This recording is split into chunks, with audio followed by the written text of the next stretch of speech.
Good morning, Chatty House. Hey, Katrina gets the belt. Excellent work. Katrina gets the belt on a Friday. Did she just ruin Ramsey's perfect week? Maybe. I think she might have. Dang. What's up, Ramsey? What's up, Katrina? What's up, Warren? Russ Dog's in here. Steven Castaneda. Kyron, why are the vibes bad? Why are the vibes down? Yeah, Friday. What's up, they're Adam? watching Kings Tyler defense. Jennings, what's good? Kyron gets a Twitch belt. Congrats. It's the like it's the Premier League, and then what's the one right below that? Champions League. Nope, that's not what I was looking for. The championship, yeah, championship. Yeah. It's the one like right below the EPL. Yeah. What's up, Manny? What's up, Spencer? All right, here we go. We got a show to start. Good morning, Katrina. What's up, Greg? Here we go. Ooh.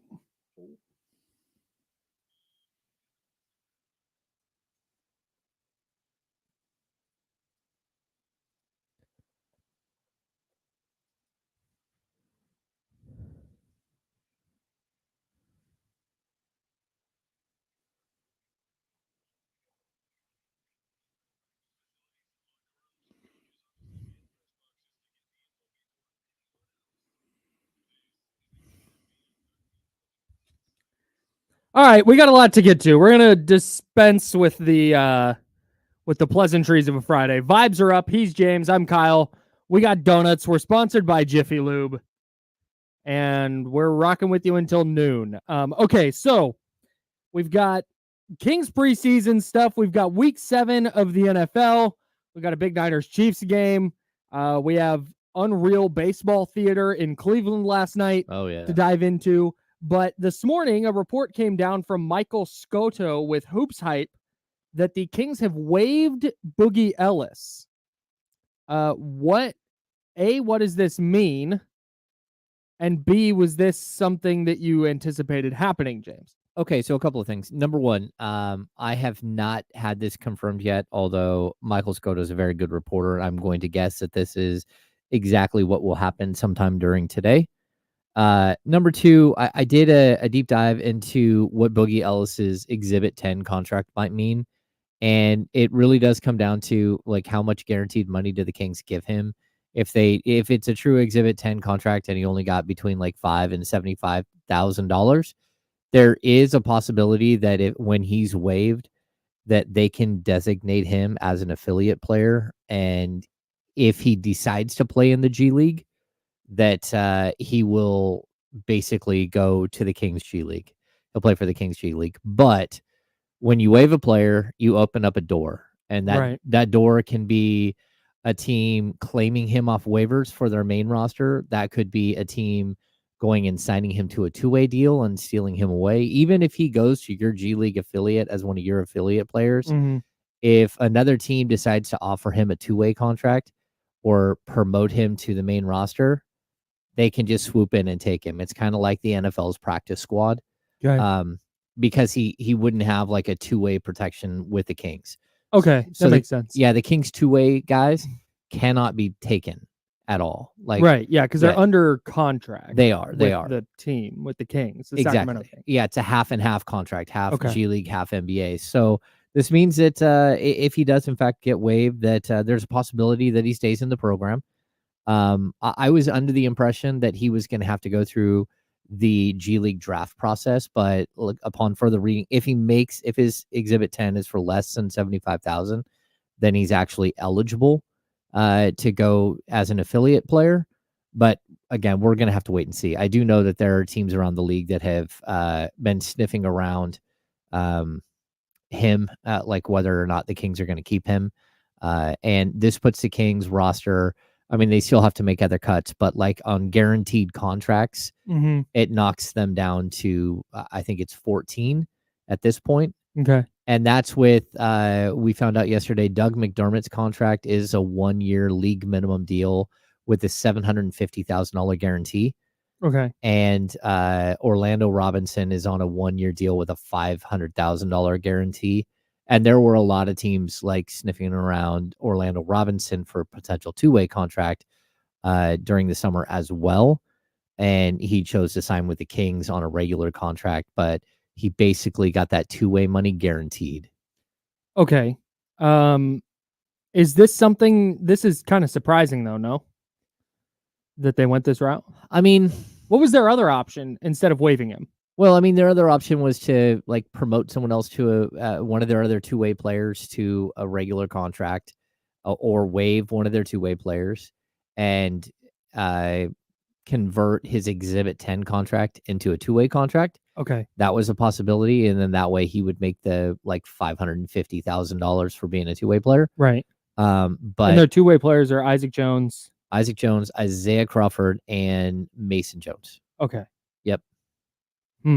Yeah. So as of right now, I mean, that's interesting. I think it's very possible we'll see a lot of cuts today.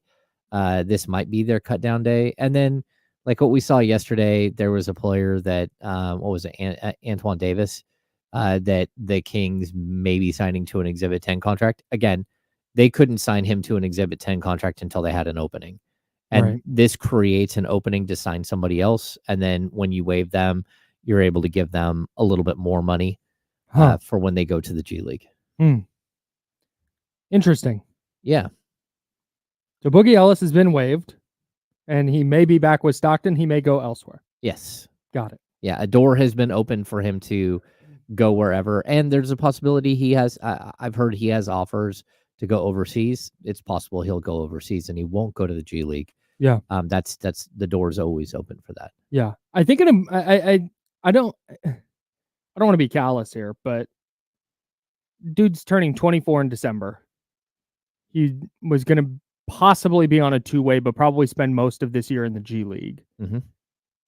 It's not like this is some catastrophe. He looked nice in the preseason. A little bit. Yeah. I mean, like, look, there are so few of these situations that turn out where, you know, like, it's really tough. It's the classic. This happens in the NFL all the time.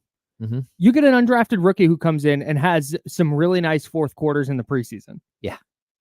And it's like, oh my God, you got to figure out a way to keep this guy on the roster. There's a kid named Jason Poe. I think his name was Jason. Offensive lineman out of Mercer, and had a really nice rookie year camp with the Niners. And there was a big discussion about, oh my God, do you keep him on the roster? He's undersized, but man, if you can convert him to center, or maybe he's so athletic he can play fullback. There's all this stuff he can do. I don't think he's in the league anymore. This was like 2 years ago. It's how it goes. It's really, really difficult to break into the league. So thank you. Yeah. The other example I would point to that I know has happened in the past was Gabe Vincent. So the Kings had Gabe Vincent with their G League affiliate in Stockton, and he's a Modesto kid, local kid. I don't know if it was Stockton or it was Reno at the time. Either way, the Miami Heat swooped in and took him away, and then all of a sudden Gabe Vincent makes the roster. All of a sudden Gabe Vincent plays 68 games 2 years in a row for the Miami Heat. Last year he signed a really nice contract with the LA Lakers and then got hurt. But you're always hoping that you don't miss out on somebody. I'm just not sure. Like, we don't know what Boogie Ellis is going to become as a player. And like, again, I think he's perfectly fine as a training camp invite. And, maybe there's potential for him to be much more. I thought he played really well. But I also think he played really well in comparison to the rest of the young players that the Kings brought to camp who did not play well at all. Sure. And even for the veterans that they brought into camp, no one stood out at all in preseason for me. Yeah. Outside of a couple moments for Isaac Jones, maybe some defensive moments for Isaiah Crawford. But like the group of young players really struggled. It's why a lot of people are like looking at Colby Jones going, what exactly is Colby Jones now? Boy. And Mason Jones wasn't able to separate himself at all. That's where I'm surprised with a guy like Boogie Ellis. And I see people in the chatty house at youtube.com/ESPN1320 talking about this. But Mason Jones is the guy, if you were going to give up a two-way spot, that would seem to be the logical two-way contract to give up to keep a player like Boogie Ellis. But on the other hand, because Mason Jones has not had a good preseason at all, but he was good last year in Stockton. He's been around the league. good vibes guy, good team chemistry guy. Yep. And we talked about this the other day when we were talking about the Brett Huff poll on Twitter about Isaiah Crawford, Isaac Jones, Mason Jones, or Boogie Ellis. Which one intrigues you the most? Yeah. And it's like, as far as intriguing, like upside, Mason Jones is at the bottom of that list, but the Kings aren't worried about upside long term with all three of these spots. They might be with Isaac Jones. Yeah. It might be with Isaiah Crawford, but if they need to throw a player in there for 10 minutes because somebody's banged up and then somebody gets ejected and Mason Jones is up with the team, you'd rather it be Mason Jones who's been around the league before. Yeah, I mean, that's what it is. That's the logic, right? Yeah, it's the safety today, knowing hopefully what you're going to get from a player who's played in the league and asking him to go out there and do a specific thing, right? As opposed to just gambling that someone might be able to fill in. Yeah. Like, look, I think we're seeing like this roster evolving nonstop. Yeah. I also think we saw way more of these young players in preseason than normally we would because of all the injuries. Yeah. And so we were actually able to get a little bit bigger sample size, but I would caution people too, like a 15-minute sample size playing in preseason, playing with the main roster, and the main roster not playing all that well. The main roster had like 3 or 4 quarters the entire preseason that they look good. So if the starters aren't playing well and then you're peppering in some of these young guys, like they're not going to all of a sudden make the starters look better. That's not typically how it goes. No, not usually anyway. I want to make sure I've got this right. Hang on one second. I got to do some producing here. There we go. All right. Anyways, so Boogie Ellis has been waived by the Kings, one of several moves they'll make before the regular season starts. Is there like a cut down day? Is there a deadline? You have to be to the 15-man and 3 two-ways by day 1 of the regular season, but they have to have cleared waivers by then. So I think waivers is like 48 hours. So you have to make cuts by like probably Tuesday next week, something like that. So it's the Kings day 1, not day 1 of the regular season total. No, I believe it's Kings day 1. Although you might be right. It could be day 1 of the regular season, which is Tuesday. So they'd have to do that by like Sunday. By Sunday. Okay. Yeah. Okay. So here in the next couple of days, the Kings are going to be making some moves, and they might do them all today. Yeah, I mean, I think we're going to get like a pretty big, like, hey, they've waived, you know, Terry Taylor, they've waived Broderick Thomas, they've waived Scalaby's here. I think Broderick Thomas doesn't make it, huh? Yeah. Yeah, no, and like I'm not trying to like disparage any of these guys, like all three of them. I'm doing a bit. No, I know you are. But you know, like again, this is guys who have that are sitting there trying to fight their way back into the league. And so you're pulling for these guys to actually have a good camp and make a good impression. No doubt. But at the end of the day, you also understand that this is a business and this is kind of how it goes. And the Kings are probably going to go into the regular season with an open roster spot. Yes. Because that's what they typically like to do. They may add a player here in the next couple of days, or they may wait until next month and there might be another team out there that wants to dump a player and they can absorb that player and maybe get one of their second round picks back. But overall, I think, you know, what we're seeing right now is probably close to a finished product going into the season. But, you know, what this will look like by February, I don't know.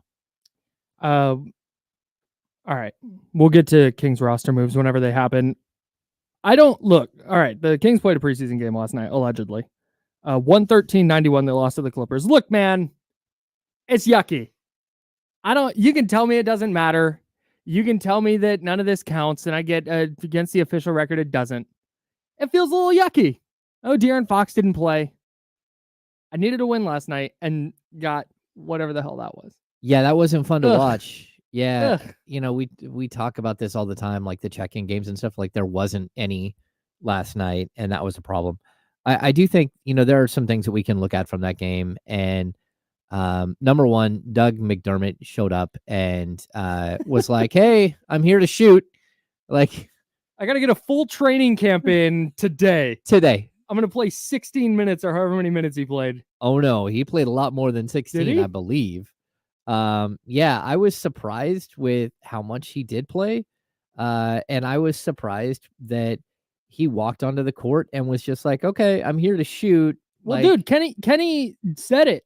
Kenny Caraway of D-Lo and KC fame. 25 minutes for Doug McDermott last night. Yeah. Kenny said it. He's going to be able to shoot it till the day he dies. Oh, totally. Like that is what Doug McDermott does. Like I've been in the gym where Peja Stojakovic is sitting there wearing like chino pants and flats and hanging out with a popped collar on his polo shirt, and someone starts feeding him basketballs, and at age 40 he just starts dropping 1 3 after another after another. Like ridiculous. That's when you're a shooter, you're always a shooter. And I think what we saw from McDermott though was no hesitation. Like, I am here to shoot. And I put out on Twitter, like let it rain. I put the Philip Seymour Hoffman, from Along Came Polly, right? Yeah. And people thought I was just throwing shade at him, and I'm like, no, man, that dude doesn't care. My man's getting shots up. He shot 11 threes. Like, he had the second most shot attempts on the team. Sitting here begging for Keegan Murray to shoot 11 threes, and sure enough, Doug McDermott went 4 of 11 from 3. Keegan went 4 of 11 from the field. Yeah, it's like he understood the assignment. Yeah, like he just. Hey, if Doug McDermott plays 25 minutes in a game for the Kings, this is the stat line. Like, what he did last night was stat line. Yeah. 4 of 11, 5 of 13 from the field, 4 of 11 from 3, 5 rebounds, 2 turnovers, 3 fouls, 14 points, and a -21. I enjoyed watching it. I enjoyed watching him come off the DHO. Sabonis knew exactly where to find him at all times. And you're like, hey, look at that. That's why he's here. Yeah. You never have enough shooting. No. Just don't want to play in 25 minutes a night. No. So can I keep it to 10? Yeah, but look, if 12, maybe? If Kevin Huerter's not ready for the opener, why not? Wow. It's a close enough facsimile to Kevin Huerter for sure. Yeah. Look at Charlie. Got his coffee, got his donut. What a G. I love that guy. Yeah, man. Look, I understand it's not. And by Thursday of next week, when we're talking Kings Timberwolves, I'm not going to be sitting here going, well, remember in the preseason. But today on Friday, October 18th, yuck. That's what I've got for you. Like, there's nothing anybody's going to tell me about the preseason or about last night's game that's going to make me just feel like, oh, actually, you know what? That wasn't anything. We talked about it yesterday. Mm-hmm. It's not, or a couple days ago, I guess. It's not nothing, but how big of a something is it? Yeah. I think it's a little bit of a something, and there's just nothing anyone can say. You can talk to me about last year's preseason. Yeah, in last year's preseason, they won 46 games, and it was a disappointing year. Yeah. I'm sorry. I'm not latching on to last year and going, oh, hey, but they were actually still pretty mid last year. I'm just not, I have way higher expectations for this team. And maybe that's the problem. Maybe I was expecting this level that they're just not going to hit yet. Maybe that's a December or January thing. And I'm just way off base. But what we saw in the preseason and particularly into last night, I figured last night, no James Harden for the Clippers. Terrence Mann did play 11 minutes. No Kawhi Leonard. No Kawhi. Norman Powell, 14 minutes. Bones Highland got a start and played 26 minutes. I like Bones Highland, by the way. But it just that was not. I didn't like it. I don't feel good about it. Watching Amir Coffey tear you up is not usually a good way to end. Amir Coffey, nice player. Yeah, really nice player. Shouldn't be cooking like that against you. Yeah, and I would say this too. Like, there's no momentum built coming out of preseason, and someone could say there's never any momentum. Yeah. You have a week off. Like, no what are you looking at? Like, but there's no good vibes coming out of preseason for sure. And then we get to the final game, and I kind of like I'm not gonna like it's not that big of a deal that De'Aaron Fox and Malik Monk didn't play. Mm-hmm. But if they're not playing, I'm confused why DeMar DeRozan and Domantas Sabonis and Keegan Murray are playing. And, and not only that, but playing, Keegan Murray played 29 minutes. You had 27 for Domas. You had 26 for DeMar DeRozan. And it felt to me a little bit like, Kyle, when your boss goes, hey, we have a thing on Friday night that you should probably go to. It's not mandatory, but, you should go. If you want to go, and you're like, okay. And then you're sitting there talking like, hey, are you going to this thing on Friday night? And someone's like, oh, yeah, dude, that's one of those things you need to go to. Yes. And someone else like, well, yeah, I'm not going to go. Like, it's not mandatory.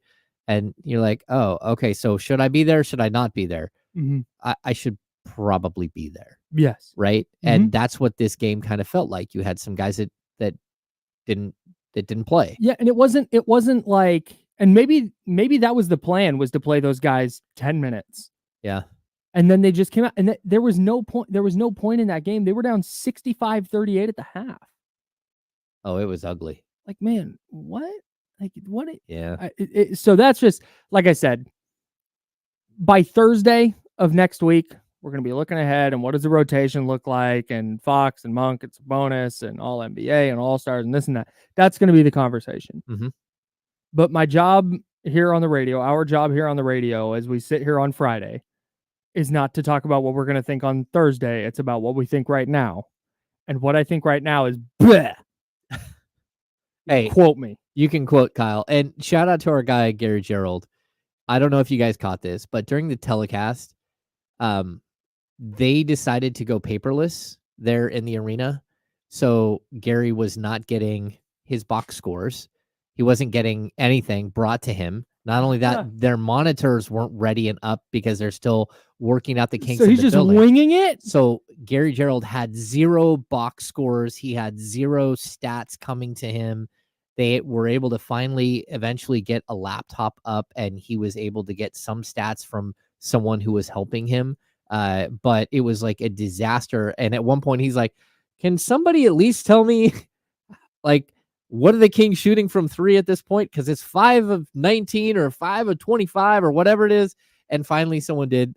I started screenshotting the live box and sending them to Gary during the broadcast. I felt so bad for him. That's funny. And it's not a great seed, and you're way up high, and now you're new arena you're not familiar with, and a bunch of young players that you have no idea who they are on their team, and you're trying to get those player names right and stuff. And so, like, shout out to our guy. He did like the best work possible. But he was not at all, like, he was not happy. That's so disorienting when you've done the thousands of games that he's done. Yes. And you've always done it. Okay, there's going to be, monitors down. That's fine. You can get by while a monitor is down. Yeah. Right. Or haven't gotten the box score yet. Yeah, that's fine. You work through it. There's like little way. Oh, this headset's down. Okay, I'm on a stick mic for a couple of quarters while they figure out. There are little things that you got to do that kind of throw you out. In that instance, in this setting, new arena, so you don't know exactly where to look to find stuff. Yep. New building, it's just new view, different weird thing. Now you have no stats and a bunch of players you don't know. Yeah. Oh God, that's shout out to G, man. I don't know who Jordan Miller is, who Kobe Brown really is. I know who Kai Jones is. Braxton Key, sure. Alondis Williams, Yep, Cam Christie, mm-hmm. Elijah Harkless, obviously. But in relation to Mo, could you? I don't know. Could you imagine trying to call a game, figure out who the players are, put all these things together, but not have your basics that you rely on, which are, and again, you're going to look at a box score like, okay, I don't know who that player is. He just got a rebound. Oh, it showed up in the box score. Now I know who that player is. Yeah. None of that. It's all gone. Oh, and paperless. Oh, we're going paperless. And this is an NBA. When I was calling baseball at Sac State, they played like a NAIA school. Yeah. Which is the level below NCAA. So there's Division I, which is Sac State or Georgia, Alabama, Tennessee, Vanderbilt, whoever, right? Yep. Then there's Division II. Then there's Division III. And then there's NAIA, which is a separate governing body. And Sac State played this NAIA school. Well, the Division I schools, you get like packets of information. And if they don't give you the packet of information, you can go find it on the internet. Mm-hmm. They have stats on their website, right? The NAIA schools, because they don't have these crazy budgets, you get like a sheet of paper that has the roster on it with like height, weight, and where they're from. Right-handed, left-handed, maybe. Yeah. What and I think we might have gotten like batting average. Okay. Or is it just bare minimum? It's like pitcher, relief pitcher. Yes. It's just not even that, just pitcher. This guy pitches sometimes. Pitches. Maybe. But at least in that setting, it's college. We're the official Sac State broadcast. Yeah. But it's college sports. Wednesday afternoon against an NAIA school. Like, the only people listening are people's parents. Like, in that setting, we can have fun with it. Yeah. And at least we know. I can't imagine G-Man doing that last night. Well, and on an NBA game. Well, not only an NBA game, but they simulcast the game. So he's calling the game on TV and on the radio. And you're sitting there like, oh man, and a good, what a mess, dude. A good PR team for those guys, they'll get handouts every time out. Mm-hmm. They'll get a box score handed to them every time out so they can keep track, because there are things hidden in the box score, like points off of turnovers or fast break points or second chance points, biggest lead changes, all those things. Yeah. It's all built in. Yeah. Interesting. You got to know your monitors are down. Help out the broadcast. Yeah. So I know there's a printer in that building somewhere. Yeah. They said the printer wasn't like installed yet or whatever. Oh, good. I was texting with him, like, I could just sense the frustration from him, like, I don't know what to do. Like, yeah, crazy. Anyone have a check-in game last night besides No. Doug McDermott? Doug McDermott. I don't know. Like, I thought Domas had a couple of check-in games. Domas is here. Domas ready to play. Oh yeah, totally. Domas ready to play. DeMar DeRozan, we counting that first game? Okay. He's 6 for 6. Yeah, we'll count the first game. Okay. He checked in. First Keegan? game. Yeah, the 5 for 11. Yeah, Keegan had the 5 for 11. He also had an 18-point game, I think, where he didn't hit threes, but he was solid. Okay. All right. Yeah. It's still 7 boards, 3 assists last night. All right, that's fine. Jordan McLaughlin, sure, he's around. Keon? No. Keon's had 2 games where he's in double figures. I guess you could look at those and say, okay. But with Keon, like last night, 4 for 9 from the field, 1 of 3 from 3. Okay, that's not the end of the world. He had 10 points, but no boards, no assists, couple of steals, no blocks, 2 turnovers, 4 fouls. Like, Keon's a guy I need you to impact the game elsewhere. He's a guy, though, we're gonna realize it looks just way better with 4 starters. Yeah, 1000%. I mean, it's kind of who he is at this time. And as long as he's hitting his threes, he's playing good defense, he's not making mistakes, then you're going to be good. I thought Jordan McLaughlin had a really rough game. But again, that's why Jordan McLaughlin is a guy who's going to play, 12 to 18 minutes a night as your backup. Yeah, you're not relying on him night in and night out to be an impact player. Yeah. Yeah. All right. Very good. All right. It is Socktober. I ordered socks. I got socks coming. It says by 10 p.m. tonight. That would be annoying if that got dropped off while the building was closed. Oh, I'm hoping they don't just leave it outside. Oh, that would not. Well, if they did, then hopefully an unhomed person would find those socks, or somebody would understand what the goal is, yeah, and contribute or distribute those where they should go. But Socktober's here. People need socks, and we're working with the Gathering Inn to distribute socks to the unhoused here in Sacramento. Bring your in the package brand new socks to 3010 Lava Ridge Court, Suite 220 here in Roseville. That bucket out there is starting to fill up. Salute to anybody who's come by and dropped off some socks. We appreciate you immensely. I've got a bunch of socks coming from Amazon. If you can't make it to Roseville and you want to ship some socks here, let me know and we can coordinate that too. If you want to order some socks off Amazon or wherever you order socks from, okay, we can set that up too. Just let us know. That is Socktober. And a little more housekeeping. 4:30 today, Game 4, Yankees Guardians. Game 3 was a barn burner. We'll get into what happened last night in Cleveland as the Guardians beat the Yankees 7-5 in 10 innings. We'll talk about that. But Game 4 tonight, 4:30 p.m. Coverage begins on ESPN 1320. Yankees Guardians ALCS. Okay, tons of Kings, tons of NFL, and a little bit of baseball to get to on the Insiders. He's James Ham. I'm Kyle Madsen. We're sponsored by Jiffy Lube here on ESPN 1320 at Sacramento Sports Leader.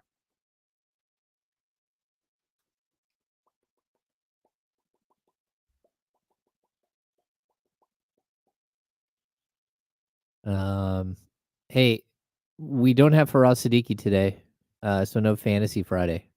Oh yeah, we had like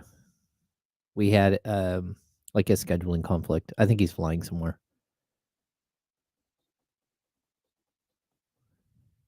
Yeah, all good. Salute to Faraz. He let us know a long time ago. He let us know early in the week, so we were all good. I hit up a bunch of people. I have like several fantasy people I can hit up, and 2 of them are on the same podcast and they are traveling for their podcast, and they're on opposite ends of the country but traveling at the same time. So not able to get either of those guys on. And then I hit up a couple other people who didn't get back to me, and now we're here. James and I will answer your questions though. Yeah. We can do that for you. Dobbins or Chase Brown this week? Oh, I'm going Dobbins. Dobbins against the Cardinals, though, right? Is that who it was? Yeah. Yeah, but I think I'm going J.K. Dobbins too. I think Dobbins has been really good this season. Yeah, he has. Coming off the bye as well. Yeah, J.K. Dobbins. Should I start Mooney or Jamison Williams? Hey, my man. Thank you. SGLambshops.com, everybody. Their fall line is out and it's sick. Ooh, that's a good question. Jamison Williams has been no. I thought Jamison Williams, is he questionable? No, he's not questionable. Half my other wide Vikings receivers. though. And who's Mooney got? Mooney. The Seahawks? Oh, give me Darnell Mooney. Yeah, I'm probably going Mooney there too. Although when Williams is on, he's having big. He's like 2 catches for 85 yards. Yeah. Hey, by the way, guys, take everything I'm saying. I don't know about how much research James is doing. I'm doing this all on vibes. Yeah, me too. Like if I were to have that player, what would I do? That's where I'm kind of at. Deontay Johnson or Jordan Mason? I'm assuming that's Jordan Mason. I mean, if Mason's playing and cleared, Mason is a must start. He's a although Deontay Johnson's RB2. going up against a bad Washington defense, and they're probably gonna have to throw it a lot. I might go Deontay. Oh, see now you get 2 different opinions. 340, 3 touchdowns. He's been pretty solid. How's he been since Andy Dalton came in though?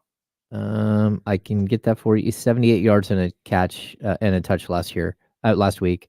23 and no touchdowns a week before. 7 for 83 and a touch against Cincinnati. I feel good about Deontay, but I don't hate it if you go Jordan Mason there. I mean, Mason is like one of the league leaders in rushing yards. I mean, he's got over 600 yards rushing. So if he's playing, I'm not pulling him out of my lineup. 2. And 2 flex spots. So you got to eliminate one of those guys. 1, 2, 3, 4, 5. No, got to eliminate 2 of them. Yeah. I'm getting rid of Josh Downs because Anthony Richardson is starting. Oh. And probably Hopkins. Yeah, probably Hopkins. Okay. I'm not in love with what's happening with Xavier Worthy at this point. I'm not. Yeah. Here's why I'm rocking with Xavier Worthy this week. The Niners safeties are super undisciplined. Oh, yeah. And a good play action fake screen thing where he just gets in behind whoever the last defender is feels like a thing that's going to happen at some point. Yeah. Hey, this is a tough one, but Najee Harris was really good last week. Was he though? Last week he was. Okay. The week before he got all those carries and did nothing. I'm out on Najee.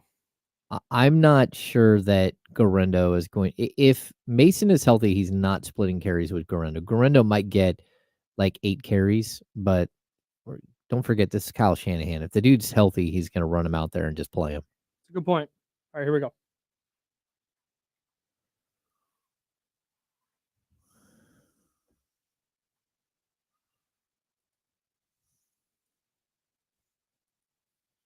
Now, back to the Insiders with James Ham and Kyle Madsen, brought to you by Jiffy Lube on ESPN 1320.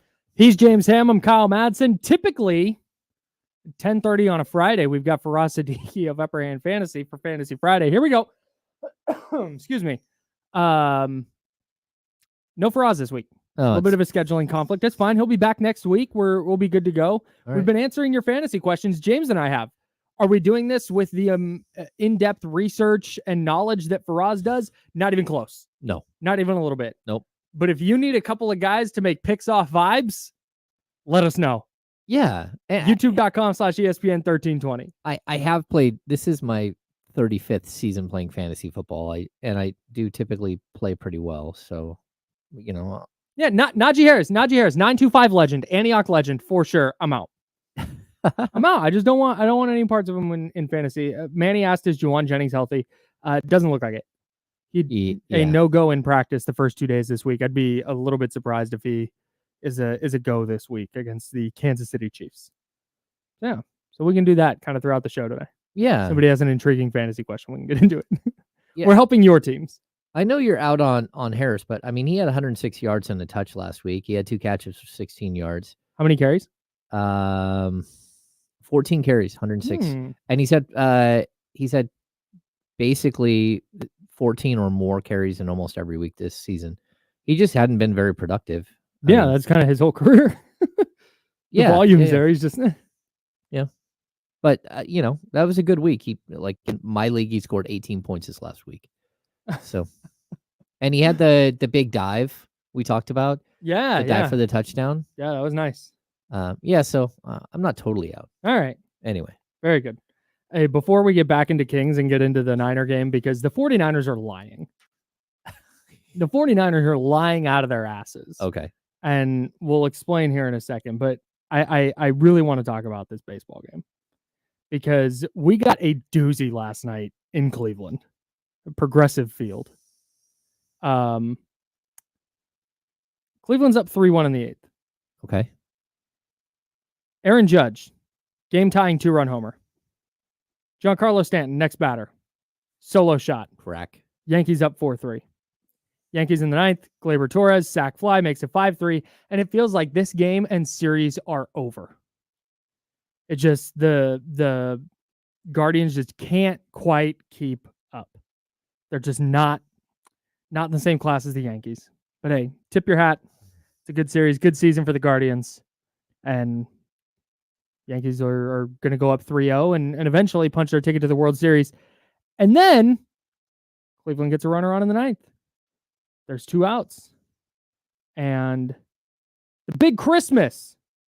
The big Christmas. Comes to the plate. Oh my goodness! Big Christmas has tied it! The ultimate present under the tree! Get in your bag, BA. Oh my goodness! John Kinsey Noel! The biggest swing of his life! And he knew it too. See the dismount? Yeah. My man knew that was gone. So John Kinsey Noel ties it in the 9th. Can you no, there we go. We're good. He ties it in the 9th. Oh, wait, hang on. Before we get to the next one. John Kinsey Noel, 6'3", 250. That's a big man. Absolute unit of a person. So, and the way that started, they got a man on to open that inning and then rolled into a double play. And then dude comes up and ropes a double to give them to give them a base runner and a little bit of life. And then I've told you, Kyle, it's always the randos. It's a randos in Major League Baseball. We also have the next home run that Cleveland hit. Spoiler alert. Here's the Spanish call of the John Kinsey Noel home run. This is unreal stuff. El lanzamiento viene al plato. ¡Batazo! ¡Feliz Navidad! ¡Feliz Navidad! ¡John Kinsey Noel! Acaba de empatar el encuentro la Navidad en octubre. Is Big Christmas the best nickname in sports right now? I think it's the best nickname. It's so good. I mean, I get it, the Noel thing. That's no, so I totally get it. Man, what a call. That Spanish call that was for baseball. That sounded like a soccer call right there. That was nuts. Meeting the moment for sure. So one of the things that MLB does is in the postseason, they go away from the runner on second to start extra innings. Okay. In the postseason, you don't get the free base runner. You're playing it out. Oh, so it's back to normal for 100 years of baseball. Yep. We did something you were playing one way. All right. 10th inning that is just the inning. Okay. The which I love, by the way. That is the correct thing to do. Shout out to Major League Baseball. The Yankees go down in the 10th without scoring. The Guardians get a run to the 3rd with 2 outs, and they set up David Fry and Brian Anderson of TBS. Take us away. In game 3, Fry, deep drive, left field. Fry's watching. It is a walk-off home run. David Fry lights up the Cleveland night.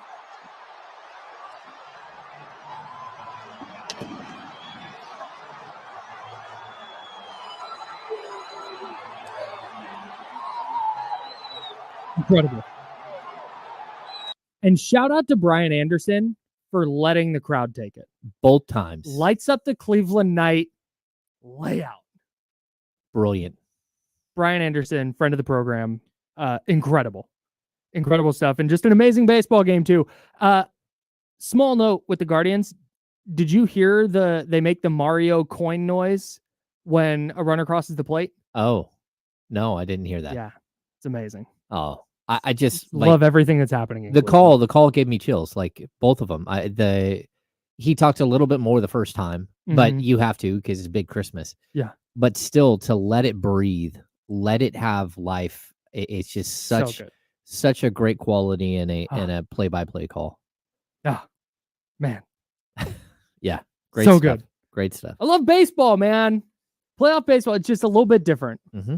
Just there's something, and with the walk-off home run, the thing I love about or game tying home run or whatever is the crowd all in unison realizes it's a home run. Oh yeah. Like everybody at once stands up and goes batty as it's leaving the yard, and then it actually leaves the yard, and there's that second like pop once it actually leaves the yard. Yeah. Man. I love it. It's when a big shot goes up and you're waiting, and then boom, everybody up. Yeah. It's just amazing. Anyways. I love sports. Game 4 tonight. Yankees Guardians, 4:30 p.m. right here on ESPN. 13-20. Cannot wait. Last night made me lock into that series. I know. It was just kind of, all right, the Yankees are going to steamroll. And what a call by Stephen Vogt to put Big Christmas in that spot. Yeah, pinch hit. Although that makes sense. Hey, guy that's 6'3", 250, we need a home run. Go. You do it. Who can hit a homer? 13 jacks in 67 games this year. Yeah. For the Rook. He's got some pop. Shout out to Big Christmas. Okay. Back to the NFL. He's James. I'm Kyle. Jiffy Lube sponsors the show. We're the Insiders. We hang out with you every day from 10 a.m. to noon right here on ESPN 1320. The 49ers are lying. At least some of them. Yeah. Because the prevailing thought in their Super Bowl rematch with the Chiefs. Now, granted, not just a Super Bowl rematch, but a 2-time Super Bowl rematch. A team that they have not beat in the Kyle Shanahan era. The Chiefs beat the brakes off the 49ers in Kansas City in week 3 of the 2018 season when Jimmy Garoppolo tore his ACL. That was the Patrick Mahomes second year where he just kind of took over the league and the Chiefs went to the AFC title game while the 49ers stumbled to a 4-12 finish. Mm-hmm. The very next year, they meet up in the Super Bowl. Niners 10-point lead in the fourth quarter. Doesn't matter. Patrick Mahomes brings the Chiefs back. Chiefs win. 2022, week 7, they meet up again. Christian McCaffrey's first game. Close-ish, and the Chiefs end up pulling away. Did everything they needed to do. Jimmy Garoppolo threw a really bad red zone interception in that one. Christian McCaffrey not yet fully integrated into the offense. Chiefs win. A lot of Mecole Hardman jet sweeps in that game. Niners just had no idea. And of course, we know what happened in this past Super Bowl. The 49ers can sit here and say all they want. Oh, this is just another game. Big game for us. Need to go get a win, but we're not thinking about the Super. We're not thinking. Liars. The lot of them. Mm-hmm. A rookie, maybe. Maybe Malik Mustafa's like, nah, it's just week 7. It's the Chiefs. It's Patrick Mahomes. That's crazy, but it's just an NFL game. But there's no way. Now, I understand the 49ers aren't going to go in and be like, it's revenge time, because it's not. There's nothing you're ever going to do to avenge 2 Super Bowl losses. Nope. There's not, especially in week 7. It's just not a thing. But you really think that Fred Warner, when he's breaking down the huddle before the game, or because the position groups, when they all come out, they all huddle up real quick before they get to their individual drills. You think people aren't going, hey, they got us in the Super Bowl. Let's get them today. Let's get him this week. Like, that's 1,000% a thing everybody's going to say. Anyone going, hey, doesn't matter. Hey, the uniform doesn't. We're approaching this the same way. Liars, dude. There's no way. You're human. I don't think that there's ever going to be a game, and he won't ever let this on, where Domantas Sabonis isn't very, very, very excited to play against Draymond Green. Yes. Yes. Like if one of these games, he accidentally catches him with an elbow to the head, okay. I think Domas is too nice of a guy to do that, but yes. Yeah. It wouldn't be a shock. But going into a game, it's in the back of his mind, like, if I got a shot here, maybe I would do it, but he's too nice of a guy, so he won't. Yes. But still, every single time from here on out, like, he is A-okay playing against Draymond Green and wants to, like, go out there and club him. He's going to tell you, just another Just game. another game. BS. Draymond could be playing for the Warriors or the Pistons or the Hornets or whoever. Yeah. He's going to get a little bit fired up for that game. Yep. From now until Draymond's not in the league anymore. That's just what it is. Yeah. And I don't hate, like, this isn't hating on the 49ers or for Domas or for any athlete who goes, yeah, no, this isn't, because you're not going to, I understand why you don't want to be like, yes, we want to go get this game very specifically. We want this game. Because then that overshadows the importance of all your other games. And I get it. And you don't want to emotionally, you don't want this week to turn into your Super Bowl, basically, where you go beat the Chiefs and all of a sudden it's like, we did it, conquered the mountain, and then you face plant against Dallas next week. Yeah, that's not what. And now you're 4-4 going into your bye week anyway. And so I understand that. I just think that if any 49ers player is going in to this game, any 49ers player who was on the team for the Super Bowl is going into this game without a little chip on their shoulder or a little extra edge or that thought in the back of their mind, like, okay, this play went wrong in the Super Bowl. I need to make up for it today. They're lying. It's just human nature, man. Yeah, I totally unless you're agree. Totally devoid of emotion, in which case, yeah, I kind of want them to be up for it. I want them to come out and you'd hope so. Punk them, and I just, again, they're not playing at the top of the highest level. Neither are the Chiefs. Right. I mean, the Chiefs might be 5-0, but they're not playing at the highest level that I've ever seen them. The same way the Niners are a couple of plays from being like 5-1. Yeah. The Chiefs are a couple of plays away from being like 2-3. Oh, no, totally. Yeah, it's just but the Chiefs know how to win those games and the 49ers have not.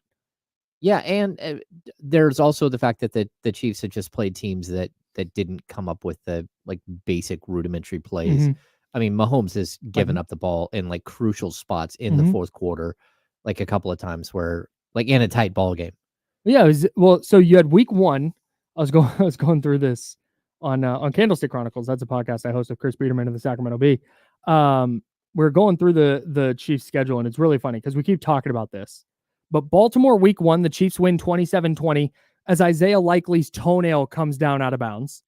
Oh, yeah. Chiefs win. Week 2 against the Bengals in Kansas City. That was the 4th and 20 pass interference where the safety just ran through the back of the receiver. I think it was Rashee Rice. Yes. It might have been Xavier Worthy, whichever one. It was a single digit. Just runs through instead of going around and trying to make a play on the ball, just ran through the receiver. Mm-hmm. And that's a penalty. Easy call. Chiefs go down and win it. The Falcons 22-17 in Atlanta in week 3. That was the game the Falcons had a 4th and 1 at the Chiefs 13-yard line and ran a play that lost 3 yards. Oh, yeah. The Chargers, the Chiefs beat them 17-10, and then New Orleans 26-13. New Orleans is not very good. Yeah. But even that I think was a 3-point game going into the fourth quarter. The Chiefs defense, though, man, that's what stands out to me. We can talk all about Patrick Mahomes and their struggles on offense, but the Chiefs defense or ability to just get off the field and on 4th and 1 come up with a big stop in a 3-point game against New Orleans going into the fourth quarter, shutting them out in the fourth quarter. Yeah. This is where, and that was the game Derek Carr got hurt. I think Jake Haener finished that game. But that's what scares me about the Chiefs now. Is every game is going to be close. You're not going to blow them out. And if you have a close game against Patrick Mahomes and the ESPN 1320 crew as his receivers, and with the Chatty House as his offensive line, Yep.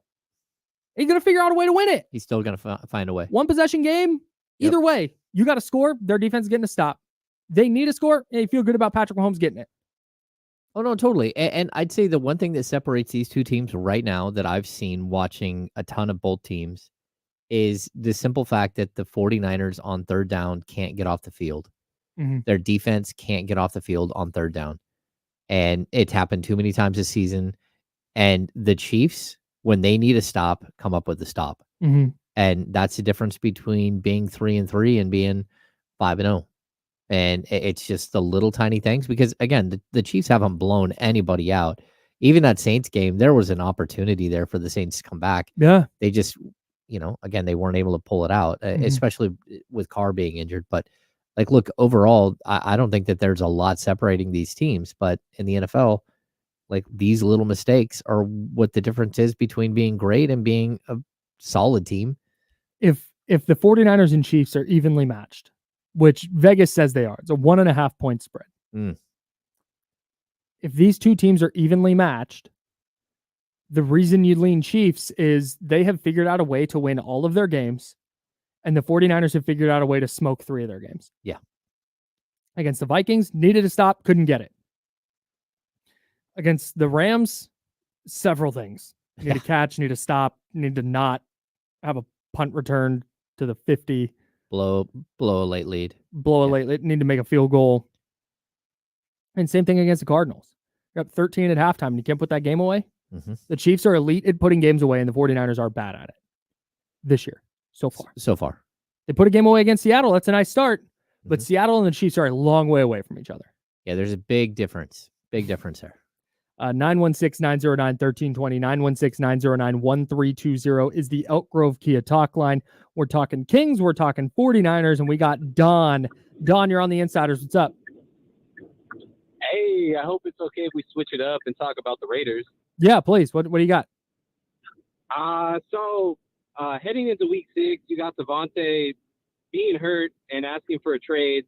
And then the wide receiver 2 and Jacoby Myers is also hurt. And they decide to do a switch up at quarterback, which I don't mind seeing what AOC can do. But he's playing a nasty Pittsburgh Steelers defense. And the only guys he can throw to is Madison, which is a running back, and Brock Bowers, obviously. So should I have any optimism for this team this season or just stick to red zone every Sunday? Thank you, guys. Thanks so much, Don. Appreciate the call. We were going to get to this, so we'll just get to it now. We'll put a pin in the Niners stuff. We got more on that for sure. The Raiders are in the toughest spot you can be in. Justin is walking around brushing his teeth again, by the way. Just walked by our studio toward his studio brushing his teeth. Insane. The studio at work is if I'm listing all the places in the universe that I want to be brushing my teeth, the studio at work is the bottom. It's the last one. It's the very bottom of the list. You could tell me I'm in church in the Vatican. I'd be like, yeah, that's fine. I'll brush my teeth there. In studio, I don't want to go to break while I'm brushing my teeth. Oh. Insane. Anyways, the Raiders are in the toughest spot you can be in because you're looking at this week. Let me get their schedule pulled up here. You're looking at this week and you've got the Rams. Winnable game. The Rams are not great. The Rams are 1-4. And you've got the Rams. Now, granted, LA coming off their bye. And you're going to SoFi Stadium, but that's going to be a home game for the Raiders. That's a winnable game. That gets you to 3-4. Then you play the Chiefs. Don't love that. Don't love that spot. Now, they beat the Chiefs last year with Aiden O'Connell starting on Christmas. They went into Kansas City and won that game. Okay. But do you feel good about them winning that? No. Can they? Yes, you can win any game. Any team can win any game in the NFL, but they're not. I don't think they're winning that game. Then you got to go to Cincinnati, probably facing a very desperate Bengals team, scratching and clawing for their playoff lives. Okay. That's another tough spot. Now you're looking at, even if you win this weekend, you're looking at 3-6 going into your bye week. After the bye week, you have to go to Miami. That's a TBD game depending on Tua. Yep. But then you've got Denver. You're at Kansas City. You're at Tampa Bay. Home Falcons. Home Jags. At Saints. Home Chargers. That's not good. No, and if you're a good team, you're going, okay, you don't feel too bad about that schedule. Like Falcons at home is one you can probably get. Jags at home is one you can probably get. At New Orleans, New Orleans isn't great. Dennis Allen might get fired. Like, they looked terrible last night. Yeah. We said that game was going to be ass. I didn't even make it to halftime. No. Like, just get it off. Get it off my TV. I don't want to see it. It was absolutely gross. And then Chargers at home, TBD on Justin Herbert's health, but the Raiders are in that spot of mediocrity where, for me, okay, if they try and win the rest of their games, if you're the most optimistic Raider fan, you're looking at like 8-9. Mm-hmm. If you're super optimistic, and you're probably closer to like 5-12. To me, I think as a Raider fan, the question from our caller was, do you stick to red zone? No. Never stick to red zone when your favorite team is on. That's my philosophy. Okay. But be ready with it. Have red zone on standby. Start out watching the game, see how it's going, and then switch it up when needed. But this is a winnable game. So I would say watch the Raiders this week, because this is one they can get, and I don't know how many more of those they have. Yeah, look, I've covered the Kings forever. The Kings were this exact same situation for years and years. Mm-hmm. Like Ben McLemore, Nick Stauskas, De'Aaron Fox, when they got the Fox pick, that was the 8th pick in the draft. They moved up to number 3, and the pick swap moved them to 5. The Marvin Bagley draft, I think they were 8 in the draft order, moved up to number 2. Like, perpetually at number 7 and number 8 is an absolute death song in the NBA. Mm-hmm. You can find great players there, but more often than not, the great players, the franchise changers, go 1, 2, 3. Mm-hmm. And it's so rough. I mean, again, the entire 90s, the Sacramento Kings did this. Like Walt Williams, Lionel Simmons, Bobby Hurley, Jason Williams, all of them are like the 7th pick in the draft. Yeah. That's what happened. When you have the 7th pick in the draft, it's like the worst place to be. And the Raiders last season, we talked about this during the season, they were at one point, they were the 4th pick in the draft. And they're like, oh no, we got vibes. Let's go win a couple. Mm-hmm. No, vibes just cost you the chance to have your franchise quarterback. Maybe. Yeah. It's tough. And it's like the vibes didn't carry over. And now you don't have a franchise quarterback. Well, and that's why this year is tough. If you're a Raider fan, do you root for them to lose? Are you rooting for the tank? Maybe. And going, yeah, go 3-14. Let's get the first pick, or maybe the second pick. Yeah. I don't think anyone's catching Carolina. Right. In which case, Antonio Pierce is probably out of there. Probably, especially since vibes were the whole reason he stayed around. Culture was the whole reason he stayed around. And then you have this kind of season. Like, that's why this is such a brutal spot. Because the right thing to do is to probably tank. But if you're tanking, it probably means you're getting rid of your coach, and now you're in a search for a new coach. Yep. You're spending a bunch of money on that coach that you just fired and his staff, because you gave all those guys multiple year deals. Right. And you signed Christian Wilkins to this big deal, thinking that you were going to be more competitive than you were. So if that's now your timeline with a guy like Christian Wilkins on a was it 4-year contract? Yeah. It's probably got a year or two left. Yeah. So you figure their goal is to contend relatively soon. I don't know, man. To me, I'm in your camp. Go 4-13. That would be my hope for them. Yeah. Because I think long term that's better. But like I said, if you're an optimistic Raider fan and you're looking and you're going, okay, they beat the Rams 3-4. Can you split with the Chiefs and Bengals and get to 4-5 at the bye week and figure some things out at the bye week, and then you beat Miami after the bye? Okay, now you're 500. So you're talking yourself into mediocrity. And then it's Denver. Now you're 6-5. But like I said, even if you're the most optimistic fan and you're beating Denver and you're going to 6-5, at Kansas City, let's call that a loss. You're 6-6. At Tampa Bay, let's call that a loss. You're 6-7. Now you got to win out against the Falcons, Jags, Saints, and Chargers to just make the playoffs. And that's like super optimistic. Yep. So I'm sticking around this week if I'm a Raider fan. I'm sticking around watching this game this weekend. But I think for the long term, I think them losing as many games as possible is probably the move. No, I think so too. And but it's tough to root for that. It's really tough to root for that.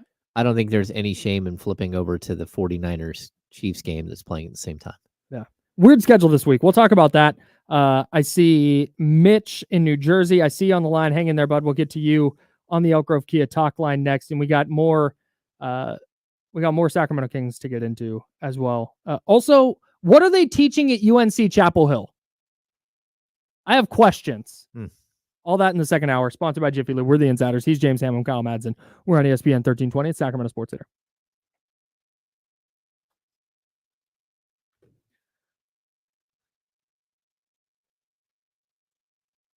I'm going to try something here. Can you entertain? Of course. What's going on, everybody? Yeah, but Loki tricks you. Sometimes you got to watch a good game. That's what you have to do. You have to watch a good game. I don't know. Yeah, we've got Mitch coming on. Maybe. You think he might hang up by then? Or you might not get to him?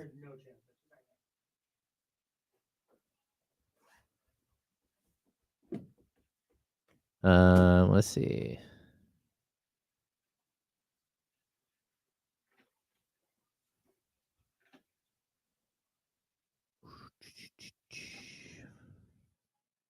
Any more fantasy football questions?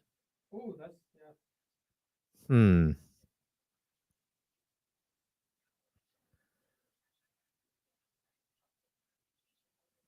Yeah, I mean, I think this season drew down to this point. Like, I think this season in the NFL, there are a bunch of sneaky good games every weekend that if you're like one of those football fans that aren't really into what's happening, you miss.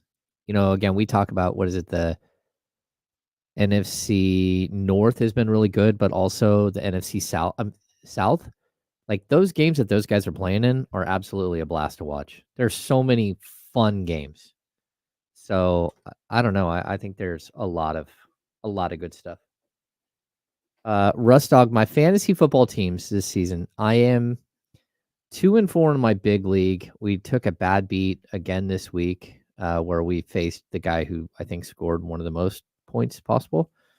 Me and Kyle are doing well though. We're 4-2. We're first in total points. In my big league, I'm first or second in total points. But we've just had one of those seasons where we're waiting for Mahomes to do anything, and we're like really deep. Like, our team is really good. We've had some bad beats, but I think we'll be fine.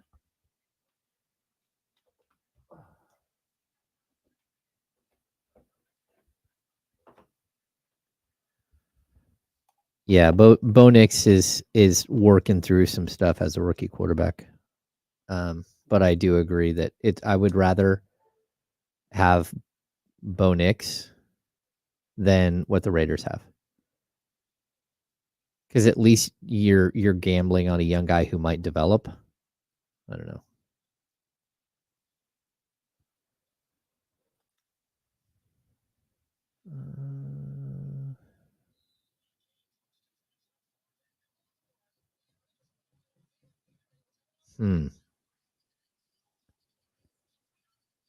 Tyrone Tracy for the Giants would be a very good pickup for fantasy. Kyle picked him up, and we're starting Tyrone Tracy this week, I believe. Who's the other one that I think Gibson is the other running back in the NFL that was a wide receiver in college for the most part? Yeah, Antonio Gibson. And then no team uses him as a wide receiver hardly at all out of the backfield. I mean, he's not a big catch guy.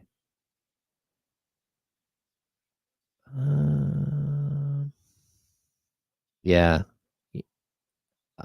On occasion, I need that.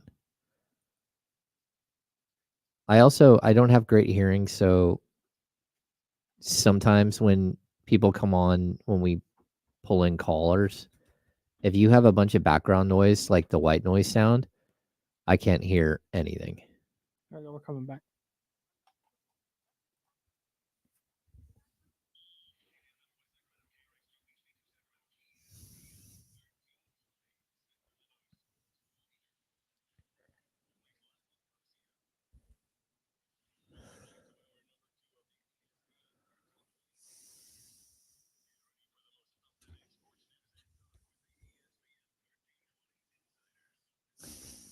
Hour number 2, that's James Ham. I'm Kyle Madsen. hanging out with you until noon, and then we'll hand it off to D-Lo and KC. The handoff. Jesse Toppy are going to join us for the handoff today because we got some mad props. Oh, yeah. We got mad props featuring the NBA today. Oh? Actual NBA action. Yeah, we'll talk about that in a bit. We'll have more NFL Week 7, but I want to get back to the Kings as well. We'll talk preseason, but De'Aaron Fox had some interesting things to say in The Athletic today. Mm-hmm. Talking with Sam Amick about his extension and why he has not yet signed one. Now, we all know the financial implications, right? Uh-huh. Not signing a long-term extension without that All-NBA nod, because if he's All-NBA again, he can make millions and millions of more dollars. Mm-hmm. And there's no incentive to sign it now outside of no longer being asked about it. Yep. On the other hand, we also have De'Aaron Fox saying this to Sam Amick, quote, "But I want to make sure we're in that position to be competing at a high level for a long time, not just fighting for a playoff spot. Obviously, the way that the West is going, we have to continue to get better as players and as a team, as an organization. And I mean, I'm not saying I'm not staying or that I am staying, but I would love to be here, and I want to be sure, or want to make sure that we're competing at a high level." Nothing he said, and he reiterates that a couple of different times. In a couple of different ways. Yeah. Yeah. You can go read it in The Athletic. We're not going to read the whole story to you, but that's the gist of what he's saying. Is not going to commit either way because I have to see how this is going to go. Teams change quickly. Things change quickly. I want to be with Sacramento. I want to be with the same team my whole career. That's what I would like to do. But and I think that's the smart thing to do. A, you're not going to commit for financial reasons, but B, you're not going to commit either way right now, because if, again, this is obviously not going to happen, but let's follow me. If Domas tomorrow says, you know what, I'm decided I'm going to take up pottery with my life. I'm done with basketball. Goodbye.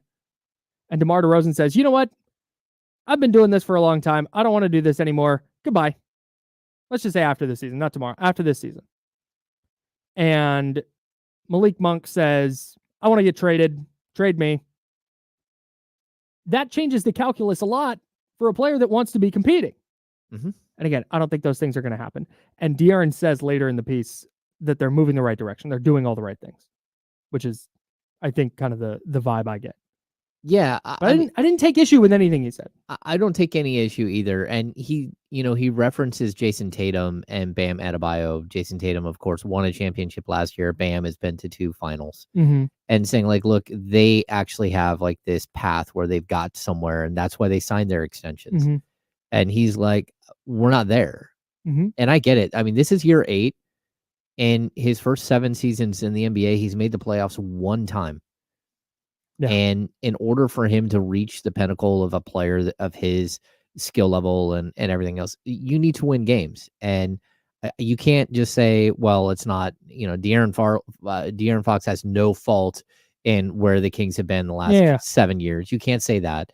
Either he's not to blame, but also he talks about how, in the NBA, he's like, I'm not going to commit right now because things change so fast. Like 1 month, 2 months, 6 months, your entire coaching staff, your front office, everyone can get fired. And it's like, I don't think I'm committing to another 3 years in Sacramento, which would put him in Sacramento for another 5 years, because his extension would be a 3-year extension on top. Mm-hmm. And then the only way you're doing that is if you're laying out the next 5-6 years of your career and saying, this is where I want to be because I think we'll reach this benchmark and this benchmark in the future. As of right now, like him and Domas are around the same age. Mm-hmm. You got a young guy in Keegan. You've got another player around the same age in Malik Monk, right? You have this small group of players that should be able to move together and should be able to stay together and win a bunch. Mm-hmm. But you also just bought yourself a little bit of time with DeMar DeRozan. In the grand scheme of an NBA career, like DeMar DeRozan may not make it to the extension that we're talking about with De'Aaron Fox. Sure. Like the Kings could opt out of the final year of his deal. And so 2 years from now, when Fox is a true free agent, DeMar DeRozan could no longer. So you can't even almost consider him as part of what this is. So it's a tough spot to be in. We've heard like if you read the piece, you'll even hear like the real brutal honesty from Domantas Sabonis, where he's asked about going out and getting DeMar DeRozan, and the Kings had actually asked him, like, hey, can you call DeMar? Or help recruiting, yeah. And then by the time he went to call him, he realized that DeMar DeRozan was already in Sacramento, was already at the arena, was already about to sign a deal. It was like, shoot, I didn't do what I didn't call him like I was supposed to. But then like there's always these moments with Domas. And I saw it this summer when we went to his camp. He said in this piece, he said, then the DeMar thing came up. I'm like, okay, another one in parentheses that won't happen because nothing was working. Here we go again. Right. And that reflects what he said at his camp, right? It reflects what he says at his camp, where it was like, oh, yeah, we're getting DeMar. Like, we might get DeMar. We're chasing DeMar DeRozan. He's like, okay, it's just another guy we're chasing because it likely won't work out. It turns out all the frustrations we and Kings fans had were the same as the players. Well, at least Domantas Sabonis, for sure. Yeah. Where it's like, hey, like at a certain point, stop bringing up names. You know, again, like the first thing we hear is, oh, they trade a player. They trade, Jalen McDaniels to the Spurs. And the first thing you hear is, oh, Kings are still in on Brandon Ingram and DeMar DeRozan. LaVine. Oh, Zach LaVine. Yeah, Zach LaVine. Sorry. And it's like, okay, why are we bringing this up now? Because unless it happens, it's not happening. And how many times have they been rumored with, on draft day of almost got player X, whether it was Kyle Kuzma or whether it was Ingram, whoever it was that they were almost about to get, they didn't get him. And as a player that plays for that team, there comes a point where you get a little jaded by it because it's like, okay, not only are we not getting the player that, whoever it might have been, but at the same time, we just keep throwing all these other dudes that I've got to now work with under the bus who might get traded at any moment. And it becomes like this perpetual cycle of what exactly are we doing? Yeah. How are we moving forward when every single time we swing and we miss, and then we got to kind of pick up the pieces here with our teammates that didn't get traded this time. Yeah. So, even like last year, there was a moment where Harrison Barnes in December literally said, I'll talk to the media after February 8th, whatever it was. Yeah. Like, that's when I'll hold my next media session. Because he's like, I don't know if I'm going to be tired here. of getting asked about it. I'm tired of not only getting asked about it, I'm tired of being in front of media when, like I don't feel comfortable that I'm going to be here. And how am I supposed to talk about the future of this team and how we're building and how we're doing this and this when I might not be a part of any of that. Right. So it really interesting dynamic. Yeah. Yeah. And I think with De'Aaron and Domas specifically, it's not about like this to me, the urgency here is a sign that this what the Kings are has shifted from, okay, they've gone from bottom feeder to, well, they skipped the step of like potential playoff contender to just like playoff team. And then they fell back. They're firmly in that stratosphere of, okay, in the playoff mix. Being in the playoff mix is great, but there has to be moves to go to that next level. Domas with De'Aaron and Monk and Keegan, that's a nice little group. But if you're going to contend with the Boston Celtics of the world, there needs to be more. And I think DeMar is a great step. Like, that's a fantastic step toward that. And De'Aaron Fox does as much in this piece with Sam Amick. Yep. But now it's how do you continue doing that? Because you can't just go to the playoffs this year and lose in the first round and be like, see, we did it. Extension time, De'Aaron? Like, that's not, I think, going to do it. I think they have to continue doing this over the next couple of years and continue to grow as a franchise. And playoff trips are great, but I definitely think that there's that next level that they all want to get to. Oh yeah. Yeah, for sure. And I mean, De'Aaron Fox right now is 72 games away from tying Jason Thompson for the all-time leader in games played during the Sacramento era. So fingers crossed he shatters that this season. If he plays 73 games, he becomes the all-time leader in games played. Crazy. And it's one of those things where, that might not mean a lot to somebody, but for someone who's kind of been through the ups and the downs, to be able to say, hey, I made it through it. But the biggest thing for him has always been about winning. And he knows the second that he wins, that they win, that he becomes an all-star, which is exactly what happened.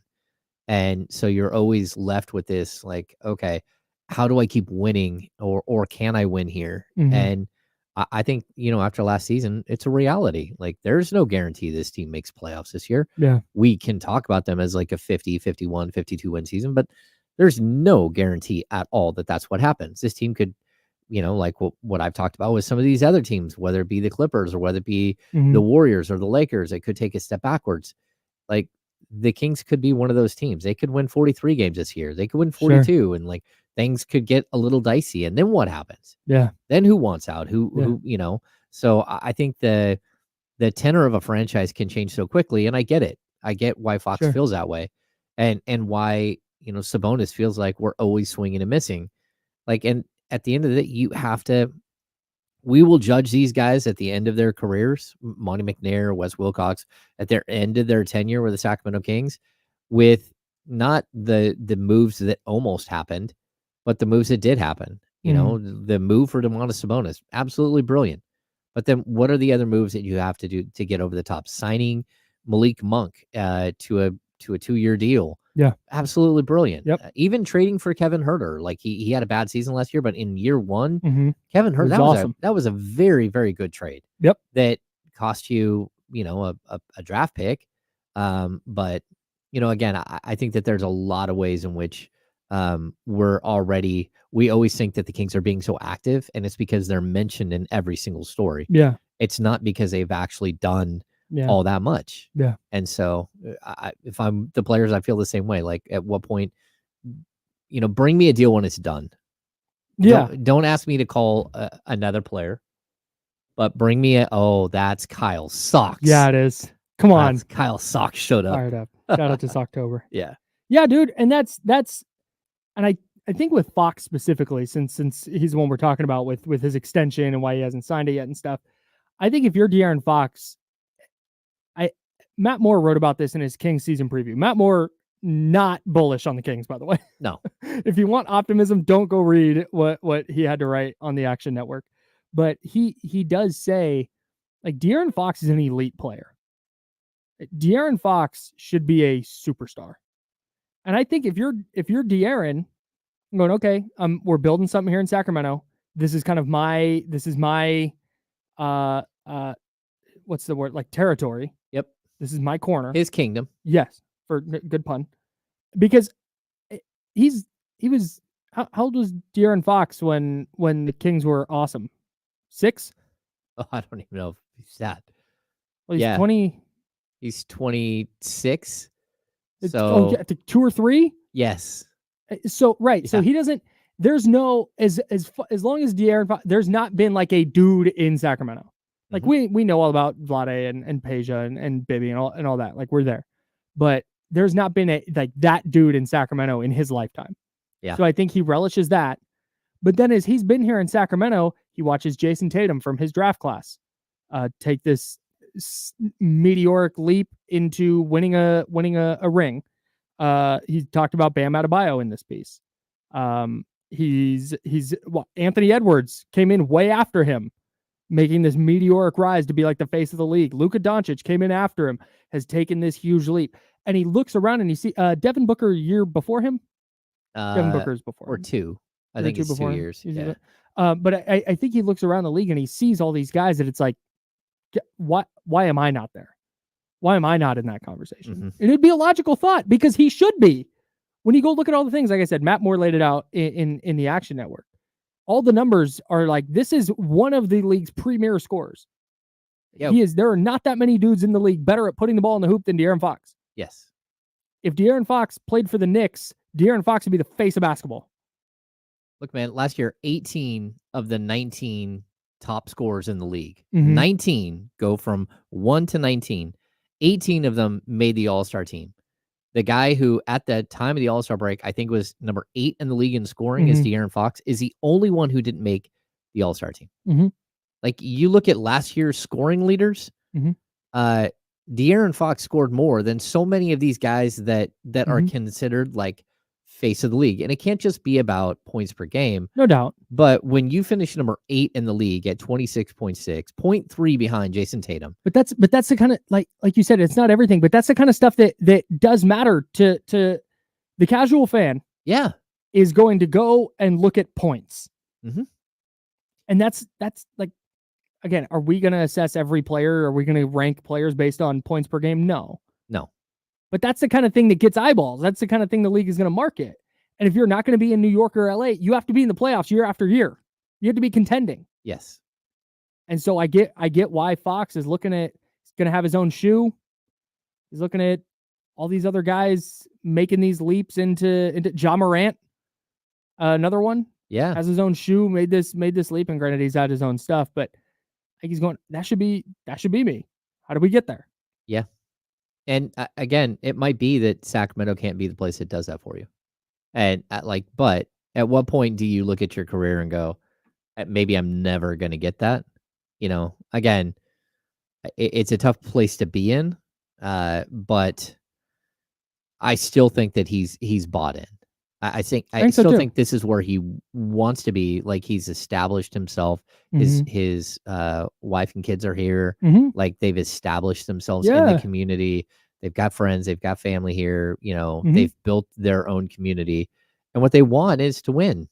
And hey, like, look, again, how many times do we walk into a season and go, man, you don't have the length and athleticism to compete with some of these other teams. And you're like, okay. And I think the other aspect of it, I want to get to that in a second, but with him being here and having his family here and stuff, he sees the way former Kings get treated. He sees what you could be a legend in this town forever. If he stays here for, I'm going to say 20 years, but let's just fingers 18, crossed De'Aaron plays for 20 years. He could be here for 20 years. He would be the dude forever in Sacramento. Oh yeah. And he knows that. And that's why I think he wants to be here. And that's there. I think if let's just call this a ladder, right? They're moving the right way up the ladder. And I think if they keep doing the kind of things they've been doing, you're going to see De'Aaron Fox sign an extension. He's going to be with the Kings. Yep. But if they start sliding down that ladder, now I think the conversation's different, because there's all those pros of staying in Sacramento, but ultimately, like, you're talking about earning potential. You're talking about trying to sell shoes. You're trying to talk about getting endorsements. To do that in Sacramento, you have to be like competing for titles. Yeah. And that's what I think he's kind of getting at here. To continue your ladder analogy, I think what Fox is feeling at this point is you got a 16-foot ladder, but your roof is 30 feet tall. And so he needs, not only does he need to be able to climb the ladder like he has, but what he can't do is get to the top of the ladder here in Sacramento, and the top of the ladder isn't tall enough. And which is a really apt metaphor. Yeah, he needs something else to like raise the ladder up. He needs a bigger ladder. And as of right now, I think the Kings keep they're almost there. They're teasing that they brought the right ladder for the job. Yeah. But he's on its way. He's not sure because he can see the top of the ladder and be like, okay, like, look, I'm not jumping to grab the eaves to pull myself up the rest of the way. There's no way for me to do that. Like, at what point do you outgrow the franchise that you're a part of? We're in talks with a lot of ladders. Yeah. Been in talks. Yeah. We're going to be in talks with Mitch in New Jersey on the Elk Grove Kia talk line, 916-909-1320, 916-909-1320. It's the Elk Grove Kia talk line if you'd like to join the program. Mitch, what do you got? Hey, what's happening, fellas? Chilling, buddy. Tough crowd, this chat room. Mitch Don from New Jersey. Yeah, what's up, Don? Caption, Mitch. There was something else that was always funny. But you getting roasted? Anyway. You getting roasted in the chat? I'm telling you, I get some good ones here. Take some shots. I may know I was only 5'6". But anyway. Oh, go ahead, Mitch. Football. Before I get to the Raiders. Yeah. This Fox it sounded more and more like Shohei Ohtani. They offered him good money. They weren't trying. The minor league system that's like quite a few teams, but they had tried to keep him. You had Michael Trout there, and it still wasn't good enough for him. But we're going to sweep. We got this. Dodgers going to be sweeping tonight, so that series is over. Okay. This guy's an incredible player. You say the Raiders should try to tank? They don't have to try. They're going to do it anyway. And there's so many good quarterbacks. We're going to get one of those 4 stars. I think they should draft 2 quarterbacks, one in the 4th round, 3rd round, like Jackson Dart, and hoping the guy from Texas, Quinn Ewers. Quinn Ewers, yeah. But what's this? One more thing I'll leave you. Yeah. Who's making these trades? You gave up so much for Adams. What you get is a 3rd-round pick. You got the Jets over a bundle. You got, but you know what? That's all they got for. Very poor management and some bad draft choices the last 5 years. No doubt. Thanks, Mitch. Appreciate it. Yeah, and that's why they fired their GM and got a new GM and a new head coach, and hopefully move that franchise the right direction. Mm-hmm. And I'm going to say, the first point that Mitch made is very, very on point. De'Aaron Fox isn't Shohei. So you say if De'Aaron Fox is Shohei, the Kings are cooking. Yeah, but the fact that that you had a Shohei and a Mike Trout on the same team and they could not win at all, at a certain point you got to go where you can win, and it's the reality. Either you got to win where you are, you got to figure that out, or you got to go somewhere else. Well, and look, in fact, the Shohei and Mike Trout comparison is great, because you have Shohei who went, "Hey, I'm out of here." And now he's hitting leadoff home runs in Game 4 of the NLCS with a chance to go to the World Series in his first year out of Anaheim. And Mike Trout, granted, some of it's injury related, but even if Mike Trout was healthy, he is gone. He has faded into oblivion. Mike Trout has played, I think, in 3 postseason games. He's going to go down as one of the most talented players to ever wear spikes, and nobody's going to remember him. Mm-hmm. Yeah, no legacy at all. And that is not what Shohei wanted, and he got the heck out of there. Yeah.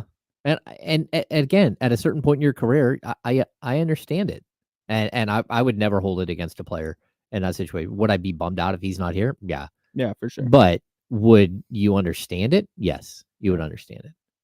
Yeah, I guess so. My socks arrived. Your socks arrived. Yeah, Socktober is here. We are accepting donations of new, unused, in the package socks. So wherever you get your socks, go pick some up and bring them to 3010 Lava Ridge Court, Suite 220 here in Roseville. That's 3010 Lava Ridge Court, Suite 220 in Roseville. We're right up the stairs. We're at the end of the hall. You can't miss us. There's a big blue barrel. You ring the doorbell. You drop your socks in the barrel. And the Gathering Inn is going to distribute those to the unhoused to make sure that they have socks on their feet for the inclement weather. It's a little. It was chilly this morning, dude. It was dark when I woke up. Yeah, it was a little cold. So we're donating socks. I ordered some on Amazon. If you would like to order some and ship them here, if you can't make the trip up, hit me up on Twitter at Kyle A. Madsen. That's my Instagram handle as well. Just shoot me a message and we can coordinate the addresses and stuff to make sure that you're getting your socks here, and we will make sure they get donated. Thank you everybody who has done that so far, and to everybody who will do that. All right. We got Mad Props coming up. Jesse Tapia from D-Lo and KC is going to be in. We'll have that. We'll have some more King stuff. And I got to get on the University of North Carolina, Chapel Hill. They have to be better. We'll tell you why. He's James Ham. I'm Kyle Madsen. We're the Insiders. Sponsored by Jiffy Lube here on ESPN 1320 at Sacramento Sports Center.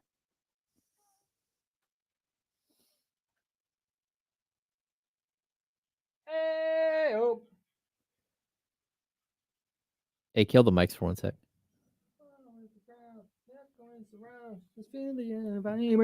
Oh. You didn't hear me? Oh, no.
Hello, everyone. NBA Zach Guru. You haven't predicted that Kevin is going to play in Game 1? It's not on your prediction list? Just saying. I don't know. I'm going to say that there's a good chance that Kevin Huerter plays by Game 1. Again, I think he'll be back at practice here in the next couple of days. I also think he could look over and see Doug McDermott playing and be like, "Uh-oh, I probably should get out there and play." Just saying. What's happening? Jesse Tapia is in the building.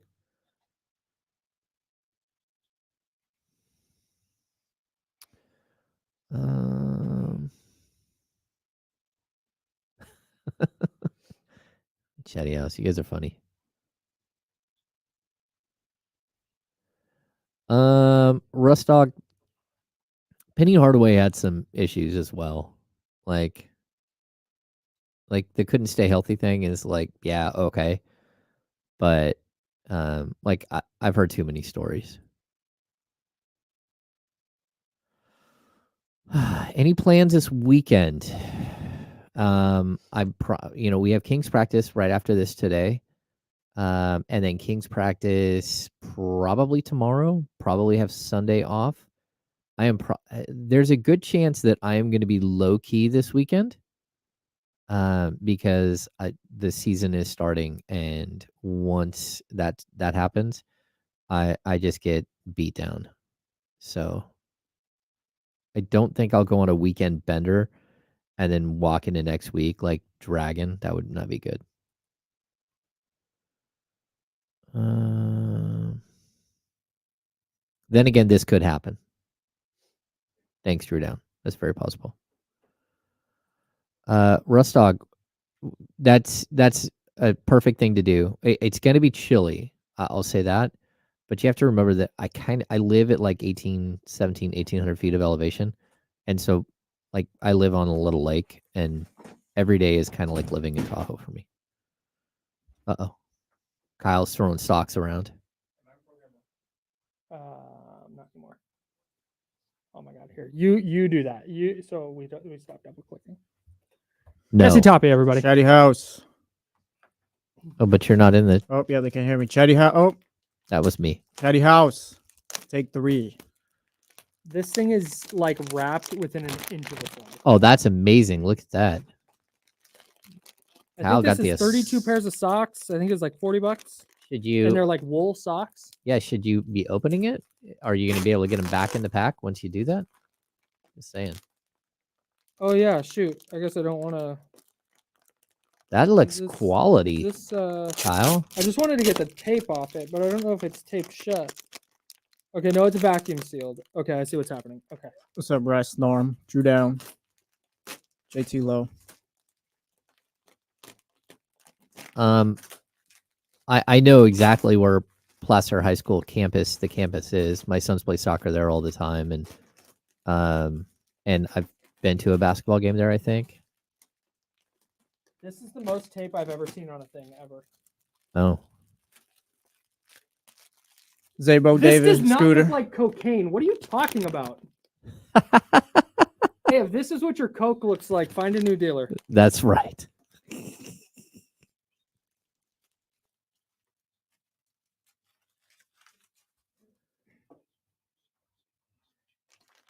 Damian left his stuff here. It makes me feel like a rich person. Basically your stuff. Is that Louis bag's mine now? When I leave, I'm just gonna grab it. Be like, oh, you didn't leave this for me? That this is all me now. I think the answer to this is yes, they have a track, but it's not a good track. It's like Bear River has a real track. They put it in maybe like 5 years ago. Like a rubberized track. Here we go.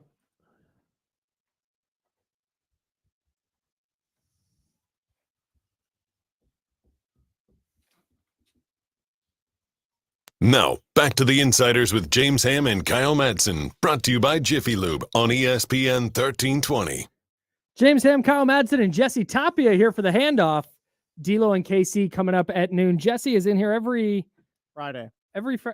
Friday and Monday for about. I didn't have you in program 1. Last week I had you in program 1. This week I didn't. Nobody knows what that means. Go on. You catch me Fridays, the whole segment for this last half hour, then Mondays for like 5 minutes when we do the recap of Mad Props. Yeah, so we're gonna do this a little differently this week though, What do we got? because the NBA starts on Tuesday. Yeah. We have Knicks and your defending champion NBA, your defending NBA champion Defending Celtics, champs. Don't forget that ever. and the Minnesota Timberwolves against the defending play-in tournament champs, Los Angeles Lakers, and in-season tournament champs. Of the world. The Lakers won 2 tournaments last year. That's big time for them. Didn't win a playoff series. It's the only reason Eric Ten Hag still has this job, because he won 2 in-season tournaments. Some inside soccer for you guys. There you go. That was weird. Didn't like that one bit. All right, Mad Props this week. 49ers game, and then the 2 basketball games on Tuesday. Okay. So we won't recap these till Wednesday. I'm taking the Celtics on all of these then. Just getting that There's out there. 3 Celtics ones. Just give them, I'm just playing. Okay. All right. Let's get to Mad Props. It's time for Mad Props. 2 games, 2 props. Which number will be higher? That's for Kyle and James to decide. Here's Mad Props. What's up, James? I don't know the TV was on today. Yeah, it's been on the entire show. Amazing. I've been locked into Pat McAfee like nobody's business. Okay, I do now remember Pat McAfee. I was thinking, why Short is that shorts, guy, no sleeves. yeah, why is that guy wearing a tank top on national television? Yeah. National television. Yeah. Like, I'm not sure. Shout out to wearing tank tops on national television. Shout out to wearing hoodies on radio shows too. Oh yeah, There you go. Love hoodies. Okay, James, first one. So it's 49ers game. Pick a random number or pick a random stat, and then the Tuesday NBA games, the 2 games in the NBA on Tuesday. First one, James. Brock Purdy passing yards against the Kansas City Chiefs, or total points in Lakers Timberwolves. Ooh, I'm gonna go Brock Purdy. I think Lakers Okay. Timberwolves probably gonna be around 247, and I think Brock Purdy will have to go a little bit more than that, in the 260s to win. Jesse. This is a tough one because James has the number right, I think, for Lakers Timberwolves, but I feel like Brock's maybe around 235 or 225. I'm gonna go Lakers Timberwolves. I'm gonna go out on a limb there. Okay, I think I'm gonna go. I think I'm gonna go Brock because this feels like one of those games that the Niners are gonna throw it a silly amount of times. Why is that?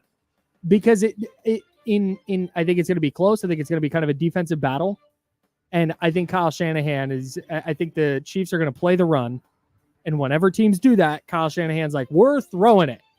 You're putting an extra defensive lineman on the field. You're putting an extra linebacker on the field. We're throwing." That's how I think that's gonna go. Whether it's an efficient 250-ish, 250 plus, I don't know. But I think it's going to either way. I think it's going to be close. Jesse, we'll start with you on this one. I think I know which way you're going to go. Patrick Mahomes passing attempts or Jason Tatum points. I'm gonna go Tatum points because Kareem Hunt had like 27 carries last game, I think. Yeah, they run the ball. I'm gonna go Tatum points on that. Okay, James. Okay, so give this to me again. Patrick Mahomes passing attempts. Okay. Or Jason Tatum points. Oof. I'm gonna go Mahomes. Okay. I'm going Tatum points because I think we're gonna get a huge Jason Tatum game where he comes out with like something to prove. That would be nice. He's been they finally, we were talking about starting 5 the other day, and it's so funny because starting 5 starts at the beginning of last season. Mhm. And they're talking about Jason Tatum, and he's done all this stuff, but to be a legend, to be a Celtics legend, he's got to get that ring. He doesn't have that ring yet. He's come so close, but he hasn't gotten it yet. He hasn't proven that he can get it. That was the story, right? That they told in the series. And then he goes and gets the ring, and his entire summer is, well, Jaylen Brown was the Finals MVP, and then he was on the Olympic team, but didn't really play. And Jason Tatum won the ring, got the thing he needed to do, and everyone's still like, meh. Like, is he one of those guys though? I think Jason Tatum's gonna have a huge game. Even the starting 5, you kind of feel like everyone's like, oh, everyone looks so great, but Tatum's boring, bro. I agree with that. Yeah, he's not charismatic dude. Yeah, he doesn't have like a big personality. When he opens the show, and the first thing they do is they show him with Deuce, and he's like, "This is my 5-year-old, soon to be 6-year-old son, Deuce." And I'm like, more of that content. Oh, more Deuce content. Yeah. Yeah. I think he just hangs out with his kid and goes to work. Yes. Jason Tatum is like Keegan Murray in that way, I think. It's just basketball and his family. Yeah, but that's what he's got. In all honesty, there's more to Keegan. He just doesn't want to let people in. Yeah. Like there's the sly grin that he had. It's just about like being comfortable and what he wants to that makes sense. Put out there. Yeah. He's also a twin. Twins are weird. James, Jordan Mason rushing attempts or LeBron James field goal attempts? I'm assuming Jordan Mason's playing. John Lynch said on a Bay Area radio station today that he feels good about the fact that Jordan Mason has practiced Wednesday and Thursday. Oh man, I think even though he's practiced, I'm going away from Jordan Mason. Okay, so you're going LeBron James field goal attempts. I'm going LeBron James. I think he'll have like 18. I think Mason will have like 14. Okay, Jesse. Yeah, I'll go LeBron too. I think when Mason carries like 2 weeks ago when he burned me on that, so never again. Yeah, LeBron will get his shots up. I think the Chiefs are going to sell out to stop Jordan Mason. Okay. And I think because of that, that's why I went with the Brock Purdy passing yards earlier. Yeah. So I've got to stick with that trend, and I'm going to go with LeBron James field goal attempts. What if I told you that 6 weeks ago that you would say that statement? The Chiefs are going to sell out to stop Jordan Mason. That's insane. Oh, it's pretty wild. I just think Dalton Connect is going to steal all of LeBron James's field goal. Shout out Dalton Connect. Lit it up last night. Watch out. We call him the Michael Jordan of Austin Reeves. We've got here. We're not reacting to NBA preseason with the Kings, right? Never. But when Dalton Connect lights it up, was it a mistake that they didn't draft Dalton Connect? Like, all right, guys. Preseason either means everything or it means nothing. Especially game 5 of preseason. Yeah. There's no gray area. To me, it means nothing. 49ers Chiefs total points or Celtics Knicks first quarter total. Who's up? Jesse? Sorry, Jesse. I'm throwing the Celtics ones to you first. Yeah, okay. So it's 49ers Chiefs total or first quarter for the Celtics Knicks? Yeah. This is a stellar question, right? Yeah, this is a really good one. This is tough. I'm gonna go Chiefs Niners. Okay. I don't think it's gonna be a total low scoring game. I'm gonna go Celtics, Knicks. That's where I'm going. Yeah, man. I'm trying to. The Chiefs coming off their bye week. Maybe they figure a couple things out offensively. Look, you want to change my answer. The Super Bowl was 47, and that went to overtime. Mm-hmm. I don't know if anyone in this Chiefs Niners game is hitting 30. Oh no, I would be shocked if either team got to 30 points. All right, I'm gonna change my answer to the Celtics the next first quarter. Ooh, man, but the Knicks are trying to integrate Cat. Two best defensive teams in the league. One of the teams will hit 30 in that game. You need New York or Boston to come in with like 25 or something like that. 20. Yeah, the ceiling with the Celtics Knicks is so much higher. Yeah. Okay. Brandon Ayuk targets Jesse, or Jaylen Brown 3-point attempts. Brandon Ayuk targets. I'd say Jalen takes like 6 threes, maybe 7, but I'd say get Ayuk 8-9 targets this game. James? I'm going the same. I think Ayuk is going to have a breakout game. I think he'll be back to where he was 2 weeks ago. The Niners definitely need it. The Chiefs' pass defense is really, really good.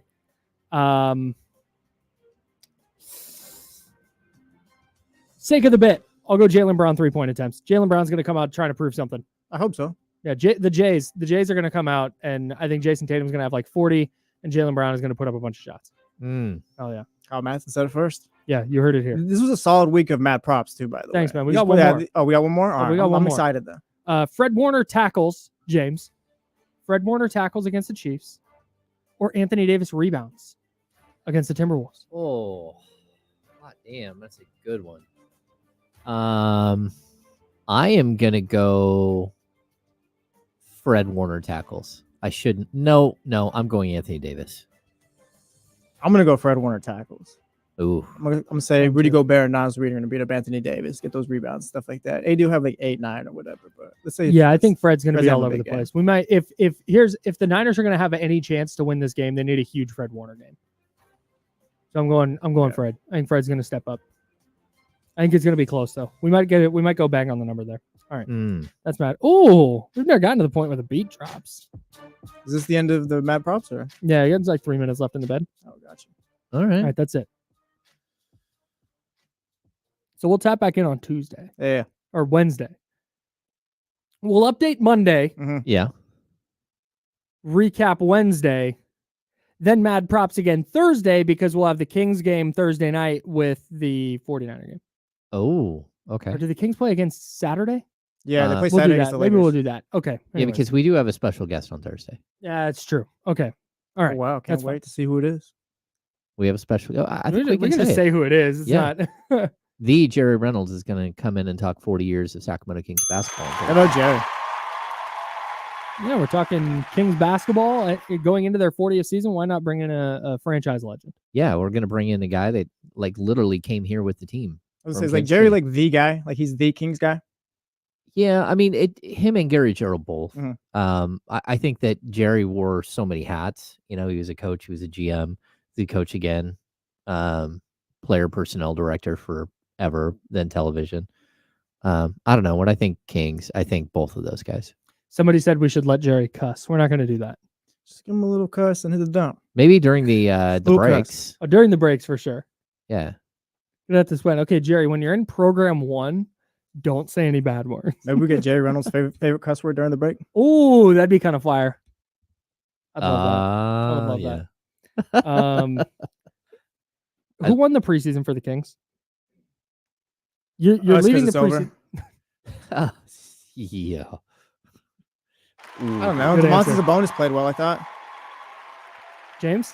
Yeah, I think like what we saw from Sabonis in the last couple of games, the mid-range jumpers, Mm-hmm. the decision making, all that stuff. I think Sabonis was like I'm there. the star of preseason. But then after that, it gets a little bleak. Like I don't know that we can point to one other person that you can really say won. It felt like going into the preseason games, it felt like Isaac Jones was in line to win that award, right? Yeah. At the big camp, and where you said you were talking to somebody in the building who was like, yeah, the young guys are going to play. Wouldn't tell you who, but we'd heard about Isaac Jones, and we're seeing him in practice. He's doing all this stuff. He seems to fit kind of the archetype, the player the Kings need. Uh-huh. And then he gets into the preseason and had a couple of moments. You see him kind of doing some of the right things, but didn't do enough to be. He just didn't set himself apart. Yeah, for me to go, yeah, that guy won. I'm with you guys. It has to be Domas. That has to be Tomas. Mostly because nobody else did anything. Yeah, and I don't think he lost like anything in preseason as far as Isaac Jones? Yeah, I just think that like he looked like an undrafted guy on a 2-way contract that is trying to figure out how to play in the NBA in his first camp, trying to figure out how to fit in and where his game, sort of his style fits. And, I think as we got deeper into it, you saw him go closer and closer to the basket, which is clearly where he's more comfortable. Mm-hmm. And he needs to figure out that, like, again, to be productive with the Kings, he needs to get in the corner like every single time. Mm-hmm. So he'll learn. Yeah, that's expected. Yeah, I wasn't disappointed. Whatever Isaac Jones is supposed to be, we'll probably find out in 2 years. Yeah, I would agree with that. Yeah, you got to get acclimated to the speed of the game first, and then you got to figure out exactly where your role is. Yeah. Yeah. It's really hard to be good right away. Yeah. No, I think so too. I think that's the why NBA is hard. You're welcome. You heard it here first. Yep. Even watching like Doug McDermott walk on the court, it was like, oh, wow. Like that's how you go and make an impact on a team like right away. The way that Jordan McLaughlin walked into the court on Sunday and then again on Tuesday. Veterans who have been around the league. You're like, hey, look at that. Like, I see how you fit. So those guys for me are things that stood out.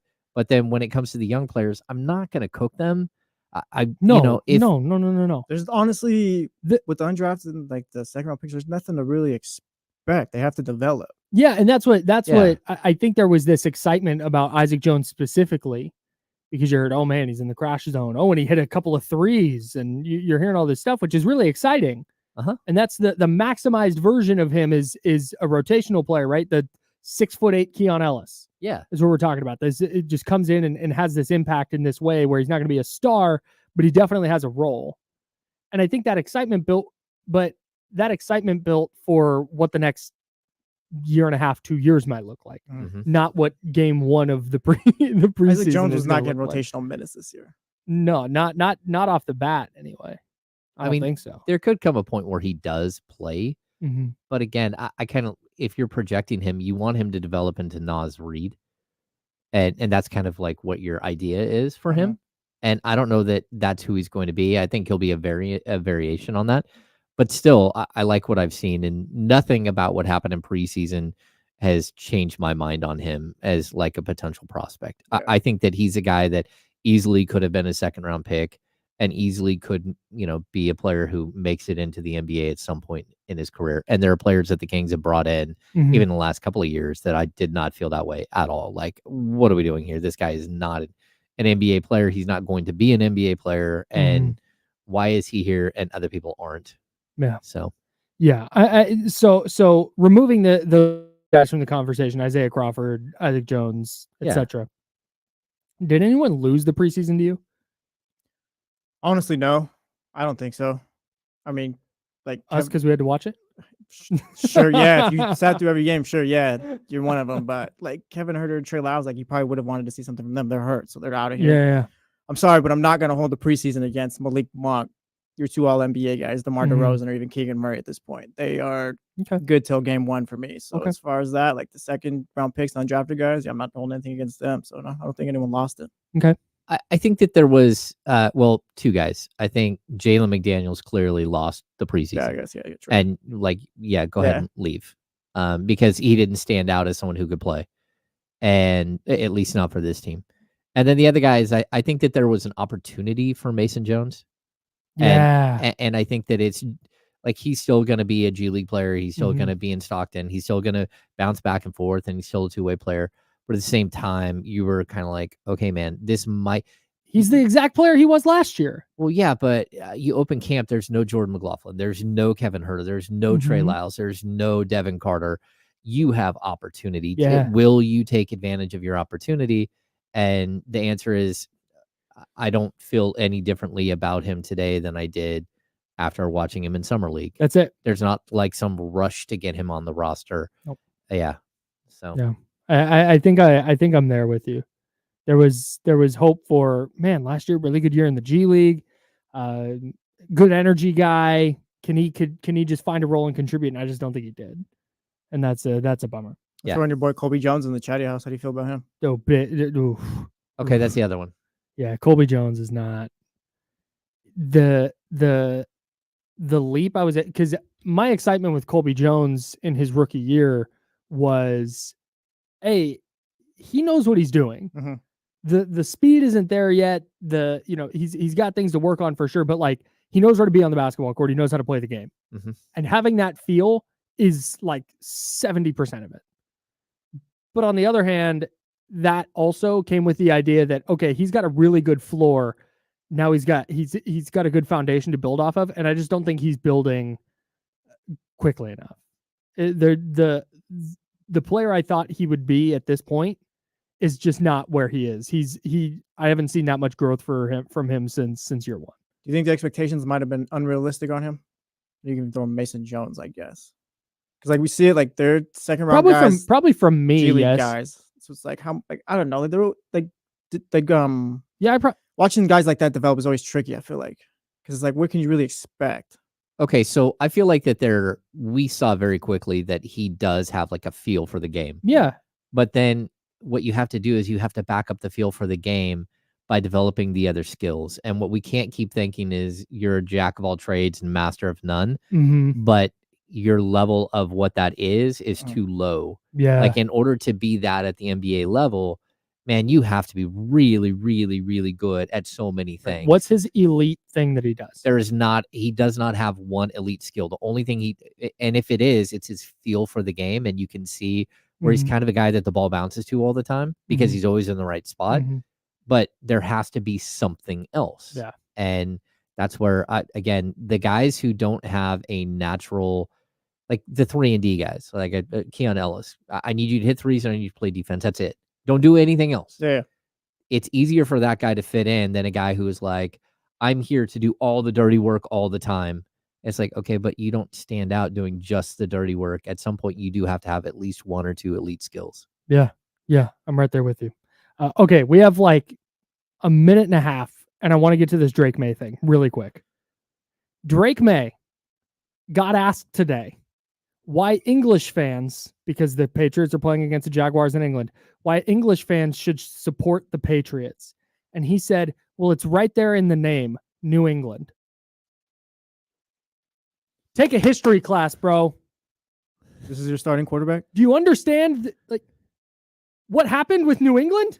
You know why it's New England and not England? Maybe Drake should have said, "No, we still got beef with you guys." Yes, and they're the they Patriots, should. man. Their Patriots. logo. Their original logo was a militia man. Yes, a patriot, a U.S. patriot, right? Against England, a traitor to England, a traitor to the crown. Right?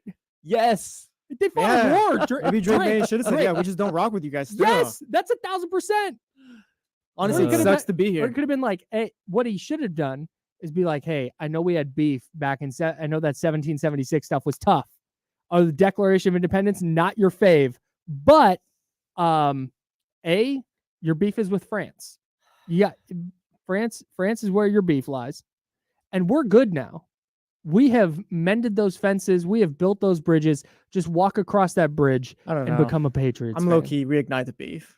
I'm low key gonna throw some tea into the lake tonight or something. It's a little different because my mother-in-law, who I love dearly, is English, and I've been to England now, and I liked it very much. But still, like English sporting events, I still got there's residuals from 1776. I root against England. Very tough. I do. And there's no rationale other than they're just the redcoats, bro. Still bitter about the Stamp Act. Like damn Tories. Come on, man. Drake, man, act like you've been there before. Make a play, Drake. You will Tough not. year for Drakes. Down on Drakes. Down on Drakes. Yeah, Paul Revere's out on Drake, man. You will not tax my Paul tea. Revere, fraud, by the way. Really? Paul Revere got caught right away. He got caught right away. They never told us that in school. Also, the Sabrina Ionescu shot, and we got to go, but people said, oh, it's the biggest shot in Liberty history. No, that happened at Lexington and Concord. Everybody knows that. Yeah. Brush up on your history, nerds. Idiots. Idiots. We're done for the week. Well, we're not. You're coming up at 3:00 on D-Lo and Casey. Yeah. I will not be on D-Lo and Casey. Jesse will. So stick around and listen to two of the three people here on D-Lo and Casey coming up. They're going to take you into the weekend. They're going to take you up to ALCS Game 4 between the Yankees and Guardians. That's tonight, 4:30 p.m. Coverage begins right here on ESPN 1320. For James Ham, I'm Kyle Madsen. We're the Insider, sponsored by Jiffy Lube, and we're back with you Monday at 10 a.m. Until then, drink water and be nice, people. Bye, friends. Appreciate y'all. Have a good weekend. Chatty house. Stay safe.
just had to leave. I will let you know. All good, man. Whatever you could do. If you could do anything, it's all good. Oh, that's a good idea. I'll just tell everybody KC's at Golden Sky. That's fantastic. Good call.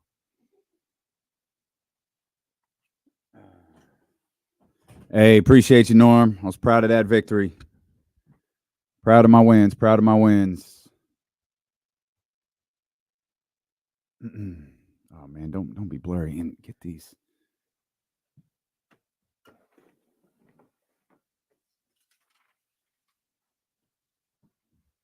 There we go. That's a little better. All right, y'all. We kicking it today. Just me and you.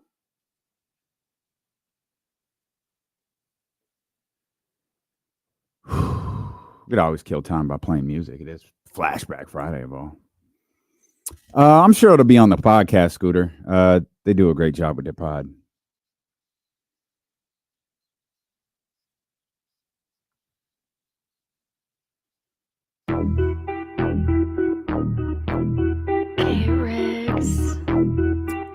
Yeah. We got them screaming D-Lo, KC, D-Lo, KC, D-Lo, KC, D-Lo. We got them screaming D-Lo, KC, D-Lo, KC, D-Lo, D-Lo. We your number one spot for some sports, huh? Got the city going crazy when we work, huh? We top 2, but we ain't 2, we in first, huh? And when you need the real, we is who you search, huh? D-Lo, KC, D-Lo, KC, D-Lo, KC, D-Lo. We your number one spot. Let's go, baby. What's good? Hey. One more time for the weekend. Let's go. One more time for me. Hey. Shout out to everybody who tapped in this morning and saw your boy emerge victorious on the No Name movie game. I'll explain that in just a second. Welcome into the Friday, October 18th edition of D-Lo and KC. I'm Damian Barling. The ultimate needle mover in God mode himself. He's Kenny Caraway. Acknowledge me. My man's not here today. He got called into a family situation at the last second. So hopefully my man will be good and he'll be back with us next week. But today it's us. And you know what I just thought about? Jesse, I don't know if you can hear me, but we'll probably have to scratch that 217. I don't know. Did you send that already? Yeah. Okay, good. Because I was like, I don't have that contact. So if you got it, good. I think Eddie will be with us at 217. So I should have known my man Jesse would be on top of it. Will Z will be with us here in just a little bit, man. But we're going to hang out today. Shout out to everybody who tapped into 106.5 The End this morning. Saw your boy. See, this is the part you didn't see. Let me explain what happens to you behind the scenes, right? The magic of radio. Oh, thank you, Scooter. And we are live from the worst slums of Sacramento. Appreciate you, Scooter. Thank you for reminding me to do that. What you don't hear is when Gavin says, hey, we need contestants for the No Name movie game. And they call in. And I remember, I think it was, what was it? Rebecca. Hey, Rebecca, you could choose from Gavin, Katie, and D-Lo from ESPN and KSFM. She goes, I want Gavin. Great. Next person. I forgot the young lady's name. But she says, Gavin says, okay, who do you want your partner to be? And she goes, well, can I pick you? And goes, no, I've already been taken. All right, well, I'll take Katie then. No, okay. No, cool. I got it. It's all good. Tiffany gets on the phone. My girl, Tiffany. Tiffany, sorry, you don't really get a choice in this, but you got D-Lo. And Tiffany says, that's all right. We got this. Boy, when I tell you we smoked that No Name movie game, come on, man. Katie was stumbling through her contestants. There was Gavin's contestant got nothing. 0. Got none of them right. We only needed 3 to win. We got 3 easy. We probably could have gotten 5 if we really wanted to. But we got 3 easy, and we took home a victory, despite the fact that the expectations were set pretty low for your boy. It's a fun game. You could check it out. Last pick of the draft always humbles you, no matter what it is either. It doesn't matter if it's last to go eat or something. It's just last pick of the draft always humbles you. That was me. Last pick. Just left out there. Just whatever kickball team just had to go to that one. Oh, I lived that as a kid. I lived that in elementary school. Little fat D-Lo with no athletic skills in the third grade, never getting picked. But Tyler, you got it. I got the belt. I'm the champion in the No Name movie game until further notice. Until I decide I want to defend my title again, I am the champion of the No Name movie game. Speaking of the wake up call, they're out at Roosters on the River right now. They're going to join us just for a couple of minutes. Coming up in about 10 minutes, they're giving away tickets to Golden Sky every 10 minutes out there. Golden Sky, of course, kicks off today at Discovery Park. And talking about the No Name movie game, playing our own little games here. Maybe me, Jesse, and Kyle play the No Name movie game for the next 4 hours or so, because that'll be a whole lot better than what we watched last night. There was a lot we said yesterday, and I'm not going to change my tune and say, oh, I'm so upset the Kings lost. Like, I don't care if the Kings lost. But I thought I was pretty clear when I said to the insiders, like, don't get your ass kicked. Like, don't look bad. Don't look like you did against Portland. Bro, that's exactly what they look like. They look exactly like the team that was at the Golden One Center on Sunday. The only good part about this is it wasn't at home. Now, De'Aaron didn't play, which we found out about an hour or so before tip-off, maybe a little bit longer. We found out Malik wasn't going to play. There was rest, a little bit of soreness from Malik. It's like, all right, like, nah, not a big deal. I was hoping De'Aaron was going to get some first half run, but in the end, it was really no big deal. But man, like, that was ass. Like, that was just terrible. And the thing I walked away with was, you know, we got the details on Doug McDermott's contract yesterday. It was like it's a league minimum. It's a vet minimum, excuse me. It's a vet minimum deal with $750,000 guaranteed, and then it becomes guaranteed it was like January 4th, 5th, whatever that is. Doug McDermott looked like the only dude out there who wanted to earn a roster spot. I think that's my biggest frustration. Wins or losses or whatever, it looked like some of those dudes didn't want to play last night. I get what you're saying, but just come regular season, like Jordan McLaughlin's not playing 28 minutes. He's Mason not playing. Jones, like none of those guys are getting minutes. You're probably right. You're probably right. They're not. I mean, Jordan McLaughlin, I think, is going to get minutes, but you're right. You're right. Yeah, you're right. He's not going to play 30 minutes. Mason Jones isn't going to play. Kobe Jones, like, I get it. Kobe Jones might not even be on the freaking roster, but damn, like, you got to play for the rest of the league. Like, them dudes looked, that was whack. Like, I don't know any other way to say it. Like, not even in context. And I believe there's a lot of reasons to be, I won't say concerned. It's preseason, whatever. We don't have to say there's a lot of reasons to be concerned about the Sacramento Kings. However, if you're a Sacramento Kings fan and you are concerned, man, I don't blame you. These aren't 4-game issues. That's the thing that keeps frustrating me. These aren't 4-game issues. These aren't isolated moments. These aren't things that we didn't see all of last year. And that's my problem. They can't, like, we got a 5-game sample size of this team's inability to shoot. Now, if you want to question, like, hey, man, it's all good. Like, I think it was Patrick yesterday in the Matthews Mattress Chatty House said to us, hey, man, don't worry. They ain't going to play with that physicality in the preseason that they're going to play for in the defensive end in the regular season. Patrick, you're right. I'll give you that. But what's that have to do with making shots on the offensive end? Why is this team suddenly incapable of making baskets? And I want to be careful because my first inclination is to say, man, the depth of this team is ass. This is terrible. We get one injury, man. This team's cooked. For reasons known to only one person on the face of the earth, Kevin Huerter didn't play last night. Now, we can go over, and I'm sure James will. James is off to practice. He'll be back with us in the 3-ish o'clock area. But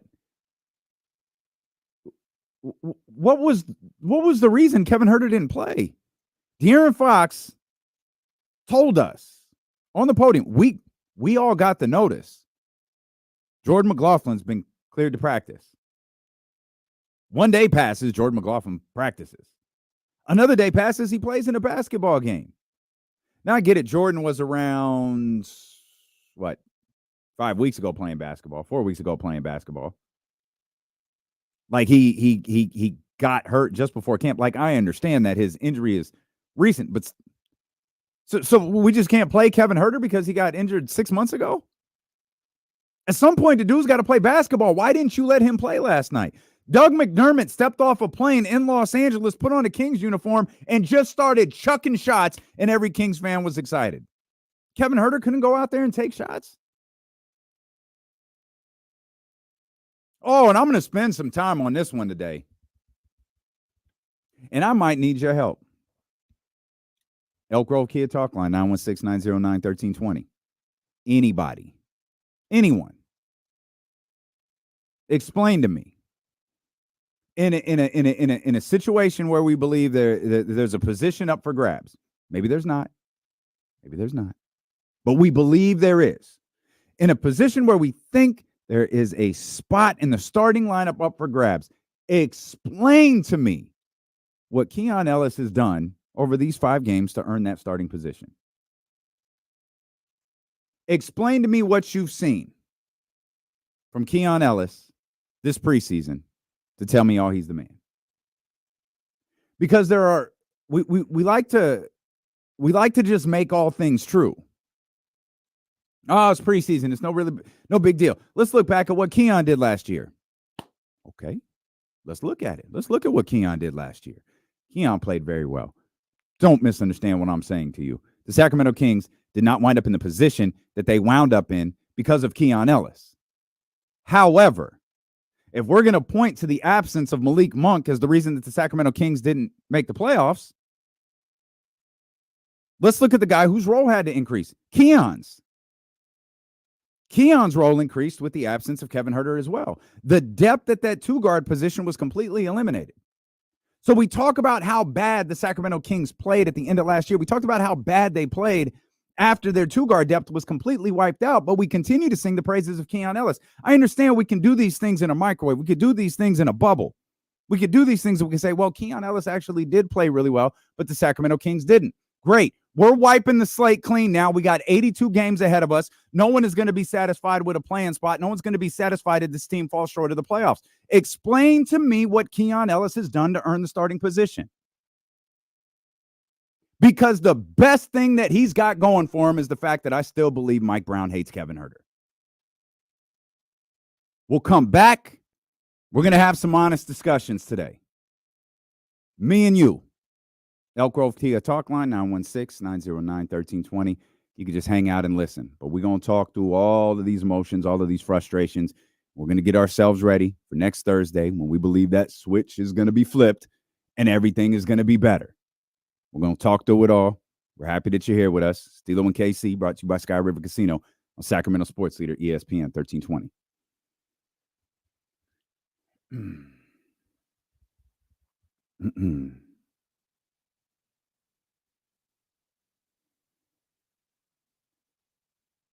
Give me 1 second, guys. Just 1 second. One second.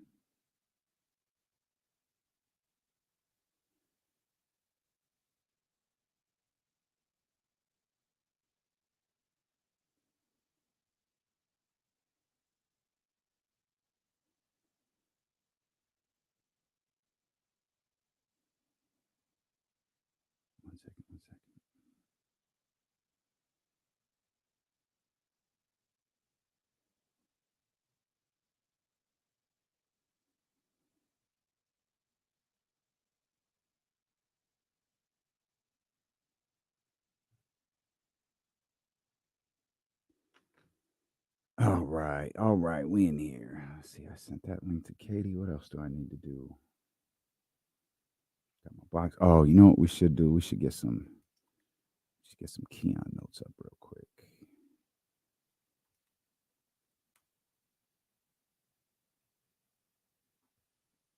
Keon Tyrese Ellis.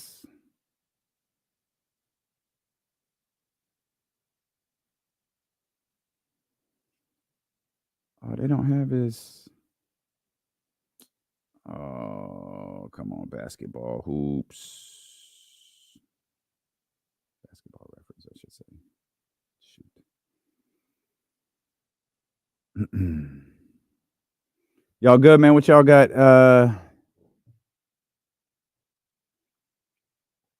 D-Lo's still mad about the Cowboys loss. Sean, I'm not a Cowboys fan, bro. What you mean? Cowboys can lose all they want to. Don't bother me a bit. That's the old D-Lo, Sean.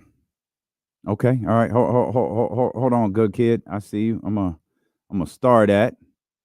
I'm gonna get back to that.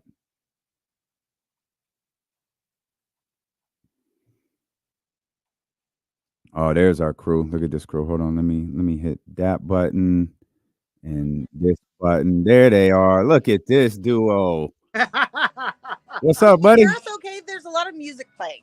We hear you just fine. Okay. We hear you just fine. We're still in commercial. You're on with the Chatty House. We probably got like about a minute or so, a little over.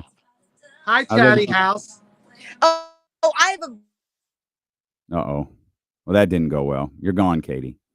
You could be getting a call right now. You could be getting a text, or the service could have just cut out. Who knew? Zabo says, well, that was the end. And there they go. Good call, Zay. That was the end right there. We lost them. A Katie freeze. We got a Katie freeze. Now they're going to be worried. Now they're going to be petrified, not knowing that this just happens to us. This is just the way things go here. You don't have to worry about it a bit. We're back.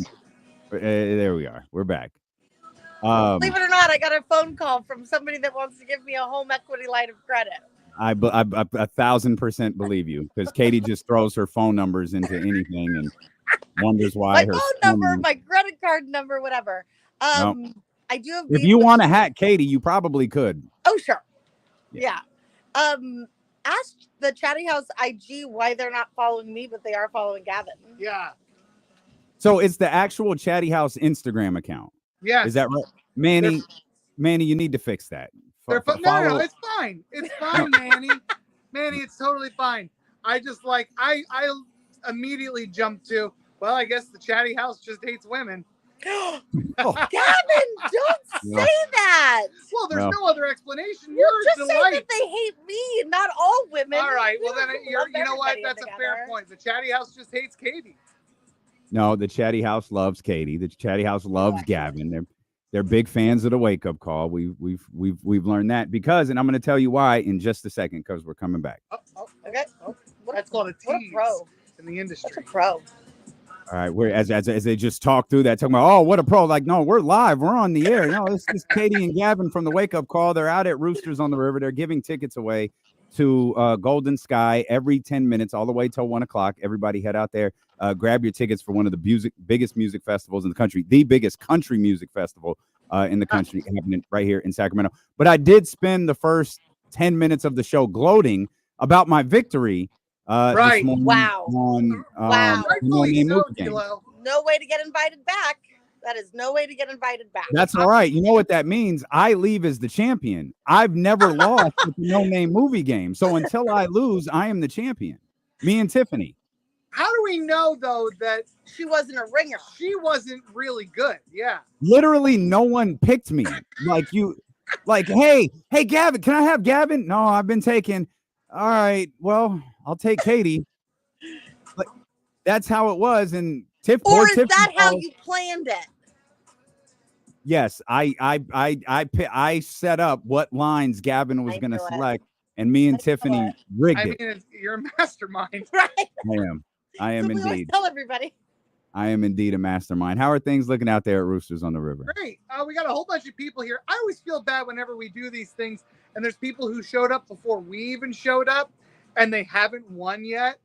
Like, I'm always just like, oh, man, as I'm pulling a name out of a giant wine glass, I really hope that this is that guy because he looks like he's real bored. Yeah, we're trying, guys. We really are. But there's still time to come out, and you can still put your name in, and you could win over all those people that came out a lot earlier. Yeah, and every person who wins gets a chance to be upgraded to VIP, too. Oh, very nice. That'd be so fantastic. Somebody hears this right now. You know what? I'm not too far. I'm going to go to Roosters on the River. They get there at 12:50, put their name in the hat, and the guy who's been there since 10 leaves with nothing, and the guy who heard you on ESPN 1320 is walking away with the VIP pack. That gives me so much cringe. That gives me angina. Don't say that. I don't think we don't talk like that over here, Katie.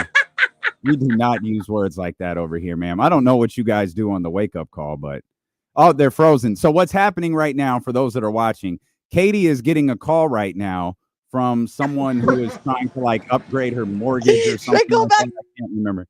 So this is why her screen goes black and she exits, and they're going to come back because that's what happened. They had the brilliant idea of calling from Katie's phone, knowing that Katie's phone rings every 30 seconds. So I've been next to Katie while this happens, and it's just nonstop, the phone vibrating with the logo that says spam likely. You are an adventure, my friend. My life is in shambles. It's okay. That's all right. We're gonna. Well, we love you guys. You lose the no name movie game. Your phone won't stop ringing. Right. It's been a tough day. I understand. But I look good. You look great. You look great as always. We love you. Roosters you. on the River till 1:00. Every 10 minutes, you're giving away tickets, unless you're the poor people who have been there since 10 o'clock. Yeah, but you know what? Hopefully they'll win too. I love that Gavin just quit. He was like, Katie, this is ridiculous. He said I can't do this anymore. I understand. He's probably had enough of me today anyway. So tell Gavin thank you and have fun out there. Okay, bye, honey. All right, bye-bye. That's our girl, Katie. Roosters on the River all the way till 1:00. They are giving away tickets to Golden Sky, massive country music festival going on here in Sacramento. I still always think it's amazing. It happens like every year that they go straight from Aftershock right in to Golden Sky. All right, now let's get back to business. That was fun, but let's get back to business.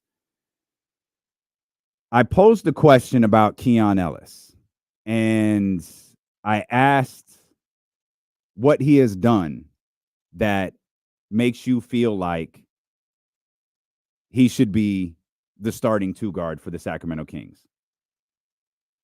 And it's okay, by the way, to not be overly critical of what we've seen here in this preseason. I completely get that. It is a very, very difficult line to walk when you cover the Sacramento Kings for a living. Like they haven't played well. Like I don't know what to say. Like we came in, we kind of knew. I mean, we didn't kind of know. Mike told us what was going to happen that first game against the Golden State Warriors. I'm going to run these guys into the first half, and then, we'll get a look at a different group of individuals in the second half. Mike was very clear about what was going to happen in the second game against the Golden State Warriors. We're going to play them into the third quarter. That way they can get a little feel after halftime, and then we're going to go with the rest of the guys. The best the Sacramento Kings have looked, and I'll attempt to be really specific, the best the Sacramento Kings that we expect to play all year looked is in those two games against the Golden State Warriors. The first half, and the starters looked pretty good. I say they looked good when they played that stretch into the third quarter, both games against the Warriors. Now, what's happened since then, I'm not really sure. I actually think Keon played pretty well in that second game against the Warriors, if I remember correctly. But what have you seen from Keon Ellis that tells you he should be the starting two guard? Now we'll go to Good Kid, Dad City, because I'm a good kid in here. I didn't save it, so now I got to scroll back and see it. He sent a whole paragraph about why he thought Keon Ellis should be the starter, and I thought it was pretty insightful and wanted to share it. Thank you to my man Jesse for finding it. Here's why Keon starts. With Harrison Barnes gone, Keegan is tasked with guarding the top wings in the league. Keon's role is to guard the top guards in the league and knock down open threes. Okay. The only vestige of a decent defense is Keegan and Keon being top-notch defenders. I like that last line a lot because those are probably the two best defenders on the league, on the team, right? Keon and Keegan. Now, to be clear, I think that De'Aaron is a very, very good defender. He's a very different defender than those two guys are. But I believe he's also a very good defender. But if you told me that Keegan Murray and Keon Ellis are the best defenders on the Sacramento Kings, so be it. Now, here's the difficulty of all this. This is the difficulty that I think Mike Brown is facing. The difficulty is the offense struggled last year with Keon Ellis. But there's a huge asterisk to that. There's a huge caveat to that. The offense struggled with Keon Ellis in that position where he was playing 30-plus minutes a game, and Malik is gone. And whether you like Kevin Huerter or not, Kevin Huerter's absence was a really big deal last year. Even as bad as Kevin Huerter's season was, his absence was brutal. Again, because it coincided with the absence of Malik Monk, and you just wiped out all of the depth that you had at that position. So what does the Sacramento Kings offense with Keon Ellis and Malik Monk and Kevin Huerter look like? The fact is, we don't know. We don't know what it looks like. We don't know if it's sluggish. We don't know if it's slow. We don't know how teams are going to guard Keon Ellis when those other guys are around. We posed the question earlier this week. If Keon lived in the 3 to 6 shot attempts range, is that enough to sway any defense in the league? Is that enough for any defense in the league to go, we got to get up on Keon? And I know what y'all will say. I know what KC would say if he was here. Keon can hit threes. Keon can shoot threes. Keon is not afraid of the three ball. Got it. Okay. But at what point does the defense go, yeah, we can't leave Keon? Because no matter how frustrating Kevin Huerter was last year, he's not getting left. Keon steps on the floor Thursday night. God knows if that's actually going to happen. But Kevin Huerter steps on the floor Thursday night. The Minnesota Timberwolves are guarding him closely. Whether he's a starting 2, whether he's a reserve 2, whether he's a reserve 3, they're guarding Kevin Huerter. Isn't this kind of what we knew coming in, though?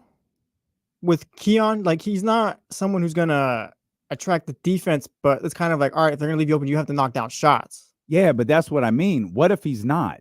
What if he's not knocking down the shots, or what if he's not taking them? Then he's playing. And at what point are defenses actually caring? Like, if he shoots 40%, we'll even go on the higher. We'll go 43% from 3 in the first, for fun. We did this yesterday. We'll say the first 10 games of the season. Is that enough to change the way he's defended? Because he's probably shooting less than 10 times a game. Just by the way we mapped this all out with De'Aaron and Domas and DeMar and everybody. He's probably shooting 10 or less times per game. He shoots 43%. Our defense is guarding that. Because my gut says no. At that number of shots per game, again, that's the number of shot attempts. Cut that down even further. That's the number of threes. Even if we went on the high end, we'll say 5 or 6. You're hitting 40% of that, 43% of that for 10 games. I don't know if they're guarding that.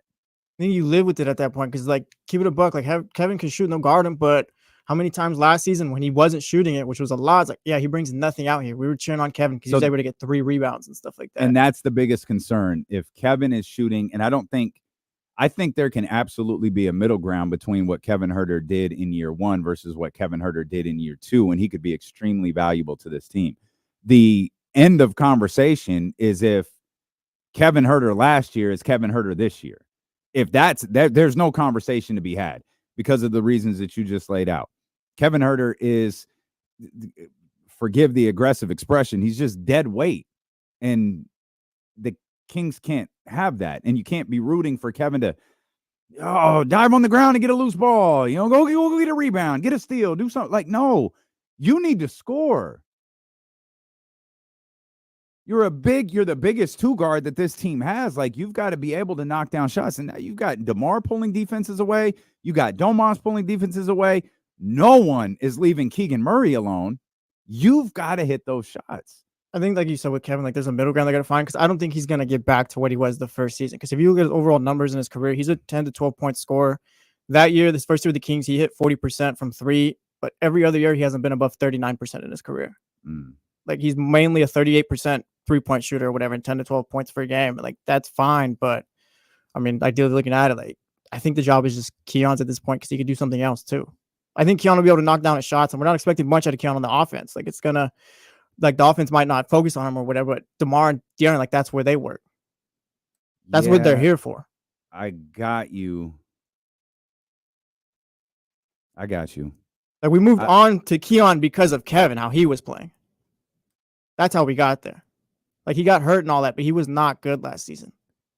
And when he wasn't good, not pinch shots, he was just out there. So if we said Mike, I don't think this is assumption on my part. I don't think this would be an assumption on anybody's part who felt this way. But it felt like Mike was searching for Keon all offseason last year. He was looking in the wrong places, but he was looking for someone to do what Keon could do. And he tried Chris Duarte. I think he tried Kobe Jones last year. It didn't work. Yeah, charismatic enigma in the chat goes on. No, we moved on because Mike was desperate to find any replacement he could find, because Kevin wasn't playing good. No, I'm not gonna dispute that. That was the whole. That's what started all of this to begin with. Was I think it was preseason where Chris Duarte is going to start the game, and Mike acting like it's no big deal, Kevin looking like it's the end of the world when he's being interviewed, and then Mike going, everything's fine. No, he was always going to play. Like, Kevin clearly didn't know that. Whatever Mike said that day, but Kevin clearly didn't know. And that was like the domino effect of, okay, Mike's looking for something else. And then he had games prior to the injury where Kevin wasn't available. And obviously Chris Duarte isn't on the Sacramento Kings anymore for a reason. Like, that idea didn't work. We saw Keon come in and play good minutes at times, but Mike still either didn't buy it or there was something about Keon that Mike didn't like. Because it's not like Keon stepped on the floor, was this defensive juggernaut, and Mike went, oh my God, we've got something. That didn't happen. We went over the game logs earlier this offseason trying to pinpoint where was the exact moment that it was like, oh, Keon is in the rotation. We found stretches where he played a bunch of games in a row, and I remember the conversation distinctly because he was a two-way player. And we're like, he's going to run out of games. They either have to convert his contract or he's going to run out of games. So we would see him not play, and no one would really think it was a big deal. And then eventually he got into the rotation, never left it. And then, the disaster of Kevin Huerter getting hurt and Malik Monk getting hurt, one after the other, saw, what we wound up seeing with Keon Ellis at the end of the season, which is kind of the impetus of this whole point. What we saw from the Sacramento Kings at the end of last season wasn't good. We all agree it was bad. It was the worst basketball they played all year. That's absolutely not because Keon Ellis was in the starting lineup. But Keon Ellis couldn't make up for the absence of those other two guys.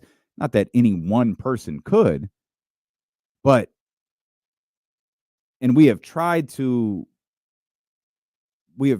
remind people of this all year. And you may not think that this is true, but I absolutely do think it's true.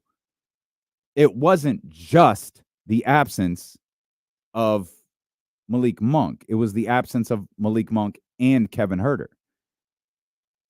I think, and we had wondered at the time when we didn't know how hurt Kevin Huerter was, if he would get back in the starting lineup with the way that Keon Ellis was playing. And I distinctly remember when we found out Kevin was out for the year that Mike dodged a bullet in the sense he didn't have to make a difficult decision. Like last year, it felt like there was no situation where at the end of the year, Kevin should have been starting instead of Keon Ellis. And then, of course, Malik gets hurt, and then, everything goes to hell. But if we're taking little individual samples and that's all we have, I don't know that there is a case closed verdict from your peers in the jury argument that Keon Ellis should be the starting 2 guard for the Sacramento Kings. Now, I agree with what a lot of people in the chatty house are saying. I believe a lot of what the conversation has been all offseason, when the conversation centered around mostly Malik and Keon, and every once in a while someone would throw Kevin Huerter in there. In the argument that Good Kid Dad City made earlier about the defense and Keon and Keegan and the bit of relief that you can have on the defensive end, particularly with De'Aaron Fox. Maybe there's no more important opinion than De'Aaron's, because De'Aaron was the one who said on the podium last year, yeah, he takes a lot of pressure off of me. And then you go back and you watch some of those games, you just isolate the defensive tape. You see like, oh yeah, De'Aaron doesn't. There was a time where De'Aaron had to be like the offensive player of the year, which I know isn't a thing in the NBA, and the defensive player of the year. He had to be everything for the Sacramento Kings. And having Keon be able to take some of that defensive pressure off him, at least from a tip-off to final buzzer, at least in that regards, to where, hey, it's crunch time. Hey, De'Aaron's going to go get SGA. Or De'Aaron's defensive assignment is going to pick up here in the final 2 minutes. And that's probably going to be the case anyways, because if you're in a tight game where De'Aaron's defense need to pick up, Keon's probably not out there. Malik is. And I know people like to recite the line, it doesn't matter who started, it matters who finishes. Like, cool, like, I got you. But if you're closing the game with Malik Monk, what is that telling you? And I'm being serious. That's not one of those questions where it's like, I got this big grand answer. What's it telling you that the closing lineup is the starting 4 and Malik is in place of Keon? If nothing else, doesn't that tell you something? Now, closing lineups, 3.5 minutes, maybe even 4. I got it. It's not 48, or in this case, it's not the first 44. Maybe you operate the first 44 a little bit differently than you do the last 4. Okay. But clearly there's something. Because you can make the argument either way, can't you? In a tight game, you got to hit baskets. In a tight game, you need bucket getters. Malik is a bucket getter. I got you. But isn't the other argument, in a tight game, you need to get a stop? Who gets the stop better? Keon or Malik? I think everyone believes it's Keon, right? But Mike goes with offense at the end of the game. So what? So what does that mean? Is Keon... Ooh. Hear me out. Is Keon KZ Okpala? No. Why not? I mean, if you're just judging him off his last 5 preseason games, he is, but Keon was clearly better offensively last season. I understand. Keon is a significantly better player than KZ Okpala. But in Mike Brown's mind, what is Keon Ellis? Is Keon going Kings versus, shoot, we could just do Kings versus Timberwolves. Kings versus Timberwolves next Thursday. It's 110 to 110 with 2.5 minutes left. Is Keon in the game? No. Almost certainly not. But it's like you could ask the same question if you were to start Kevin, though. Like if you were to start Kevin, like Malik is playing no matter what at the end. Sure, maybe. Yeah, that's absolutely possible. I don't know. I don't have answers. I think man. it just says that it's just you play your best at the end. I don't know why they don't. What the reason is for not starting your best, but they're finishing with their best. I still think Mike hates Kevin Huerter. I don't know why. I don't know what Kevin Huerter did to Mike Brown. I don't know if it's because Kevin's a Yankees fan. I don't know what it is. And I'm sure there's some. Maybe he just feels like Kevin's game just doesn't fit what he's trying to do for the Kings. How did it fit 2 years ago then? Like Kevin I just was don't think Mike thought it was sustainable. Because charismatic enigma he's thrown in the chat a couple times. Like Kevin was great that first year, like 3 seed, all that stuff. But Mike clearly didn't buy it. Yeah, you're 100% right. He clearly didn't. He clearly did not buy it. I have no idea if Kevin's playing Thursday. I was going to say I certainly don't think he starts, but I have no clue. I have absolutely no idea if he starts. I imagine he doesn't. I mean, he hasn't. You had the opportunity to play him last night. You didn't. At least I think you had the opportunity to play him last night, and you didn't. Doug McDermott stepped off a plane and into the Intuit Dome and just started chucking shots. And I'm here for it. I wanted Doug McDermott to shoot the ball every damn time he touched it. 14 points on 5 of 13. I'll take it because he looked like the only one who gave a crap last night. I mean, the game was nothing. One thing I'll say this though. I'll say this: the starting five, man. That dude's effort hasn't been questioned one time this preseason. Not one. And it's not just in the results. I'm not just talking about the fact he's putting up, 24 and, 9 or whatever he had last night. They're actually calling fouls against him. I think this is the second or third game he's gotten to the foul line double-digit times. But you see him. I always reference, we've done it like 4 times this week, that Wizards game from 2 years ago, before Christmas. Domas, come, let's go.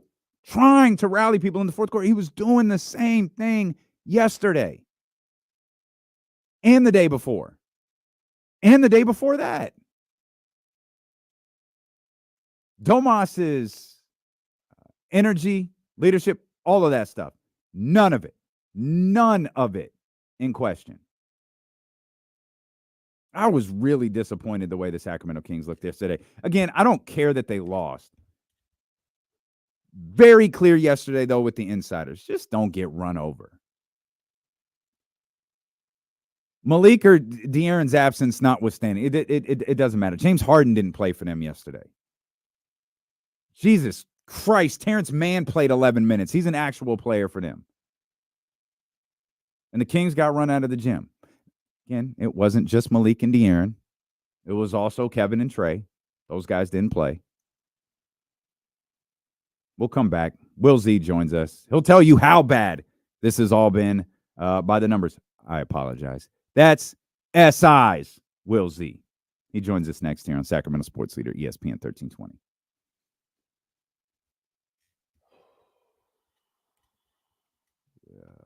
Fresh haircut. What's up, Will? What's up? How you doing? I'm good, man. How are you? Good. Love it. Love it. Love it. Love it. It was time. I let my hair go like as long. Looks good, man. Thank you. I realized that the high fade is it grows out better. So switch to that. And it's been a good change. I'm with you. My guy was in his bag this morning. He got that high fade cooking. Got the beard. The only time I like the beard is the day that my barber cuts it.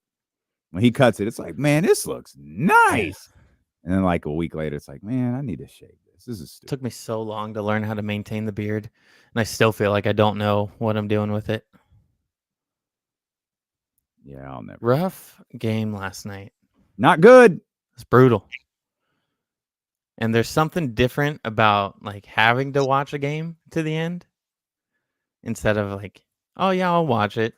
But being like, I need to watch this because I'm writing about it. Just hits a little different.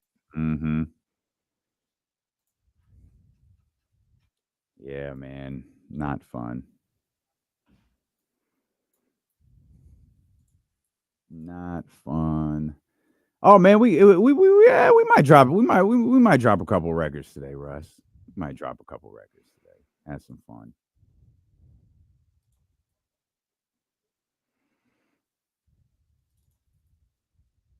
Oh, sorry, Ramsey. I know Ramsey dealing with that Golden Sky traffic. Mm.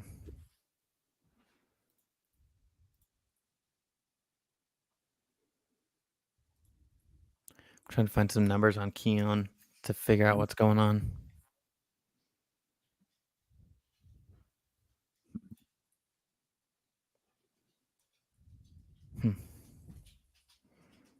Yeah, I'm curious to get your thoughts on that. Yeah.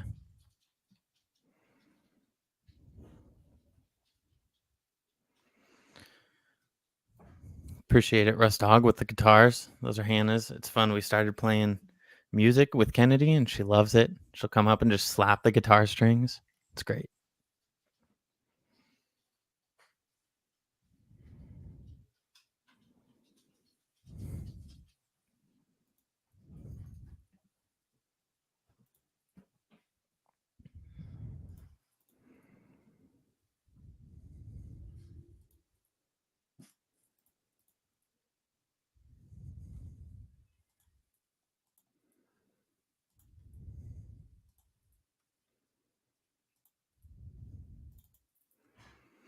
Patrick, your question on DeRozan at the free throw line, 12 of 17 total for the preseason, 70.6%, which is pretty low for him, but I expect that to go up in both attempts and percentage once the season starts. Feels like there's just not as many fouls called in the preseason. Just get the games over. Yeah, the officials want to get out of there. Yeah. Z Sickness. Yep. One. Never, ever, ever. In fact, we're coming back. I'll answer on the air. Our Z Sickness asks us any tips on wisdom teeth recovery. Well, the number one tip I can give you: do not let that pain medicine run out. Don't allow yourself the opportunity to see what that pill is masking. I had all 4 wisdom teeth pulled at the same time. I was still studying to get my bachelor's degree. I was on KSFM middays at the time, and I had to get some work done. I do not like pain medicine whatsoever, and I'm like, I can't take these pills right now. I have to focus on writing this paper. That was the last time I ever made that mistake. If the doctor says to take the pill every 4 hours, take the pill every 4 hours, because you do not want to find out what that little pill is covering up when your wisdom teeth are recovering. It is brutal. Also, ice cream.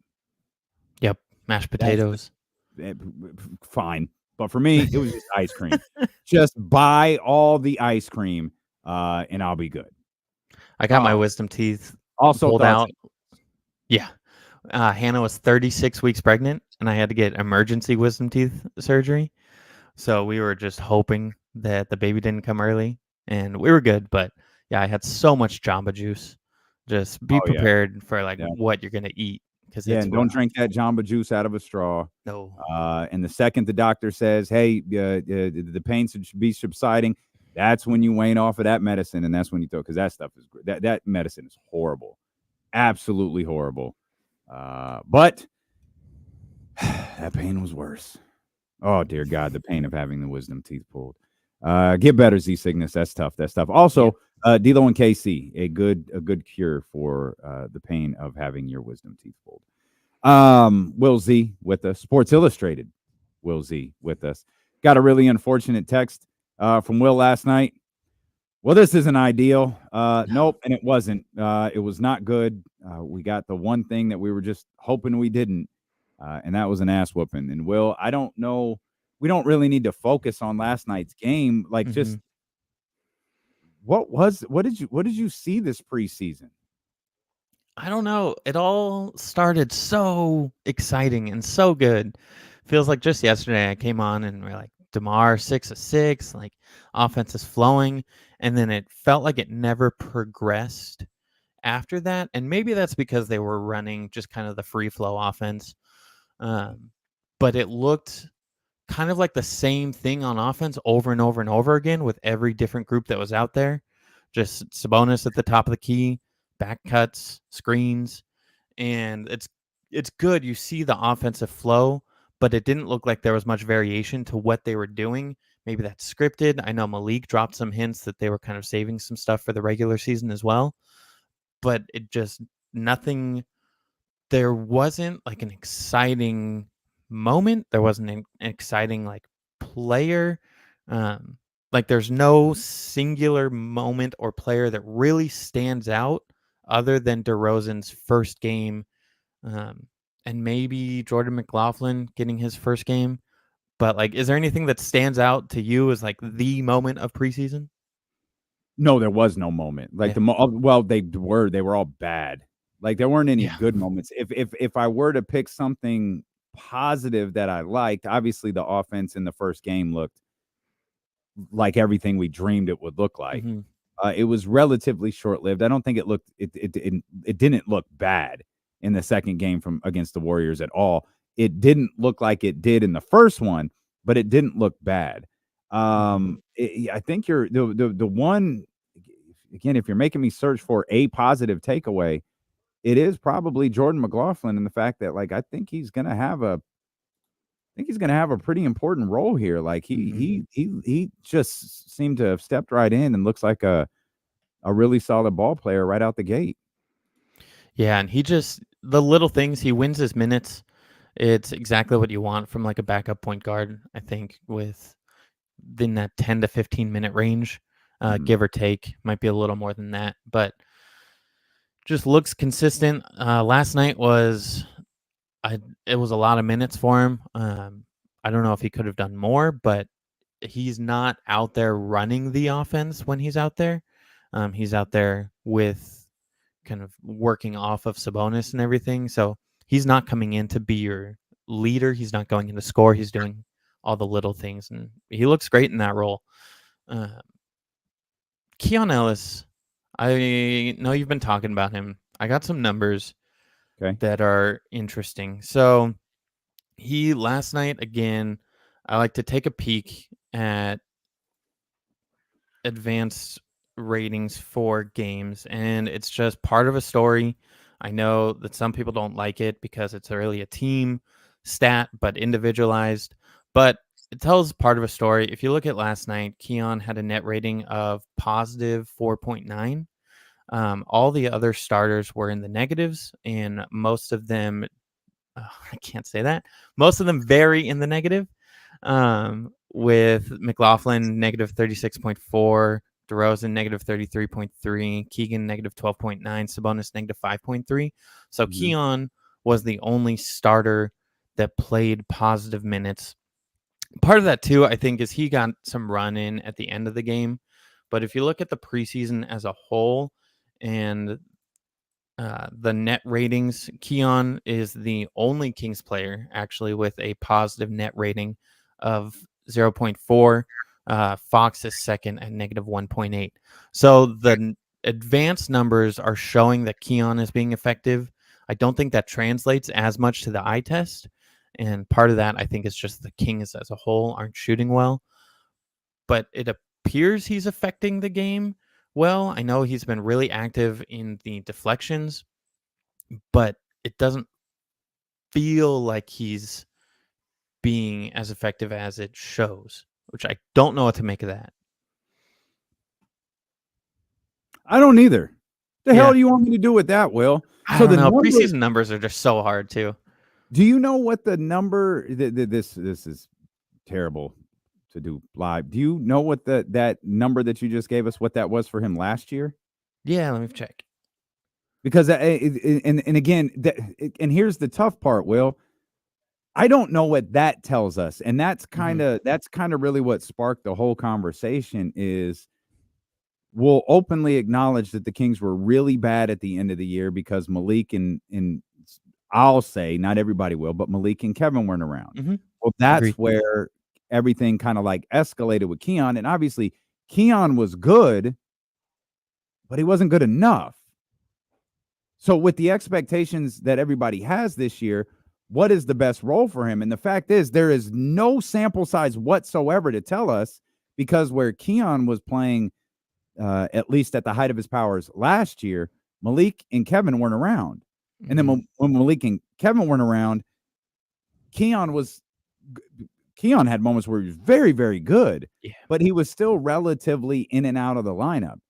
Mike was searching for the better part of last year, trying to find someone who does what Keon does. And even when Keon was doing it, I don't think Mike believed it until he really had to allow Keon to be the guy. And there was another thing I noticed last night. This is that summer league thing again. Keon was playing in the fourth quarter last night. Mm-hmm. Yep. Now his minute distribution was a little weird. Like, I don't think Keon played a ton of minutes. Let me make sure. Keon only played 19 minutes. But the fact that he was playing in the fourth quarter, I thought was weird. It's odd. Yeah.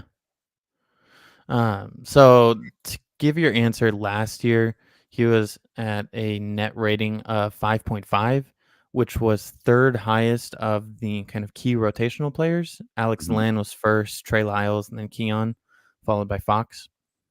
So similar kind of impact to last season, with about the same difference between like him at 5.5 and Fox at 4.3. It's about the same difference where they are now. But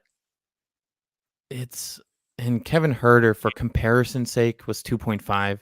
So I think they both affect the game. I don't want to get too hung up on the preseason stats.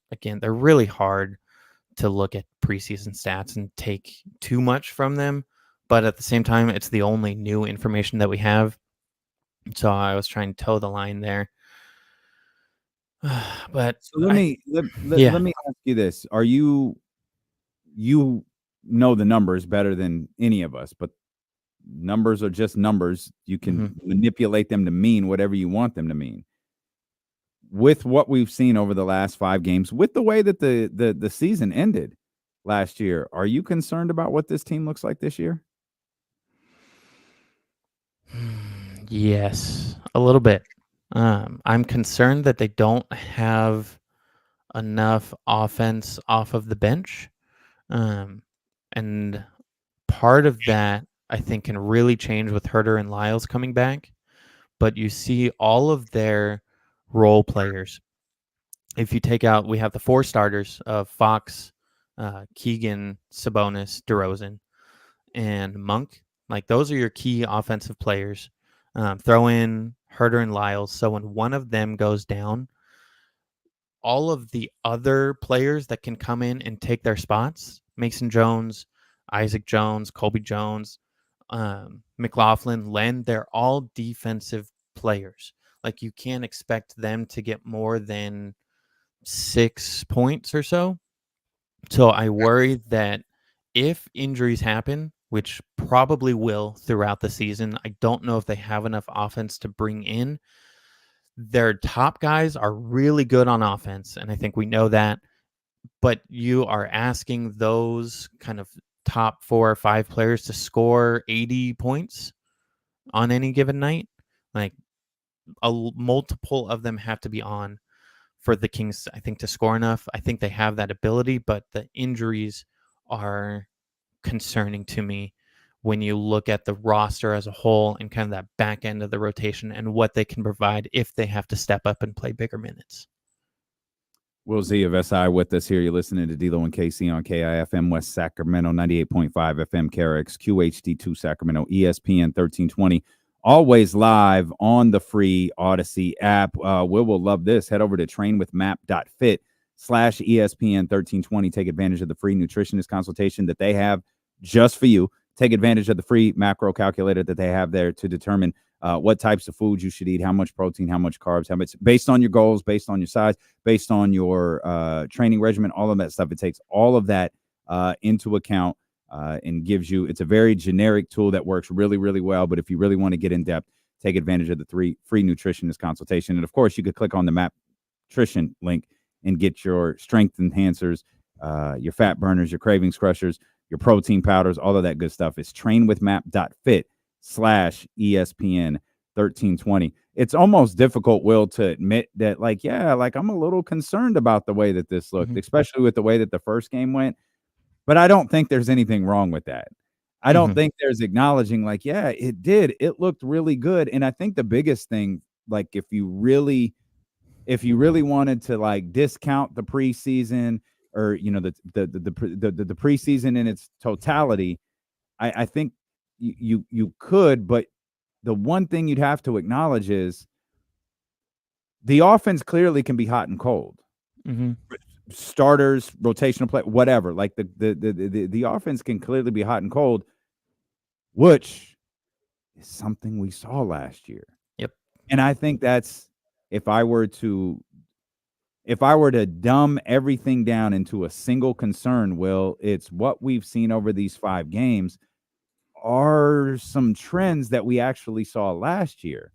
So I'm not super comfortable going into the season either. Of course, that can all change on Thursday with a win against the Minnesota Timberwolves. And I'm going to stop short of saying a solid performance against the Minnesota Timberwolves, because no.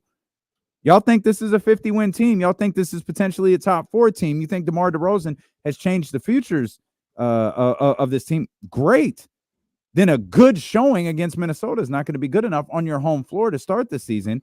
Get out there and get a dub and erase what this preseason has looked like. And they definitely can't come out flat. Like, that would be building on the preseason vibes to come out. And if you just get, like, run over in the first quarter, would be a huge disappointment. And I think deflate a lot of people around the area. So you got to come out ready to go, which will be, again, like you said, that was a big point last year.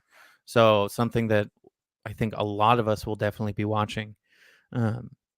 Looking at DeRozan's numbers, do you think that he just wasn't super aggressive in the preseason? He shot 14, his field goal attempts, 6, 14, 10, 15, 8.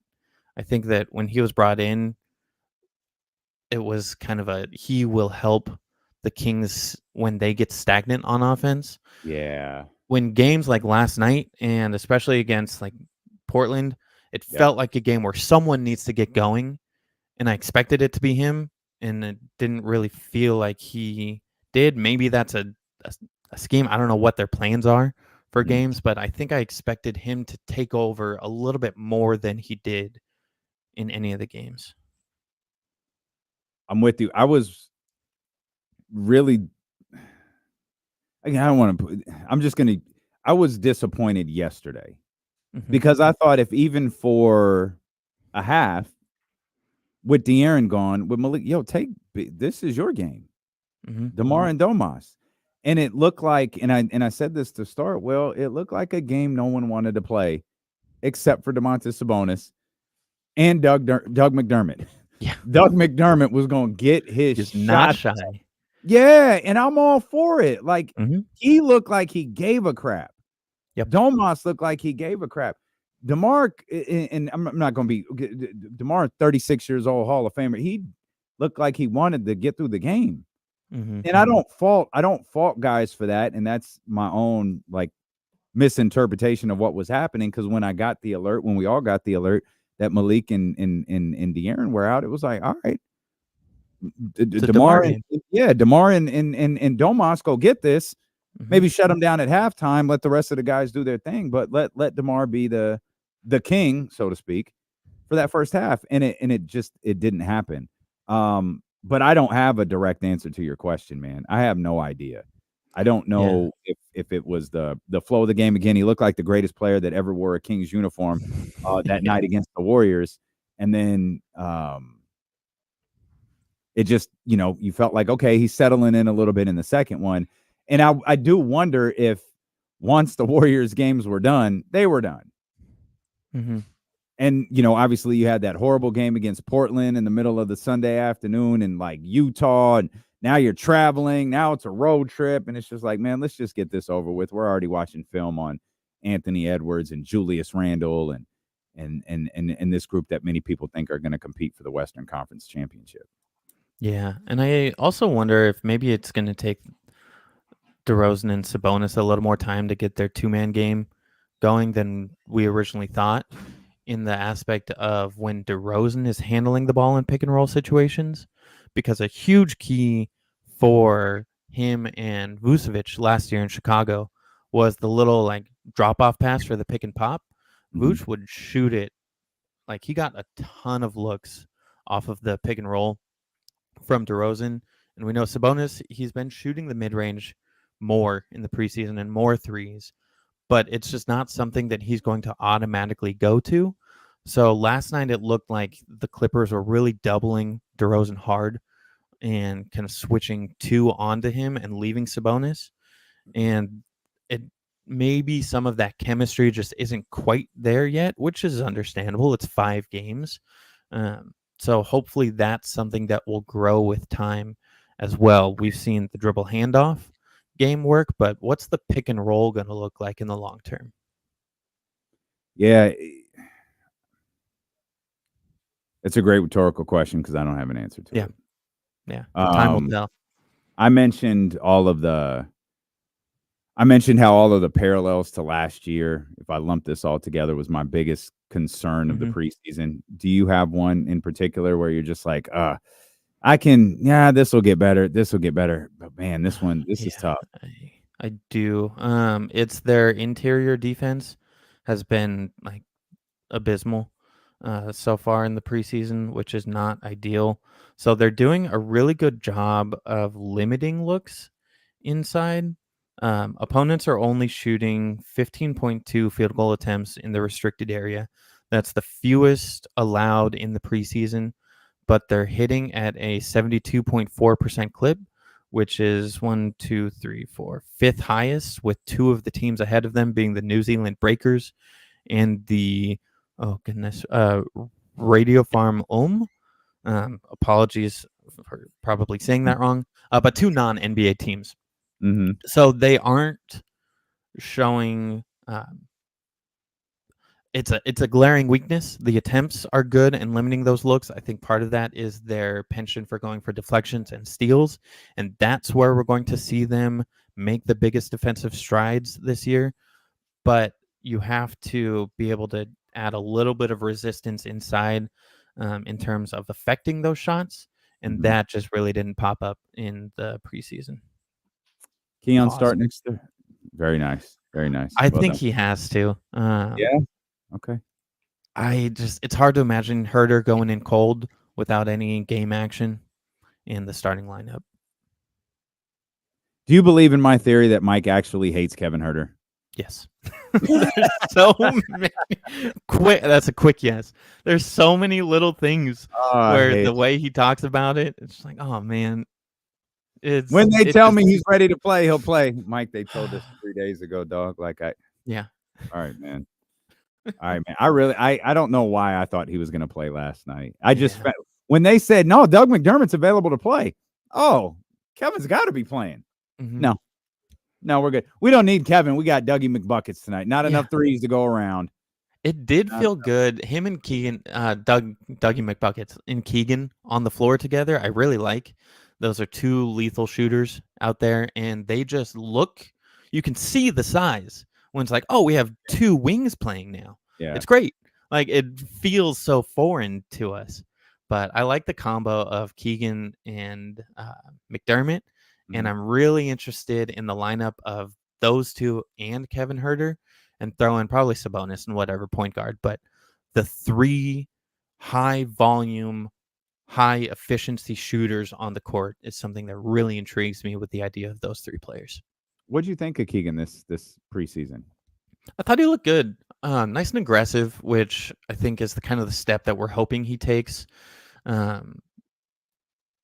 didn't shoot well from 3, but no one did. He got to the line really well in one of the games, getting, I think, 8 free throw attempts. He averaged 2 per game. Rebounds 3.6, just looking at his general stats. But it felt like he was out there making an impact, which is good because so many people were saying with DeRozan that he would kind of be the one to take a step back. And I think his continued growth with this team will continue to be so important. I have to think about everything I say on this show now. No, I know it's terrible. It's like you've lost the ability to just have a natural conversation because of. I'm not going to blame it all on the chat. I mean, but yeah, I understand, Will. I understand. Man, great stuff as always, Will. Well, we'll be talking next week, my friend. Yeah, looking forward to it.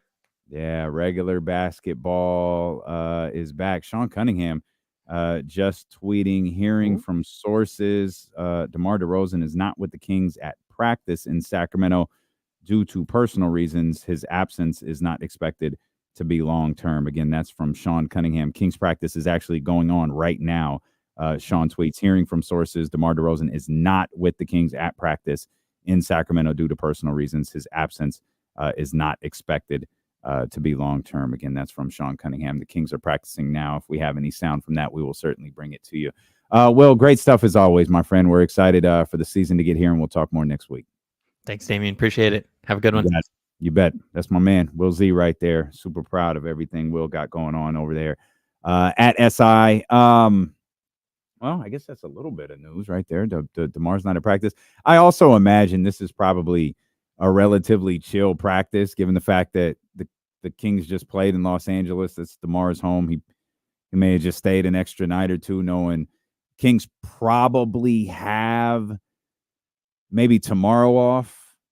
Oh, they have. Well, I'm going to guess they have tomorrow off. I think there's appearances at the Galleria tomorrow, and then the Fan Fest is on Sunday. So those aren't really days off. So DeMar might have been able to steal an extra couple days at home before returning to the Kings for Fan Fest and all of the festivities to help officially launch the week. And then, of course, Monday they'll get into practice for the Minnesota Timberwolves. And I don't know. I hope Mike is confident with what he sees when the cameras aren't around. Some more updates from Sean Cunningham. Boogie Ellis did not make the cut for the Sacramento Kings. Boogie Ellis, Terry Taylor, and Broderick Thomas have all been waived by the Sacramento Kings. I hope there's a spot for Boogie Ellis. Boogie Ellis is an NBA player.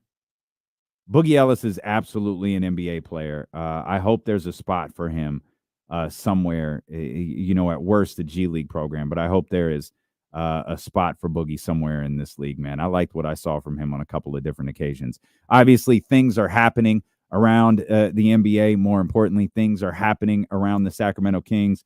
Boogie Ellis, Terry Taylor, Broderick Thomas, all waived by the Sacramento Kings today. We'll talk more about that when D'Lo and Casey return here on Sacramento Sports Leader ESPN 1320.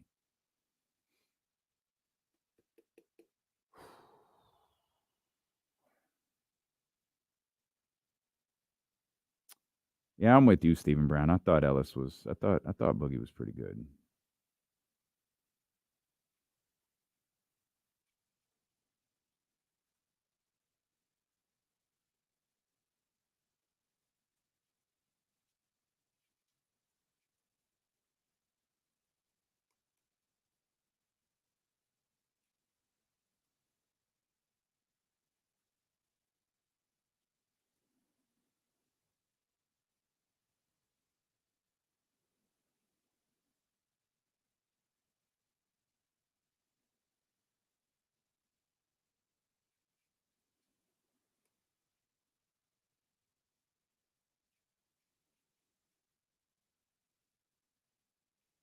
Sorry, guys, 1 second. Just need to get this email off.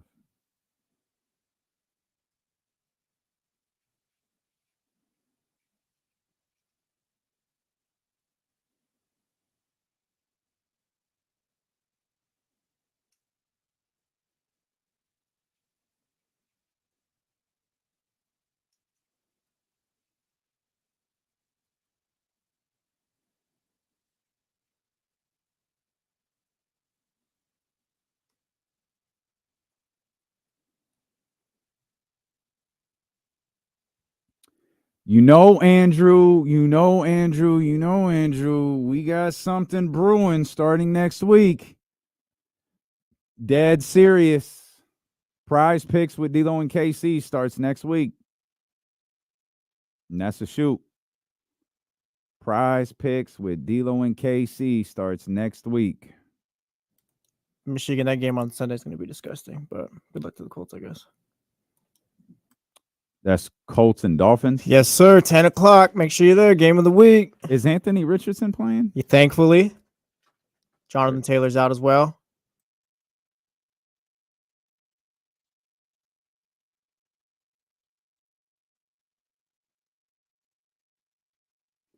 Dolphins win Sunday. I'm going to go ahead and start believing again. I'm ready. Oh, yeah.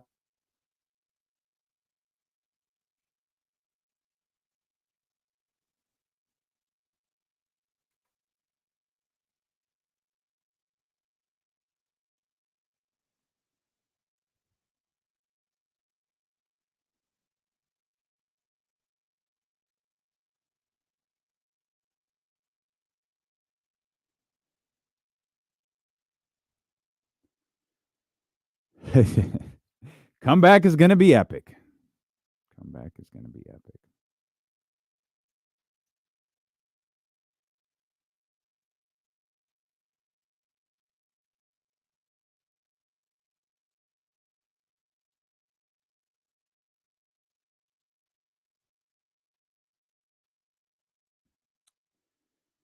Oh, no, Casey had to call out, man.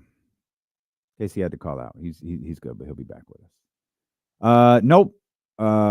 Prize Picks on both stations, actually. I don't know how we're doing it on 102.5. I haven't figured that out yet. I better figure it out. But yeah, no, Prize Picks on both stations. Yeah, we got some pretty dope stuff cooking. Oh, Jesus, man, you ain't lying. You ain't lying.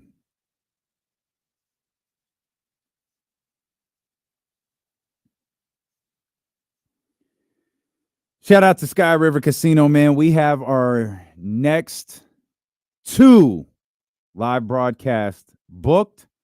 I'm going to hold off. I'm going to hold off a little bit before we give you the details. I think we'll be able to give you the details next week. But I'll tell you this. We got a live broadcast coming up in November that a lot of you are going to be able to attend. We've got a live broadcast coming up in December, which will be the biggest broadcast in the history of live broadcast. And that's a fact. Kyle Madsen's looking over. It's the truth. It'll be the biggest broadcast in the history of live broadcast. And both center around Kings games.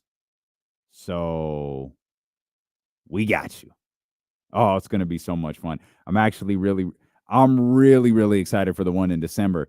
The one in November is coming together, and it's coming together like really well. I think there's we've got some really great stuff coming up ahead at Sky River Casino. Almost as great as that Guardians-Yankees game that we saw yesterday. What an epic game that was, man. And it was absolutely brutal because we're on KSFM. And for those who have never really watched this show, like if you can get a makeup of the room, like I'm normally behind this board. The TV is off to my right and KC is in front of me. So when KSFM is on, I'm navigating a lot of different things. When we're hosting our show at KSFM, I'm navigating some different things. I'm making sure the timing is right. I'm making sure the songs that we're talking on are there. I'm making sure everything is set for when we got to do talk, making sure we got, our computer stuff up for winners. The phone lines are hot, all of that different stuff. KC has the ability to look at me and see the TV. And we're in the middle of talking about giving away Kehlani tickets when he kind of visibly reacts, and I have to no sell it because this isn't ESPN where we just talk through everything. It's just like we're trying to make a point. So I got to keep talking through it. And the second we get through it, I look over at him and he looks up and Aaron Judge has just jacked the 2-run homer to tie the game. And of course, now we're staring at the TV and boom, the second one goes out and it's like, oh, Yankees are winning this game. And obviously they don't. And Kyle this morning showed me a video that I'm sure is all over social media now. I got to see if I can pull it up on Twitter so you could see it in the stream. but I think it was shot from like an apartment complex or something, and you could see the reaction of the park. More importantly, you could hear the reaction from the park. It was bananas. It's one of the dopest videos I've ever seen. Kyle just sent it to me, but unfortunately I can't add. I got it. Give me a second to navigate this, because if you haven't seen it, you have to see it. Hang on. He wants to know if email would help.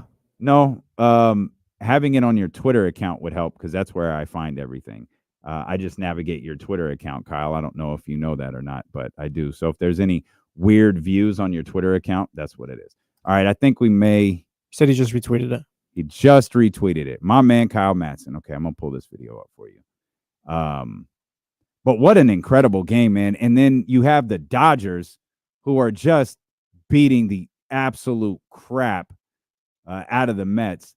I had the scoring differential. I think it was like 30-9. And 7 of those runs the Mets scored were in one game. This is just one of the dopest videos I've ever seen. Like, I absolutely love this.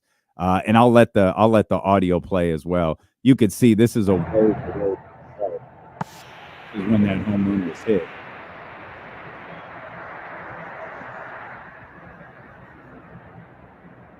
This is very visual. I apologize. Knock it about. Oh, that is just so dope. That is so dope. That's got to be a Kenny Caraway penthouse to have a view like that. Shout out to the iPhone Zoom. That's spectacular. That's so dope. Thank you for that, Kyle Matson. That is so dope right there. Absolutely love that. Absolutely love that, man. What a great game. What a great game that was. Absolutely epic. Can't lie, I do kind of want Dodgers, Yankees. Like, I know, like, that'll be like the haters' ball, and I get it, and that's fine, perfectly okay. Give me that though, as a straight up casual, a 100% Major League Baseball casual. Give me that series, please. I don't think I'd miss a second of that series. Give me that. Give me Aaron Judge. Give me Shohei Ohtani, and you'll have Buster D'Lo over here locked on baseball for an entire World Series. Not that I won't be interested in the World Series if it's any of the I mean, I feel pretty confident the Dodgers are going to close this thing out. But if it's Dodgers Guardians, like, I'd still watch. But come on, man, Dodgers Yankees. Fair to say the two biggest stars in the game, and Aaron Judge and Shohei Ohtani. Yes, this is peak casual behavior on my part. Give me all of that. Give me all of that. But still, what a absolutely fantastic video from Cleveland yesterday. I know Jesse died a little inside when Cleveland was celebrating. No, actually, I'm all Guardians here. I hate the Yankees. Yeah. I'm a Red Sox fan. Oh, that's right, of course. Yeah. Let's go Guardians. Won't go as far to say Cleveland, but okay, it has its limits. I got you. Hey, speaking of run differentials or scoring differentials, I think we have 30-9 in the first 4 games of this Dodgers Mets series. Remember, now this is tough. Think back. You're going to have to use your memories for this one. You remember the first 2 weeks of the NFL season when the Saints of New Orleans scored 91 points? They had this dynamic offense everyone was talking about. They were 2-0. We were talking about that division like, man, there might be some dogs in this division. Oh, Atlanta ain't even done nothing yet, and they might be good. This NFC South could be special. Well, that was the first 2 weeks of the season. Since then, I believe we're at 5 straight losses now for the New Orleans Saints. They've scored a combined 86 points in those 5 losses. Again, for those that missed it, 91 points in the first 2 weeks. 86 in the next 5, and they got their ass whooped by the Denver Broncos yesterday. Now, to be fair, the Saints are a bit of a story, I guess, because they were 2-0. They did have that dynamic offense. They were getting a lot of attention. You can have a conversation there, especially in context of the division. Like, can they bounce back with the Bucs playing the way that they are? Can they bounce back with the Falcons looking to play the way that they are? I think the answer is emphatically no. Like that no, just no. But what's the story with the Denver Broncos? As much as I think I just died a little asking that question, I think it's a fair question to ask. Is that team for real? Bo Nix still doesn't look like a Bo Nix looks like a rookie quarterback. Call it what it is. Like, he still looks like a young rookie quarterback. As much as I don't really like Sean Payton, he appears to be like that team rushed for, what was it, 250-something yards yesterday? I'm sorry, 200. I gave them too much. They rushed for 225 yards yesterday. They've built a team. I mean, a lot of that was Bo Nix, too. Credit to him. But they've built a team to where they don't have to. And this is one of the important things of having a rookie quarterback. You don't want to put everything on that rookie quarterback's shoulders. The Texans didn't have to do it. The Texans had a very competent roster when CJ Stroud got in there. And having DeMeco Ryans in there, having that defense, like they got pieces there that worked. You looked at Chicago. A lot of people were high on Chicago. Their roster. When Caleb Williams got there, a lot of people expected Caleb Williams to sort of follow in the footsteps of CJ Stroud. I don't know that people thought Jaden Daniels would get as hot as he did, but I know that people bought into the football team. And I think with all of those teams, it was like, well, CJ was phenomenal last year. Those guys don't quite have to do what CJ did. They could be good, but the rest of the team can be great. And while I do not think the Denver Broncos are a great team, they're far from an incompetent one.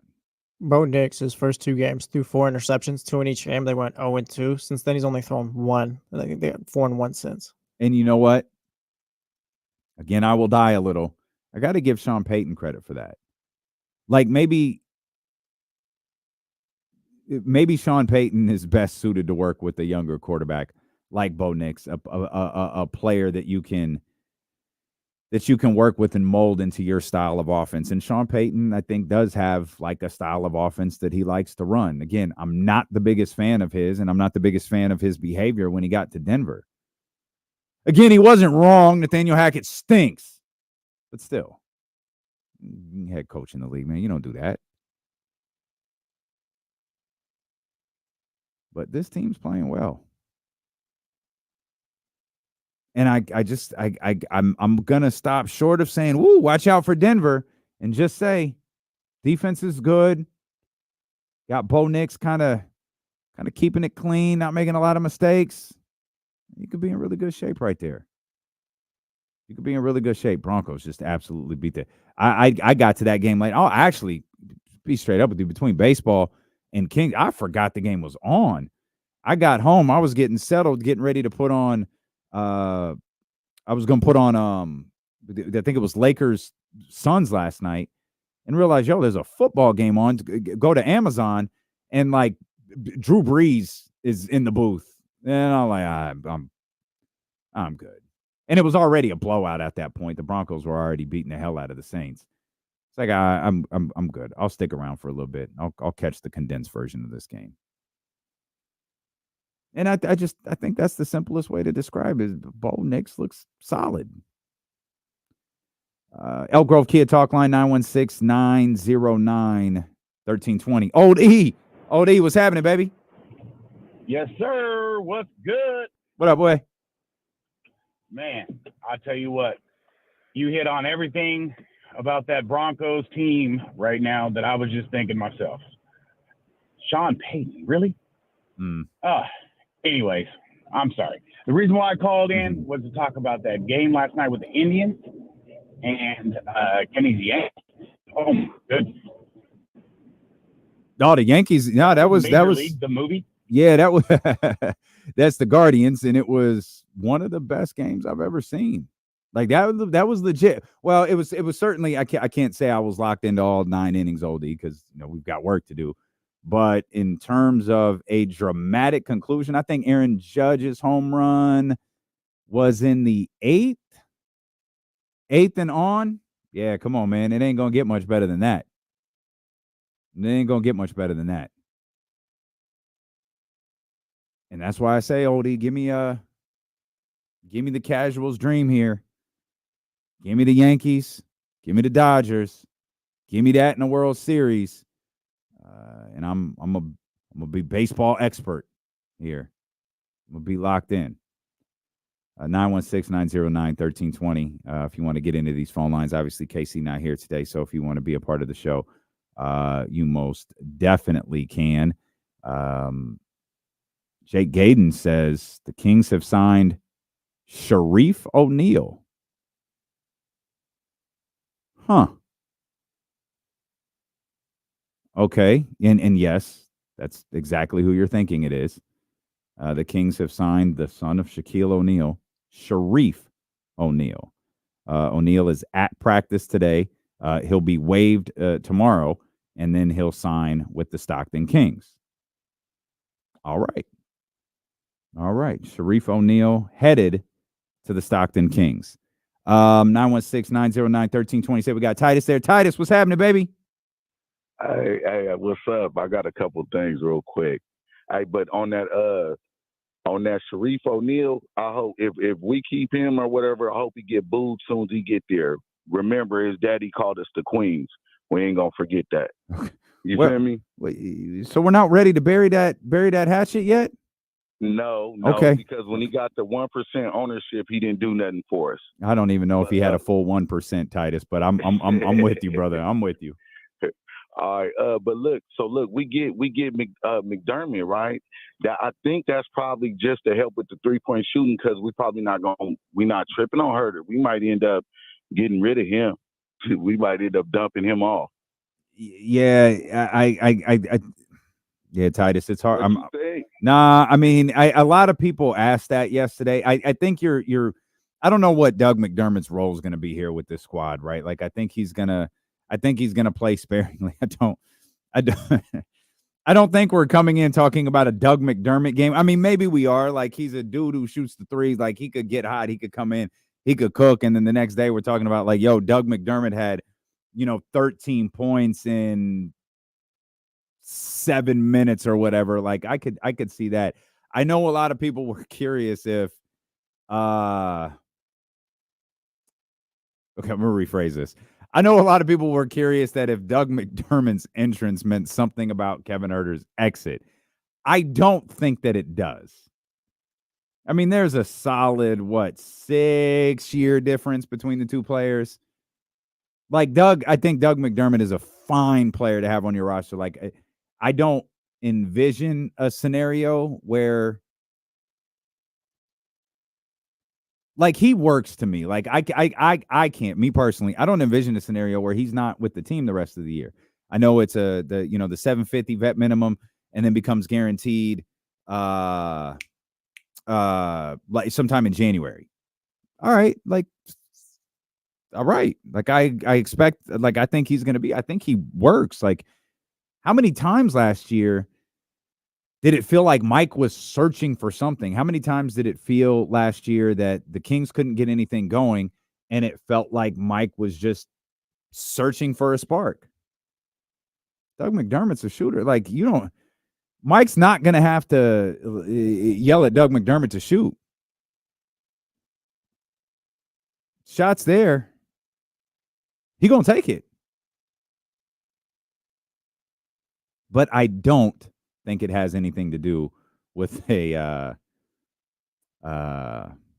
potential exit for Kevin Huerter. One more thing from Titus's call. Can you imagine Sharif O'Neal checking in and just confused, just no reason, he's getting booed? Yeah, that's crazy.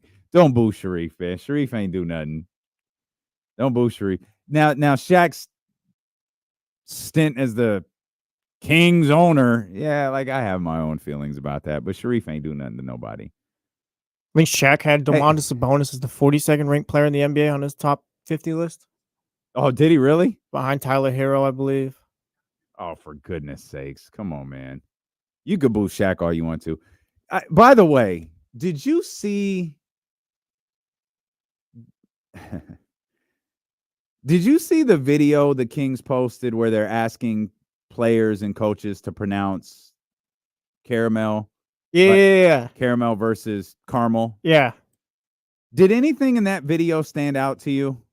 Like anything at all? I don't mean to put you on the spot. And I'm asking the chatty house too. I'm asking anybody listening. I mean, Leandro Barbosa felt like he was pretty serious about it. Barbosa was fantastic. Leandro Barbosa was absolutely the star of that video. I don't know. That's the only thing I kind of noticed, I guess. Go watch it again. And keep an eye on Devin Carter. Because I'm going to tell you something. Did you see it? Okay, so no, but I think I know what you're gonna hint, like what you're hinting at. Like this. Now, maybe I'm biased because of the story we were told. I've never met Devin Carter, never had a single interaction with Devin Carter. But there's pretty much one guy who doesn't participate. And it's Devin Carter. And he just kind of storms away as if he's annoyed by the social media team.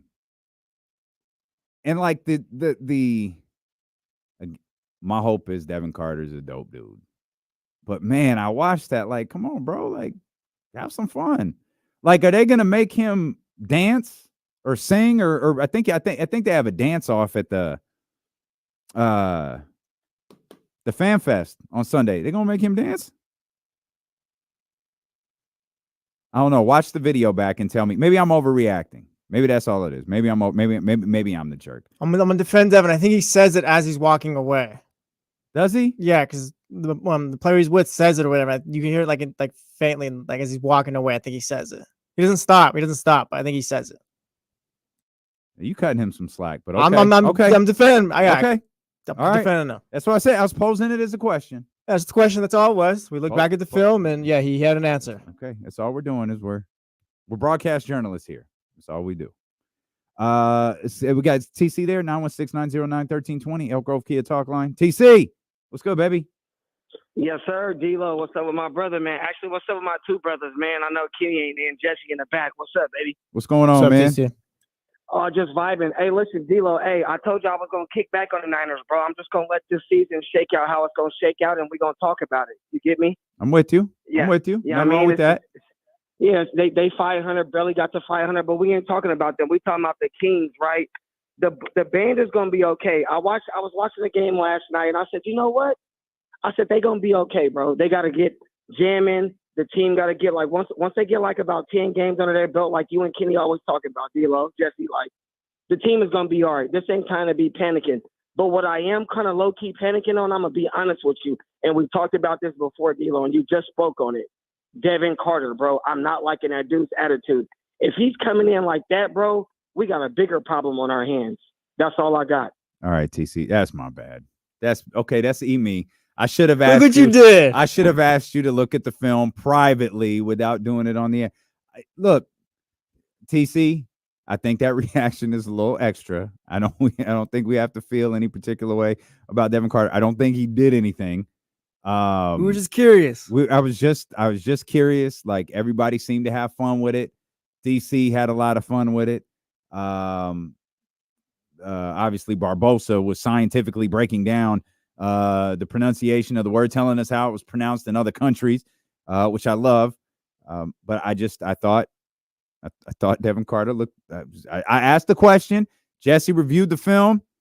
I don't think there's any reason to be out on Devin Carter. Certainly not. I love you, TC. Certainly not because of that. You know what? Shout out Devin Carter. Shout out Devin Carter. Big Black Supreme Air Force energy guy. Our man. The other DC. Devin Carter. Are you worried about how they start the season? Yeah, absolutely. They started poorly last year. They started poorly the year before. And I don't know what I've seen. I don't know for what reason that I would feel good about how they're going to start this year. I mean, we looked at the schedule. We went through it. I know you think very highly of how they'll perform in the start of the season. And I 100% hope you're right. But yeah, like I have concerns. They couldn't hit shots. Like, again, if you... So who are we actually...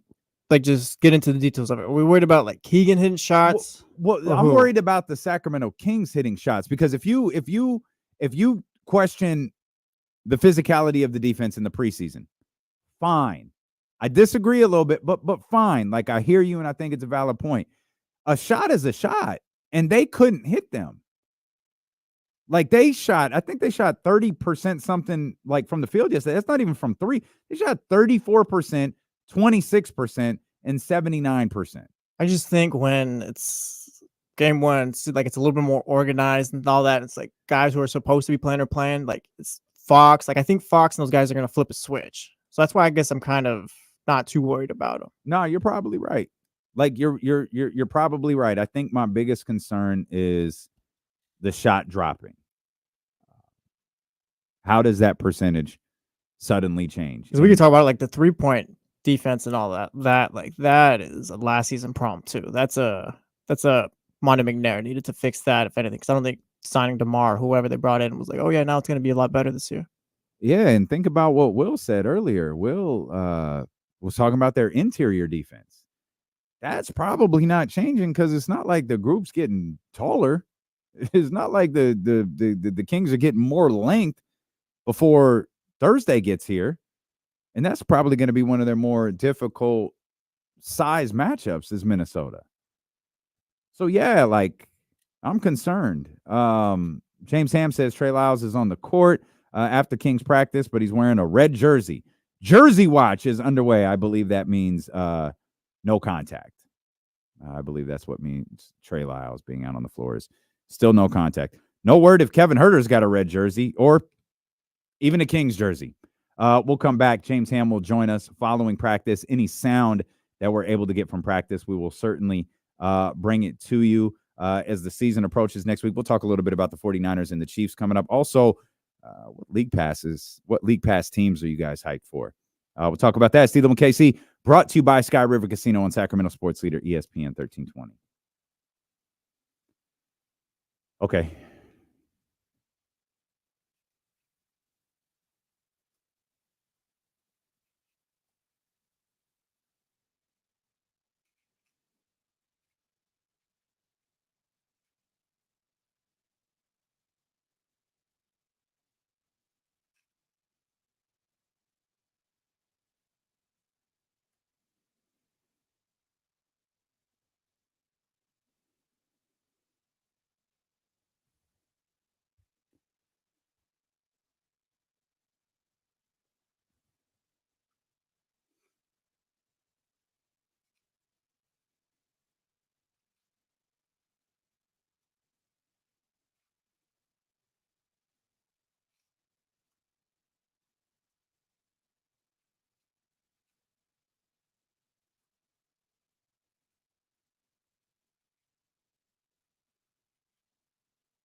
Sorry, guys. I just got a text complex real quick.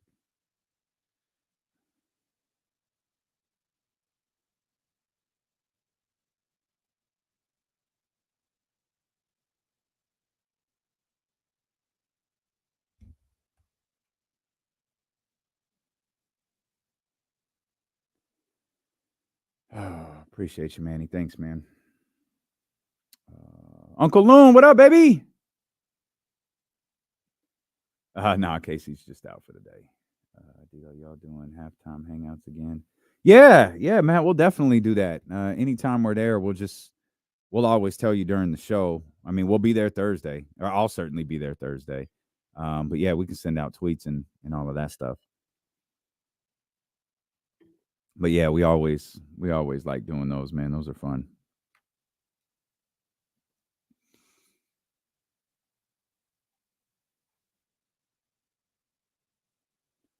Thanks for that clip, Zabo. I have some good stuff on social. Appreciate your help with that.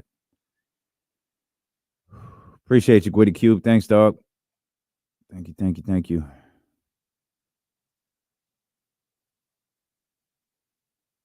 Damn, that's tough.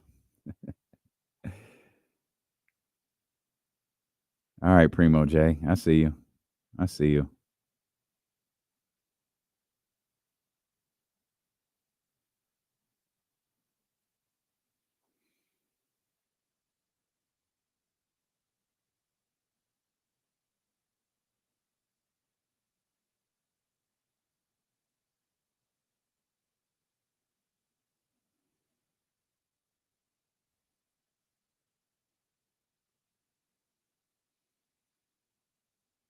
Seahawks and Falcons. That's an interesting one. I don't even think I put that on my list of games that I was excited for this week. That's sort of an interesting one.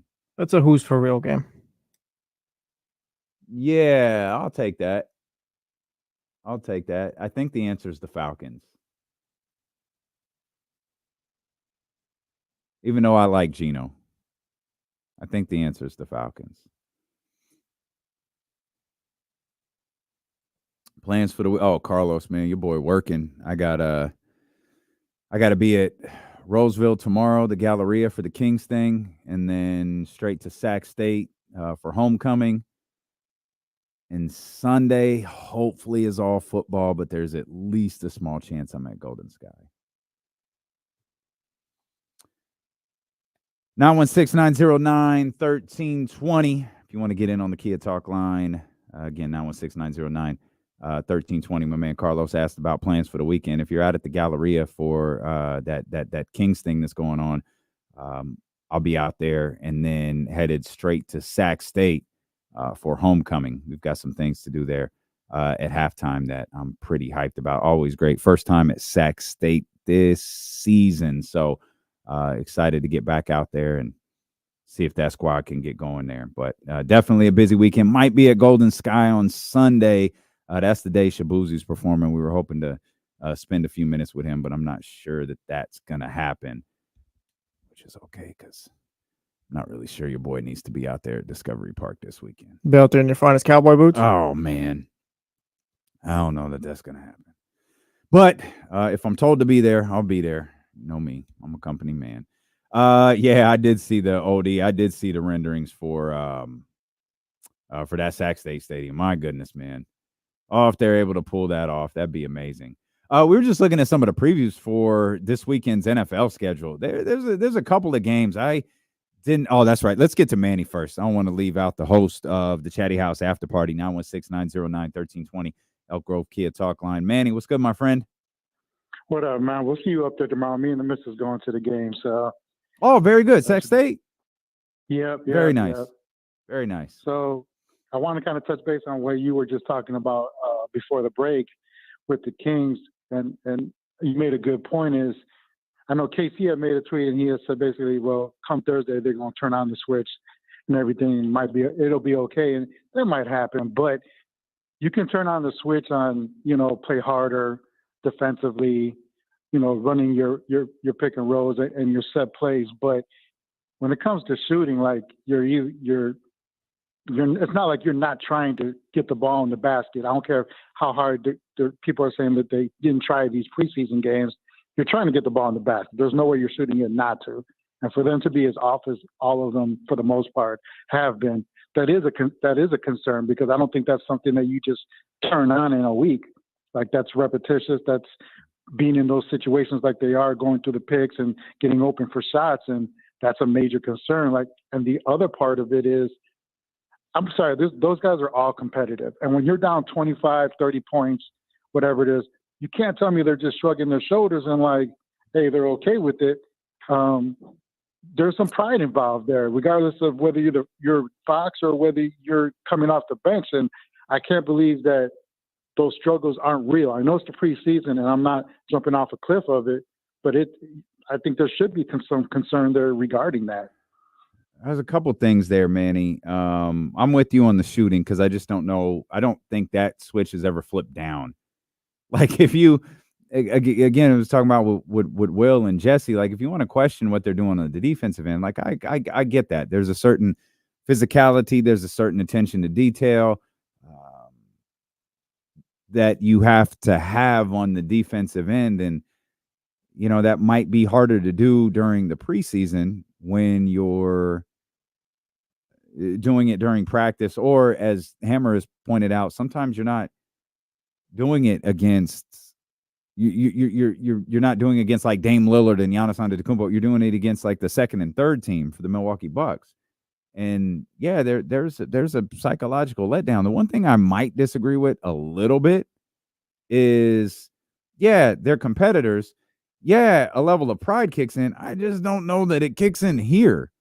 I don't know that anyone walked off of the floor yesterday going, oh, man, we just got our butt kicked by the Los Angeles Clippers. Guys, we got to be better. Hey, everybody be at practice tomorrow at 7 a.m. We got work to do. I don't think anybody did that. I don't think anyone's pride was hurt. I think the tough part is, you know, as Jesse was talking about the Mason Jones and the Isaac Jones and like those guys aren't players. Like those are the ones that you want to see perform the best. Those are the ones that you don't question their work ethic, their grind, what they're doing out there. Those are the ones that you want to be like, oh, man, Kings couldn't get it done, man, but those guys busted their ass.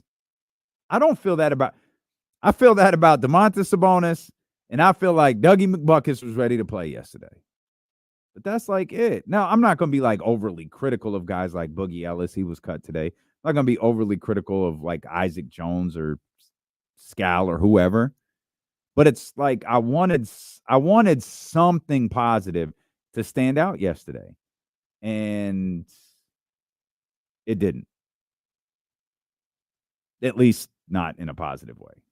Nothing stood out other than Doug McDermott getting his shots up, which, admittedly, I loved. Let's just let my man shoot the ball. But Broderick Thomas, Terry Taylor, and Boogie Ellis have all been cut today. They've all been waived today. The Kings signed Sharif O'Neal, and he'll be waived tomorrow, and then he'll sign with the Stockton Kings. So that's more of the signing today is a formality leading him to becoming a member of the Stockton Kings. So I'm sure there's some more cuts ahead. We did get a note from James Ham, who will be with us later on in the show, that Trey Lyles was at practice. He was on the practice floor, but he was wearing one of those red non-contact jerseys. So Trey Lyles being back in the fold doesn't appear to be a thing yet. As soon as we have an update regarding Kevin Huerter and whether he practiced today. I also wonder if today was kind of a light practice, given the fact that Trey Lyles had a red jersey on, leads me to believe they might have gotten up and down at least a little bit. And I'm going to assume tomorrow is their day off, given that they got to do Fan Fest on Sunday. And then, of course, you get into the grind of the week leading into the home opener, the season opener at the Golden One Center against the Minnesota Timberwolves on Thursday. So still a lot of business ahead for the Sacramento Kings. Still a lot of office work ahead, if you will, for the Sacramento Kings. I asked Will earlier what he thought of Keegan Murray and how Keegan Murray played this preseason. And I don't think anything stood out in a positive or a negative way about Keegan Murray. I thought he was, there's almost like a caveat. Like, you almost throw the first game out because that seems to be the outlier where they absolutely played the best. You can incorporate the second game if you want to, because I feel like that was more of a natural game for the key rotational guys for the Sacramento Kings. The first one felt like, man, remember that was the game where the Warriors hit like 1,000,000 threes Kings hit none and had like a 2-point lead going into the half. They made up like an 11-3 difference because of how well they were shooting from the field. And I really thought in those 2 Warrior games, and I really think this has actually been the case through all 5 preseason games, I thought Keegan was really good in terms of his aggression. Keegan being a more aggressive offensive player. No one shot like a high percentage. No one can you walk away going, man, it was really cooking this preseason. Like, no one cooked. Just take out every night. Like, no one cooked. Well, Domas did. I take that back. Domas had a couple of really good games this preseason. But Keegan, I love the aggressiveness that Keegan showed on the offensive end. I hate the fact he was 1 of 8 from 3 last night, and I hate that, he was often like 3 of 10. I hate that his shooting percentage, his 3-point shooting percentage, was so bad for the entire preseason. But I do like the fact that he got those shots up. He passed on one, which was brutal. The one against Utah. He passed up that one, but for the most part, Keegan saw the shot. Keegan took the shot. And with DeMar out there now, I'm assuming Keon, and then, of course, De'Aaron and Domas, so on. Like, you've got to feel good about Keegan being aggressive on that 3-pointer. You got to feel good about Keegan potentially being a creator, because now all of a sudden you have multiple creators on the floor at a time. If Keegan starts to get more aggressive about how he creates his shots or how he gets his shots.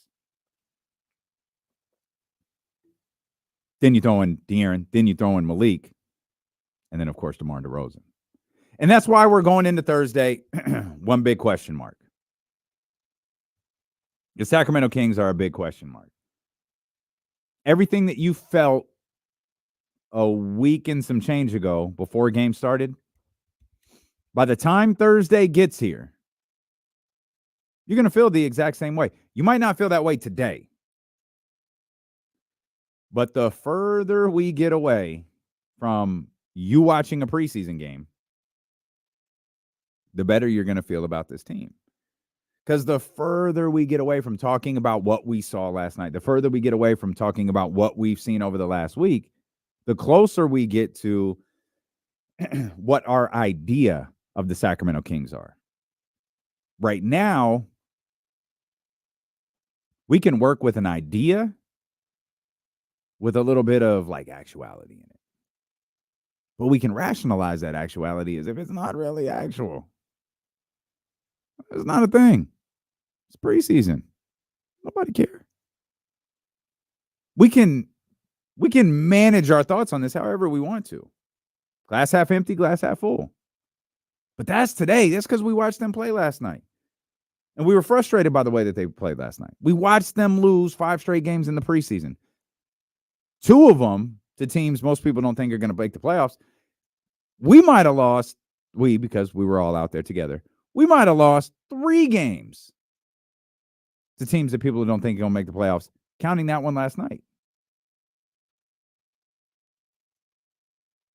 So you're going to be in your feelings today, but it's going to be different tomorrow. Then it's going to be Fan Fest on Sunday, and it's going to be all fun, and then it's going to be Monday. Then we're going to be counting down to that first game against the Minnesota Timberwolves. Then we're going to be on and then Tuesday games start. Wednesday games. And then all of a sudden we're here Thursday. We're not in Minnesota. We're at the Golden One Center. And now we're back to working with the idea of what the Sacramento Kings are going to be.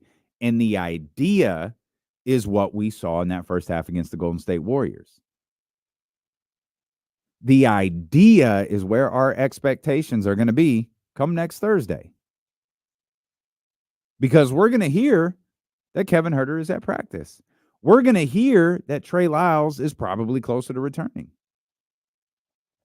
We're going to know, well, Boogie's not around, Terry Taylor's not around, Isaac Jones probably isn't around, maybe Mason Jones is. We're going to go through these lists of players who we saw play in the last 5 games. We're going to go, yeah, they're not here. They're not around. which means we know it's De'Aaron, it's Domas, it's Malik, it's everyone we expect. It's Keegan, it's all of that. We know that. And now we're feeling good about the idea of the Sacramento Kings all over again. There's nothing wrong with that, by the way. But we're probably going to enter, and I don't even know what unrealistic expectations are anymore. I don't know what an unrealistic idea is for this team anymore because I don't even know what this team is. I was hoping to give you a feel. I don't know. I can't dismiss everything I saw. I could dismiss some of it. I can downplay some of it, but not all of it. You're listening to D-Lo and KC on KIFM, West Sacramento 98.5 FM, KRXQ, HD2 Sacramento, ESPN 1320, always live on the free Odyssey app. James Ham at practice right now. He will join us coming up right near the top of the 3 o'clock hour. Of course, week 7 of the NFL season got underway yesterday with the Denver Broncos beating the New Orleans Saints, 5th straight loss for the Saints. Got a pretty good weekend of football coming up here. A couple of marquee games. Lions at Vikings, I think that's one. Obviously, everyone's got their eyes on the 49ers and Chiefs. We'll get to that one in a second, but there are a couple of others to watch. The Lions and the Vikings, I think, is a super interesting game that everyone's going to overreact to. If the Lions beat the Vikings, it's going to be C, the Vikings aren't real.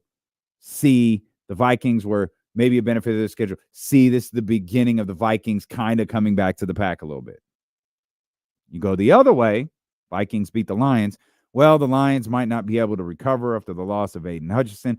They could be in for an uphill battle the rest of the season. Oh, but these Minnesota Vikings, they are a championship contender.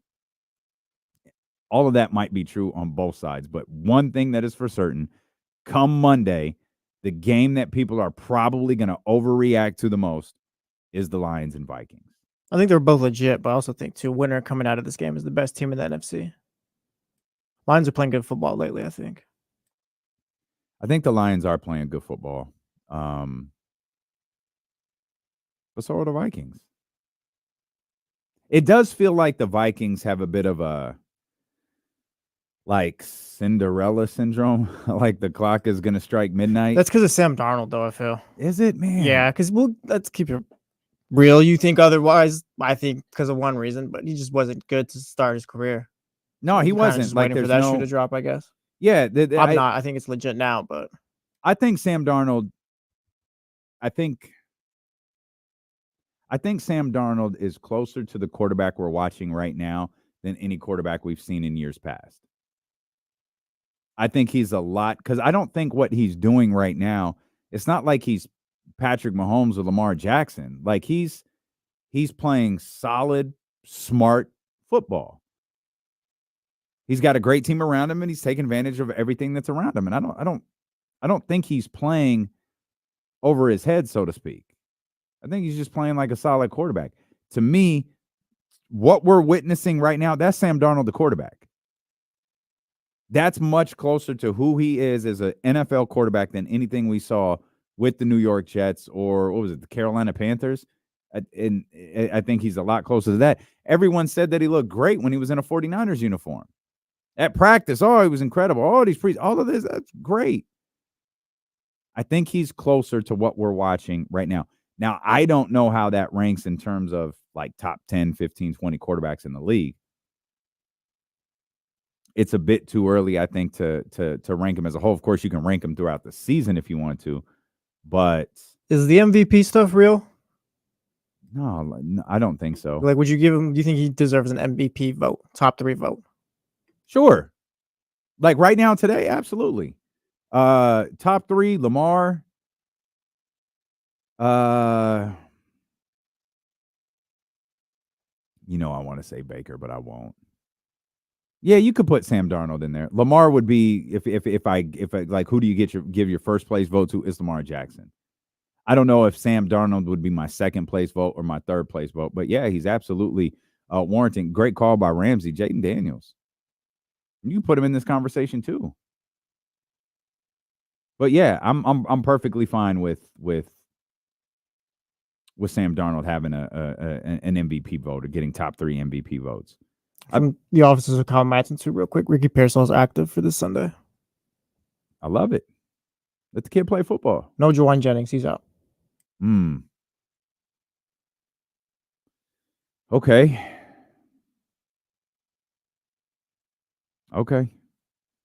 Well, it's fair to say, Kyle, there's a place for him.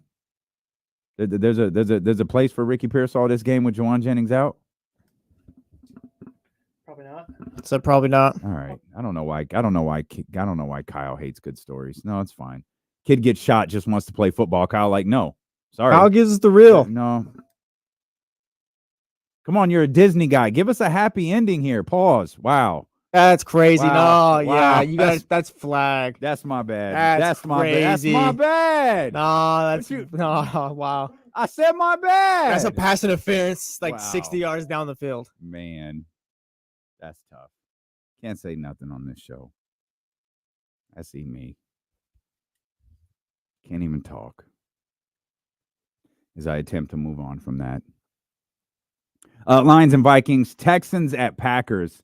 I think another big game. Packers, I know the Texans are good. Packers, I don't really have a feel for. I'm gonna get you and KC to respect the Packers one day. I don't. No. Not. I'm not KC in this one. I'm not KC in this one at all. I just don't have a good I don't have a good feel. Like, is it crazy? It's not wrong to like the Texans more than the Packers in this one, right? No. The Texans are the favorite in this one. Okay.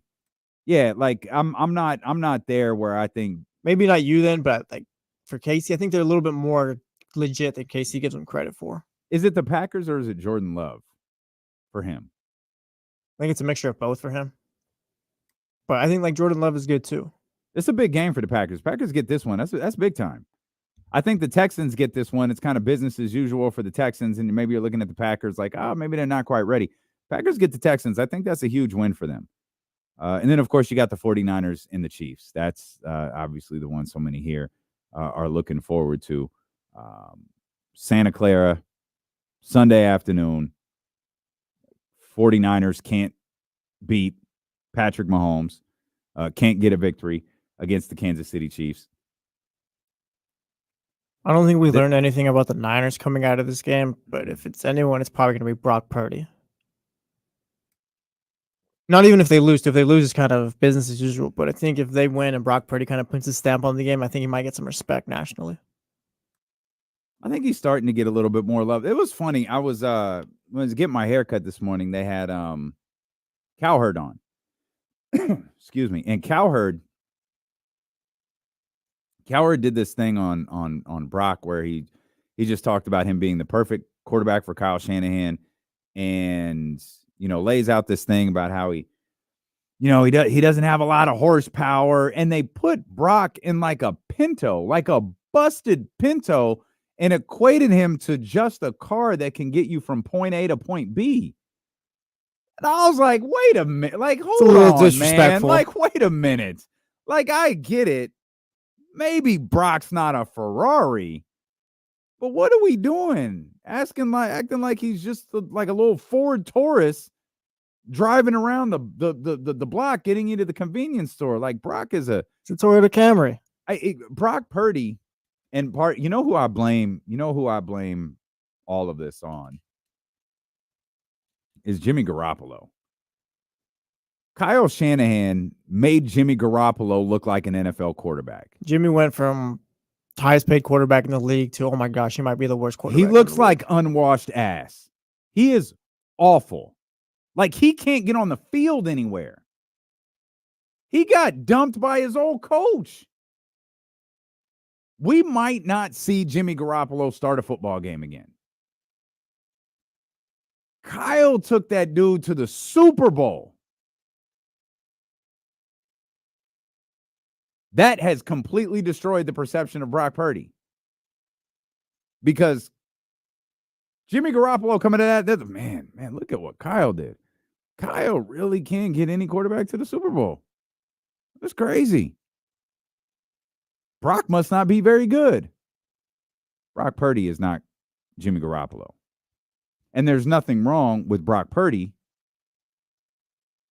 being the perfect quarterback for Kyle Shanahan. I just don't know why that's such a conversation for people. Because to the best of my knowledge, Andy Reid is a really good coach.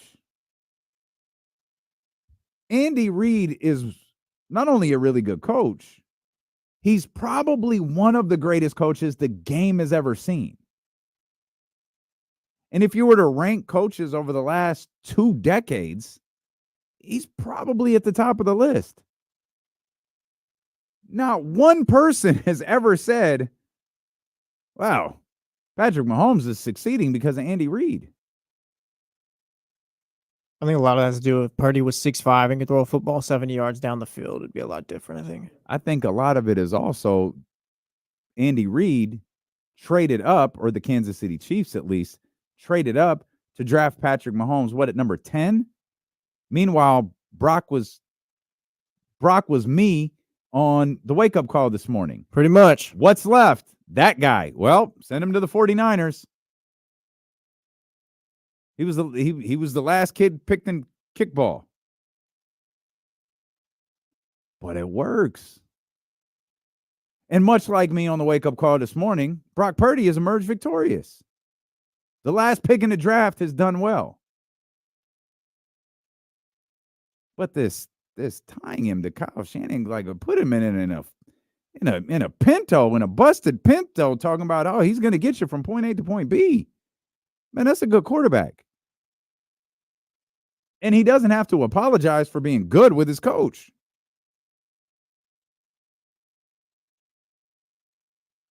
And maybe you're right. Maybe Brock Purdy has more to earn. Maybe Brock Purdy has more to get out of this. I don't know. Of the 3 big games that we just mentioned, I don't know that there's a major narrative coming out of this 49ers-Chiefs game. This might be the least one, because if the Chiefs win, no, their dominance over the 49ers continues. 49ers at 3-4. What exactly are they this year? 49ers win. Oh, Chiefs have been flirting with fire a little bit. Maybe San Francisco's back. Like, I don't think there's anything. No matter win or loss for both teams, I feel like it's just both teams are who they were coming in, leaving out. There's no definitive statement. Lions beat the Vikings. Vikings beating the Lions. The winner of that game is going to get a lot of what you just said. Best team in the NFC talk. Yeah. I think with the 49ers, the only way they'll be able to change the narrative about themselves is if they go on a run this season. Right. And so they can't go on a run right now. Yeah. You can win one game. You can start the run, but you can't get any great benefits out of beating the Chiefs. And I think the same is true for the Chiefs. Like, if beating the 49ers, I don't think that's exactly a massive deal for them. Our man Eddie Gonzalez, I think he's set to join us coming up here next. We'll talk to Eddie about a variety of different things, including his boy Devontae. Devontae Adams deserve a little heat for the way things ended in Las Vegas. It's coming up. Steeler and KC, brought to you by Sky River Casino and Sacramento Sports Leader ESPN 1320.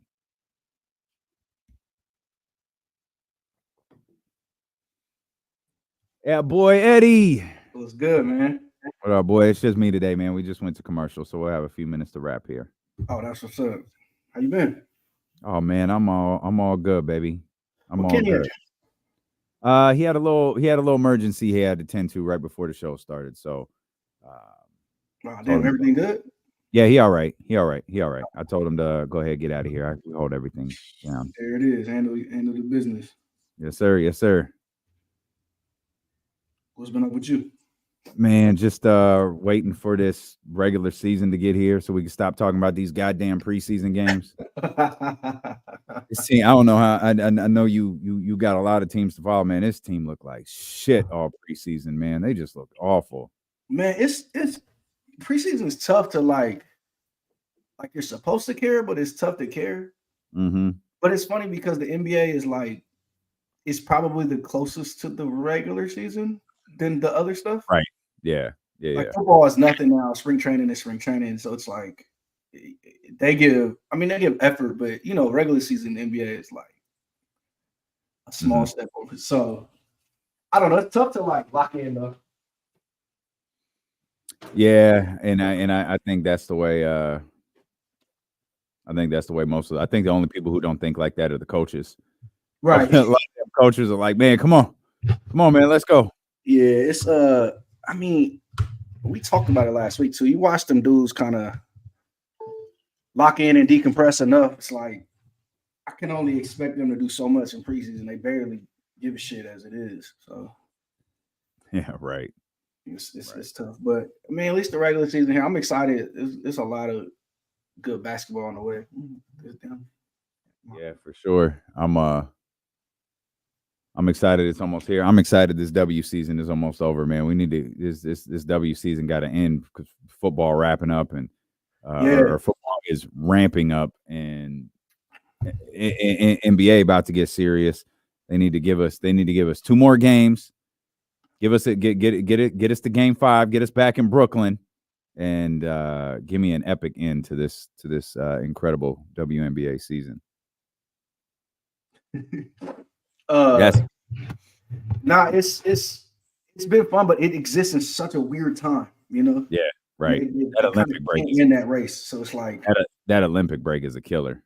Oh yeah, even worse. So it's like there's no real answer either. Like I know they added extra games and they extended the finals, but there's no real answer. They're just gonna compete with everything unless they operate NBA season, but they can't really do that because college and like it's a mess.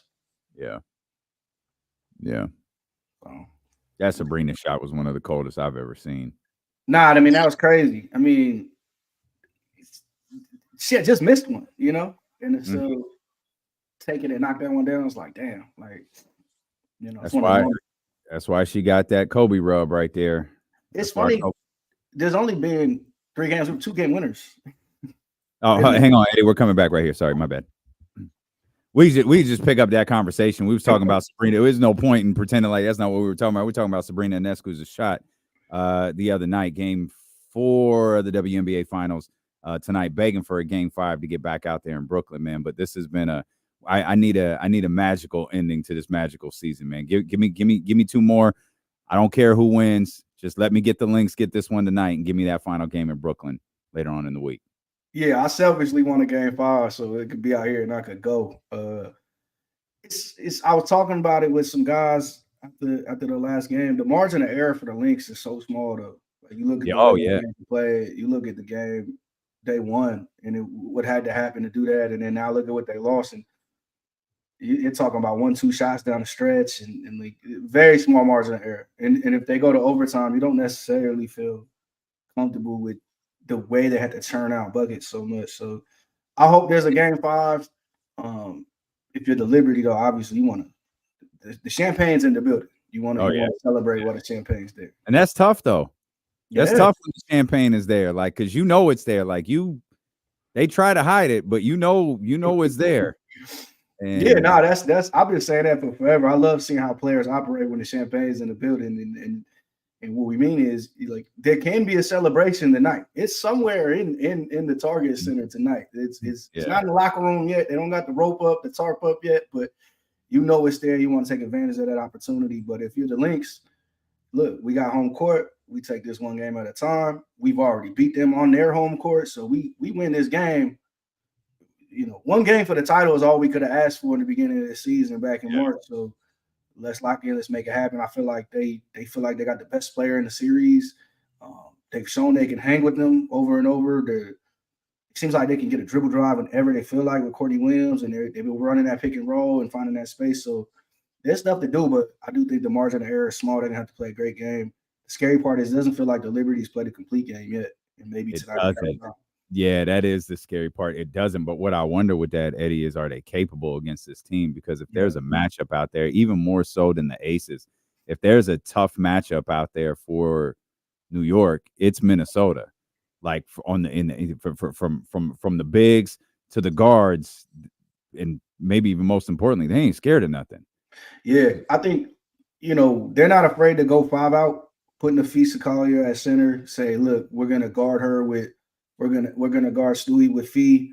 When take away that pick and roll, now you gotta run it through John Quill. And it's the funny part is the 2 games that Liberty pulled out late, it was running pick and roll with Sabrina Ionescu and John Quill Jones. So they want that. They prefer that than the ball in Stewie's hands. But yeah, Minnesota's not scared of them. And if they are hot to shoot in the night and Fee has a better night, you know, we're gonna be playing next week. We're gonna see a game 5. I'm gonna get my wish, and maybe I'll get to go and see what happens.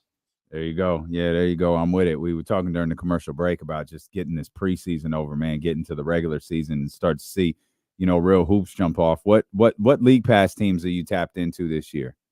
I want to see Memphis. I feel like Ja has become weirdly one of the more underrated players in the league, and there's plenty of reasons. We just didn't get to see him a lot last year. He's got his own stuff that he went through that kind of like, you know, turn people out of his favor. But I want to see them for sure. I want to see Zach, the big fella. I'm a big fan of him. It's one of those guys where I don't like to be the die on the hill guy, but 7, whatever he is, and soft touch post game, like I don't know why we overthought that. And somebody was like, "Well, he went number 9." It's like, yeah, but look who went 1, 2, and like, come on, man. So it is a little rocky. I selfishly want to see him get his stuff on, but I want to see Ja play. I want to see Ja look great again. I'm interested in the Suns, obviously. I want to see the Kings. They've had a little bit of rocky preseason, but I want to see how they put all that together. This De'Aaron Fox contract thing, I'm curious. Like, I know the math says wait and then go get your money later. Mm-hmm. It's just the wording with some of this reporting is like, what are y'all saying? So I ask you that. Do you think the wording is intentional? Do you think the wording is from De'Aaron, or do you think this is just we're just reading too much into it and there ain't really nothing there? Because to me, this story has been less than nothing. Like, it's just not a big deal. Like you said it right. Just from a math perspective, it makes sense for him to try to play it out one more year. The real issue becomes if he doesn't make it. Because then you're entering the final year of your contract, and I don't think De'Aaron wants to play out the final year of his contract. I don't think Rich Paul wants him to play out the final year of his contract. And I know the Sacramento Kings don't want him to play out the final year of his contract. They want him to be here long term. So I think the only concern really with De'Aaron not signing that deal is what if he doesn't make it? Then what do they do? Yeah, all parties, what do they do? It's a bet on yourself moment, right? He's essentially betting that he can win an award or make first or third, second, third team, or he won't get hurt. And it's a safe bet. I mean, we don't know the true relationship between him and the front office, him and Vivek, Clutch and Vivek, all of that good stuff. You would assume the Kings want to keep their homegrown star. They let one go. They made that decision, and I would assume that's part of the thought process too. Like, we chose him over Halliburton in a sense. We don't want to go through this again, blah, blah, blah, blah, blah. But it is kind of a non-story in a sense where if he makes it through the season healthy, he has a contract waiting for him. You know what I mean? Just because he's playing smart with the math, it doesn't mean he wants to leave Sacramento. He's given no indication that he wants to. And at the end of the day, we could make Clutch and Rich Paul the big bad wolf all we want. The way they make the most money is they get him the most money, and the most money still will be at home. So I think it's a little bit of a non-story. We're seeing a lot of guys kind of drag out the contracts quite a bit. This story came up today with KD because his deadline's today as well. You watch what the Rockets are doing with their young guys.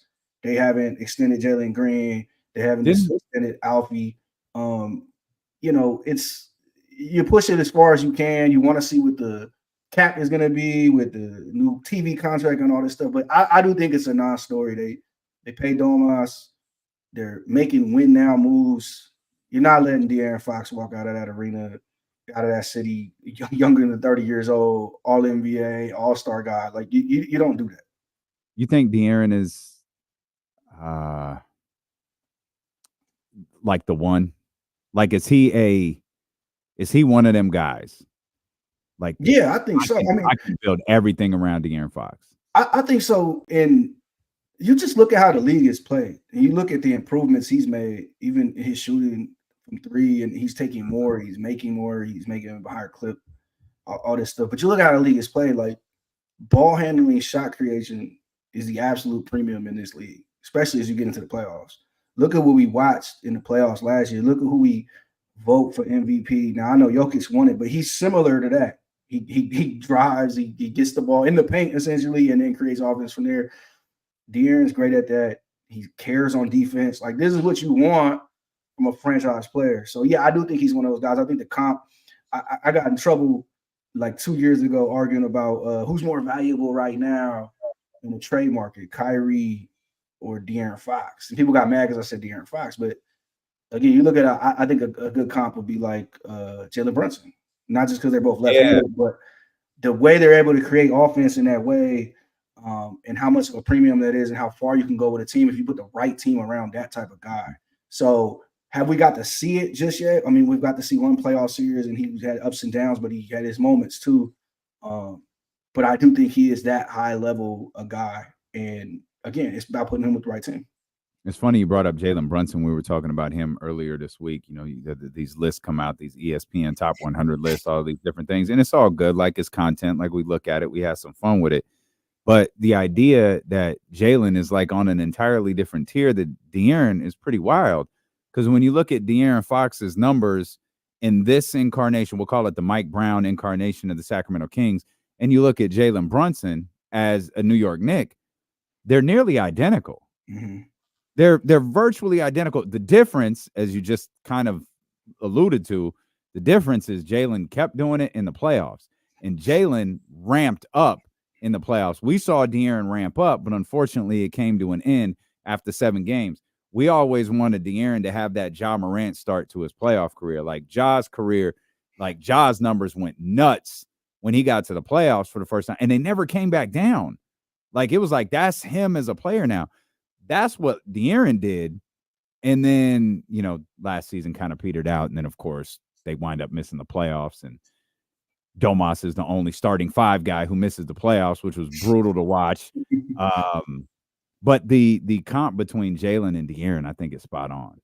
Yeah, when you talk around the league, it's when you talk about star level, then you all-star, then all-NBA, and you go up through these tiers, it's always about consistency. Yes, playoffs matter, but it's about consistency, keeping it, you know, some players can be great for a quarter, some players can be great for a game, some guys can do it for a week, a month, a season, and that's what separates guys.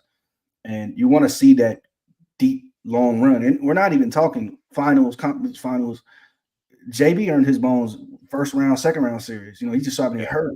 I think the same is for Halliburton. You know, we were kind of, let's see what we see. And in Game 7 on the road, he has a great game. And I'm not the biggest Halliburton fan there ever was, but it got to the point where it's like, yo, he's drilling these with all the marbles, and in that arena against that team and the wings they're throwing at, like, at some point to that. And I think if De'Aaron has that moment, he'll get the hat tip from a lot of people who aren't paying as close attention. But around the league, you know, scouting reports start with De'Aaron Fox when Sacramento comes to town. That's right. Yeah, that's right. We had this conversation earlier this week. If you were making a list of great players, which one of these two would be ranked higher? The 2 players you just mentioned, Jalen Brunson or Tyrese Halliburton? So I did a list. Jalen was higher. Okay. I think he was 15th and De'Aaron was 25th. But like it's like a similar tier of player. Like, the group of players amongst that group was Donovan Mitchell, Trae Young, Tyrese Halliburton. I think Paul George was the next player after De'Aaron Fox. So like Bam Adebayo's in there, like that tier of player. So we're talking about an all-star tier level of player. Again, I think it's splitting hairs at that point. We talk about all 4 of those point guards, right? Mitch, who has been further in the playoffs than Jalen and De'Aaron. Trae, who's been to a conference final, so I think it's gotten crazy underrated as well. But you're talking about guys who are giving you similar stuff, and I think in the right situation can go that far. But that includes De'Aaron. Like, De'Aaron with the right amount of defense around him and shooting. And, you know, if De'Aaron has the stuff that Jalen has in New York last year, you know, who's to say he can't make a similar run? He can't beat a Philly. He can't go head-to-head with Tyrese Maxey. Tyrese Maxey also, I think, is right in that group as well. Mm-hmm. He's the youngest of the bunch. He's incredible to me. But, I mean, I think, look, we're talking rankings, and you got to pile them all on top of each other versus tiers. They're all in the same tier. They're all the same type level of player, and there's an elevation still for them, kind of like what we seen with Anthony Edwards last year, something along those lines, but they're right there. You brought up your boy, KD earlier in the extension deadline and all that. Didn't Woj, before he retired, didn't he say he going to the Rockets? Hey man, you look, I'm a little biased in the Scoop Wars, but that was a fun summer. I mean, going back to the wording of the Fox, he's never mentioned it again either. He was just like, no, the Rockets and Kevin Durant, and then just dipped.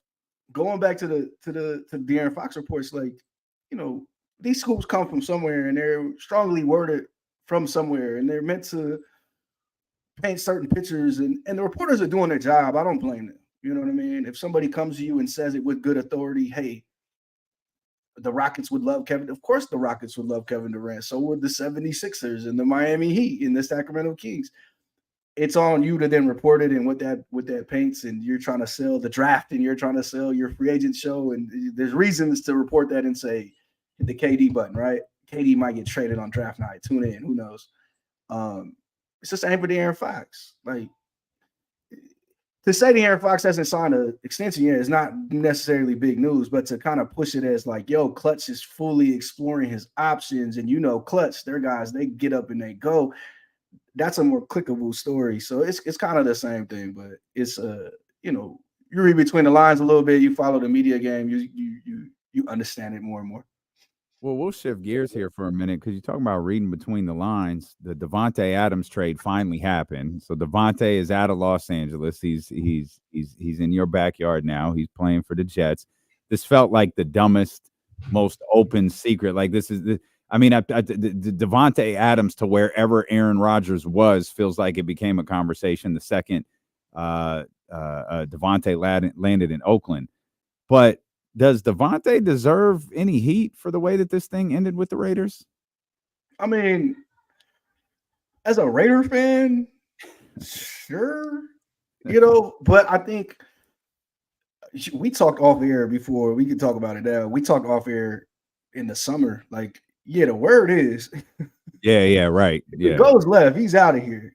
Yeah. And so it's not all that surprising that business is business. I think it does look a little crazy when you watch the show and him and A-Rod have dinner and it's all this stuff. And then whatever happened with him and Coach Pierce. Does he deserve smoke? I mean, I guess, but it's only so much smoke I can give for a guy running out the building that's on fire, And so it's, you pay a receiver that much, that's a win now move. And the point is to then bring in a quarterback. And I guess you thought you had it with Derek Carr when you did that. But when you let go of Derek Carr, his guy, and the big reason why he came, you understand it's a ticking time bomb. He gave you a season with nothing, and he was not going to give you a second. So I don't blame him. I mean, ideally they get the second or the third or whatever it is that pick tops out at. The funny part to me is it's not like the Jets are just this incredible team. They have their own issues as well. I'm with you. Yeah, I'm with you. I don't like Aaron Rodgers though, so I would be blinded. I would be blinded if the Jets had like all pros everywhere. I'd be like, yeah, their quarterback is ass. I don't like him, so I just hope that they fail. It's hard to not notice that he's just not the same. Yeah. Well, yeah, I mean, and you wonder if he's going to get better as the season goes along. It actually does feel like he has gotten like a little bit better. His mobility is so bad though, like he cannot move. That's the thing is Davante going to keep him upright? Because if Davante can't keep him upright, he's going to be on receiver season 2 complaining just as much about being open and not getting the ball because Aaron Rodgers just tackled. So that's tough. I mean, the injuries pile up. You're talking about a 40-year-old quarterback who's getting hit a lot. Who knows what comes of that team? That's not a Super Bowl standout to me. They played a tough game versus the Bills, but look how they lost. Look at the flaws they have that caused them to lose that game. Yeah, and they got a lot of them, man. It's not just one. You did say something though that I feel like enough people don't pay attention to, and I thought this was the case with Davante because everyone would ask the question. And one of the talking points leading into the trade from the Las Vegas perspective was, if you're trading Davante Adams, what does that mean for your season? Like, are you tanking it? Like, what are you doing? And to me, it didn't mean anything. Like, you don't have a guy who can get him the ball. Like, you're not actually losing a weapon. It's like you threw a bullet away because you don't have a gun. And like and that's what Davante is. Davante is the bullet. They don't have a gun to fire it. Yeah. And so trading him meant nothing. You didn't have him for the last couple of weeks. You know what I mean? And you had a game where you felt like you were fine without him. You won without him. not to say he's not a great player or a difference maker, because I think he is. I don't even think this was like an addition by subtraction type of thing either. But it's like it's a negligible move in the now. It's like you're gonna look into trading him this summer anyway. You're gonna look into figuring out what to do with him anyway. He's disgruntled. He's clearly disgruntled. He's joking about it on the way out. He's got his shoes ready already the minute he's been in New York, like all this stuff. So it's one of those negligible moves. Pat McAfee show. He showed up behind Aaron Rodgers on Pat McAfee show. That was crazy. Yeah, so it's one of those negligible moves. I don't know if it's the sign of the tank, but now if they trade Max Crosby, which people are trying to make it sound like they're thinking about doing, that's the beginning of the tank. But I mean, when I asked around, it sounded like that's not the issue at all. He's disgruntled as he should be, but he's showing up every week. He's trying to turn it around. I think, Max has a connection to the city and just his lifestyle in general. He don't really want too much change. Now, he don't want to lose. He said that all right. He's not here to rebuild. But I think you have some time with that situation. End of the day, and we talked about this on this show, until you figure out the quarterback, there's nothing really to talk about in Las Vegas. You can't really evaluate that team where you're trotting out. Well, it's not XFL no more. It's UFL level quarterbacks every week. And that's all due respect to those guys. But look at the division they're playing in. And you can't win in this league without a quarterback. Gone are the days of the Trent Dilfer run to the Super Bowl with the great defense. It's just not happening. Yeah, now all of a sudden you got Bo Nix emerging as like a serviceable quarterback for Sean Payton. You got Harbaugh down there with Herbert, and then of course you got Patrick Mahomes and Andy Reid, and you're Antonio Pierce looking around at Aiden O'Connell and Gardner Minshew. Like, that's a failure from that organization. But we knew that, though. We knew that when they signed Gardner Minshew. We knew like this isn't going to cut it, and it's put Antonio Pierce in a spot where he looks crazy, and that's what I'm concerned about. AP looks crazy right now, 6 weeks into this season. And they've got to, I mean, if it's all good in the walls, that's all that matters. If it's all good within the walls of where the Raiders are, then that's fine. You'll navigate all this stuff publicly. But right now, man, it looks tough. And yeah, you got to figure out the quarterback spot for sure. But you got to make sure that AP is your guy moving forward, because you don't want to pull the plug on this next year. Like, if you have concerns about Antonio Pierce as your coach, that plug's got to be pulled this year. Like, that plug's got to be pulled after week 18. And then you take the steps to get better. But you got to have either a full commitment or a complete withdrawal from Antonio Pierce, one way or the other. Yeah, and that's been a main situation for the Mark Davis Raiders since he took over this team. Look at the amount of coaches they've had, interim and full time, and the quick turnover for those coaches and how willing they were to do that and go with the next hot topic and do whatever. And they need stability in that organization, both with the coach and the president / GM / front office in general. They haven't instilled any of that, and they've tried different versions. They tried to import the Patriots cast-offs over. They tried the John Gruden situation with the TV guy, and then they need stability there, which also means you need to sit it out while you go through the rough times and figure out what's what and get your quarterback. At the end of the day, you got to have a quarterback in this league, and historically, there's only a couple ways to do that. Free agent quarterbacks don't grow on trees, and when they do, they're very expensive, and they can be worth it if you get the right one. You look at what Kirk Cousins is doing in Atlanta. He's making them a playoff team. They look like a bona fide team. Maybe they're not a title contender, but it's a team that's going to show up every Sunday and compete. So you're either going to do that, or you're going to draft top 5. Historically, you're going to draft top 5, have a great quarterback. You'll get really lucky. You strike on somebody late 4th, 5th, 6th round, but that only happens once a decade, essentially. So you either got to be really bad and just draft high, and you want Shador or whomever it is you want coming out this year, or you got to hit free agency. But you look like great starting level quarterbacks don't just come available in free agency, because usually we have them, we pay them, we keep them here, and we move on. So yeah, right. They got to figure that out, and I don't think they have the answer just yet. You feel like you know who the best team in football is right now? I mean, it's the Chiefs. I mean, they're the champs, and they just going back to stability. Look at what they've built there. There's just something to that continuity and to the confidence they always seem to have on the field. Like, in any situation, we never watched them on 3rd and 10 like, oh, this is hopeless. You know what I mean? Right. We never watched them on 4th and 1 and be like, oh, what are they gonna do? We always feel like they got a chance, and it's not just the quarterback; it's the offense. It's Andy Reid, and now it's their defense. Somebody had a tweet the other day that said he's won a Super Bowl. He didn't have a first down for 30 minutes. So it's like now they got the defense to compete with that. So I mean, I think it's them. I think they're kind of like the Patriots of the last generation, where I'm only going to care so much about the regular season. There's always a confidence with them, and they're going to get home field, and you got to go there and beat them. So to me, it's still them right now. Yeah, when you talk about, I'm with you 100%. Like, it's fun watching the Vikings and the Lions and some of these other teams. But when you're talking about a team that won the Super Bowl last year and you're complaining about them winning ugly, their wins aren't pretty enough, that gives me a pretty good inclination that that's the best team in football. They're not winning pretty enough. They're 5-0. They literally haven't lost, but they're not winning pretty enough is the argument. Nah, they're just fine. I would love them problems. And at the end of the day, Patrick Mahomes he's as great as advertised. And I'm saying this as a Raiders fan who I had to watch that show to be like, you know what, I kind of get it. But he's as great as advertised. His arm is great. His decision making is improved. He knows that offense, the only offense he's ever known as a pro, and he's just figuring it out. Like you said, it's almost more impressive to win ugly, than had they been racking up 500 yards and 400 yards passing and just running up and down the field. They lost their number one running back and number one receiver 2 weeks into the season, and they're still 5-0. Nobody scares me as far as them yet. I do really like Detroit, though. I'm happy you mentioned them. And I do like what the Vikings are doing. Got to see a full season of Sam Darnold to earn the full trust, but, man, they got a lot going over there. So I think that's the cream of the crop. I like Baltimore a lot. You can't count them out for me. But, as a Lamar truther, I still want to see, like, that great playoff run from Lamar, too. I do, too, but Lamar might be looking at his third MVP right now. Like, I don't know there's a player in the league better than Lamar Jackson right now. It's funny, bro. Like, we came up so long and like, the quarterback need to be a statue in the pocket and don't run it.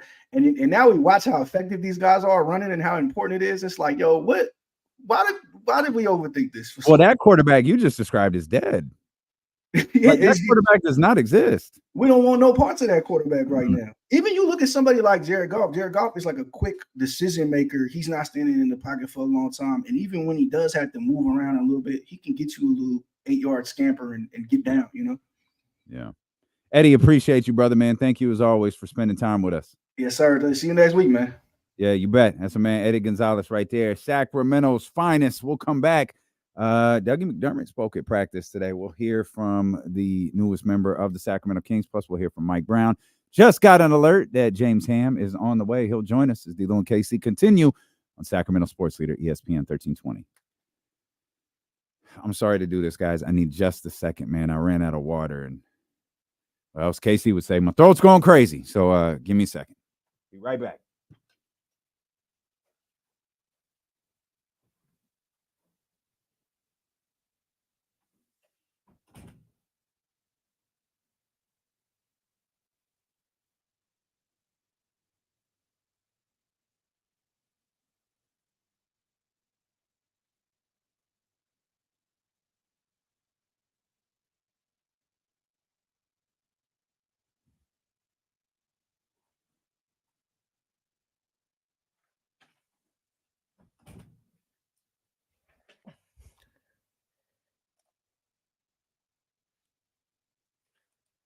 Hey, what's up, y'all?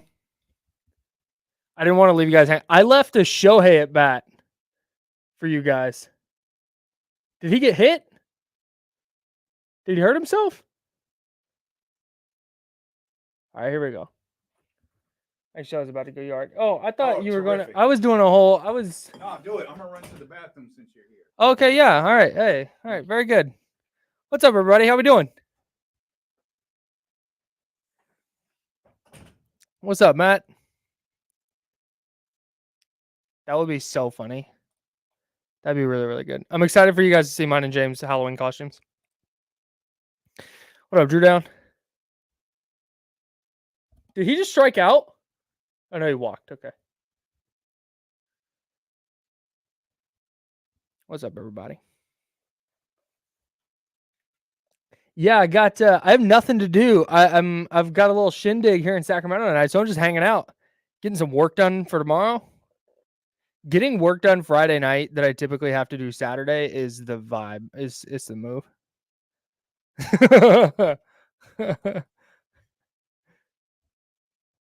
I'm not gonna do that right now, but maybe Sunday. Okay, we got to get this back. Yeah, it's definitely on our plans. It's definitely in our plan. That's our next big trip is Japan. Although my brother is now located in Italy, so that has thrown a wrench into our potential plans. But yeah, when we go to Japan, we will be going to Tokyo Disney for sure. No, it's not an NBA Paint hoodie. It's Lamb Chops. SGLambchops.com. Yeah, I don't think Ricky Pearsall is going to have a big game. Like, apparently he's going to be active, which is pretty wild. I did not think that was going to be the case. I'd be pretty surprised if he plays much on offense, though. And the hat is the Stockton Ports alternate. What up, Dave? It is asparagus. What's up, Kyle? Hey, during the Insiders, when Kyle Renata says something, I need somebody to say Kyle R, because you guys are like, oh my God, Kyle. And then I thought I said something wild, but it turns out it was him. You're welcome. My barber was in his bag this morning. I look immaculate. Yeah. He How you doing, man? Killed it. It's the only day. I can't believe you don't have baseball on. No, I had to watch Shohei through the reflection in the glass. Sorry about that. Come on. There we go. I got you. Oh, Truthfully, I can't really watch. Okay, then. Yeah. Kyle, oh dear. Okay. What happened? Kyle R stays bricked up. That's what Drew Downs Wow. said. All right, security back. Relax.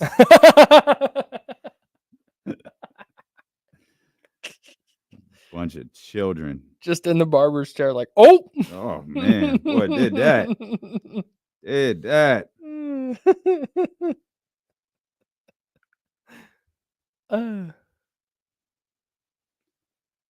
Oh, yeah, no. 5 o'clock. Yeah, 5 o'clock Doc. That's right. That's the guy's name. And asparagus is the actual asparagus. That's right. That's really good. That's really good Stockton Ports knowledge from David Jackson. Okay. We're talking Stockton Ports. Yeah. Very good. It's Kyle Matson of the Insiders, by the way, with us here. Just vibing. Appreciate Hanging you. out. Yeah, appreciate you. Your partner, the Insiders will take over here. James That's right. Whoops. James Ham on his way here in just a little bit. Actually, he's on his way here now. He'll be here in just a little bit. In the meantime, we'll hijack Sean Cunningham's Twitter account and hear from Sean McDermott, who looks like a substitute teacher. Doug McDermott. Thank you. Sean McDermott is the head coach of the Buffalo Bills. Yes, he is. And he hasn't been fired. He's done a fine job this year. Hasn't made a 3 yet this preseason either. Does that concern you? Yeah, well, could he? We'll talk about it. No chance. All right. He has no jumper for sure. Here's Doug McDermott. Good time, but yeah, a lot of physicals, a lot of airplanes, and felt good to get out on the court last night for sure. Yeah, welcome to Sacramento. Thank you. Yeah. When did this situation kind of maybe fall on your radar? Honestly, like 3 or 4 days ago, just went and worked out with these guys. They had me work out with some of their coaches, and it went well. And that I just was here 2 days later, so it's just it all worked out. I really like the energy and vibes around this organization, so it's kind of a no-brainer for me. That familiarity you have with Domas, how much do you think that'll help you? That helps a lot, yeah. Obviously, just playing with him already, kind of knowing the way he likes to play, but also Alex Len and guys like that can really pass the ball. So, just being here, anything they need, just to impact winning, whether that's not playing, getting thrown out there and having to shoot a bunch of threes, whenever my number's called, I'll be ready. Did you expect to basically show up and take 11 threes and 25 minutes or whatever it was? I honestly had no idea. When I got there, I got to LA pretty late the night before, and I was really tired. And the next day, I just was like, this is my only way of kind of getting real basketball feel back. So I might as well play. Hang on, Doug. Maybe it didn't. Hang on. We're just gonna stop right there. Do you hear what's happening? This man's talking about flying all over the place, taking physicals, being tired, not knowing what's going to happen. Still got into a game before Kevin Huerter did. Oof. Like, bro. Kevin Huerter's got a shoulder thing, man. No, he's cleared. He's been cleared for like a week.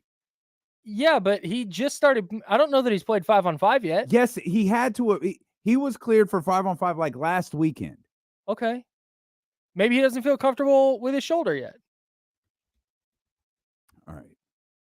If he doesn't feel comfortable with his shoulder, then Sorry, go ahead. No, I didn't no, mean to go ahead. interrupt you. No, you didn't Shout out to interrupt. Doug McDermott for being like, I'm here to help the team however I can, whether that's not playing or shooting a bunch of threes, whatever they need. Like, yeah, Doug, you get it. Doug will absolutely substitute at your child's class at some point this year. Expect to play. Just small forward Jack Cooley. Strong vibes. That much, but Strong vibe. It definitely felt good, and cardio felt good. Great hair. Really good Just hair. great hair for a 33-year-old. The legs got a little heavy at the end, but it felt good to see a few go in. Doug, I want to go back 10 years. Of course, the Keys took McLemore, Ben McLemore, but were they looking at you at that time too? I think so. I think that was on the radar. That was back in the day. Yeah, I think they were picking 8th or something. I ended up going 11th. But yeah, I was always excited about Sacramento. I came out here and worked out. I believe they met with us in Chicago. I've always been a big fan of the organization. I mean, I kind of miss playing, at that old arena, with the In-N-Out burger next to it. But this new arena has been awesome. The fans have been great, and it's a special place to play. I don't know why that suddenly got so much louder, but shout out to Sean Cunningham and Fox Sports for that. Love that he's like, Sacramento Kings always an organization I've been a big fan of. Love what they've been doing. Yep. And I miss the In-N-Out burger and Natomas. Everyone misses Big Natomas the guy. Yep.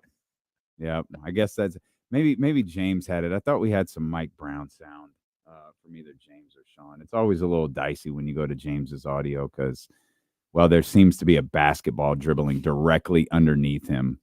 The entire this appears to be absolutely no exception whatsoever. Do we think Mike Brown knows who Kevin Hunter is in this clip? I'm not sure. This is a long clip. We're not going to hear all of it.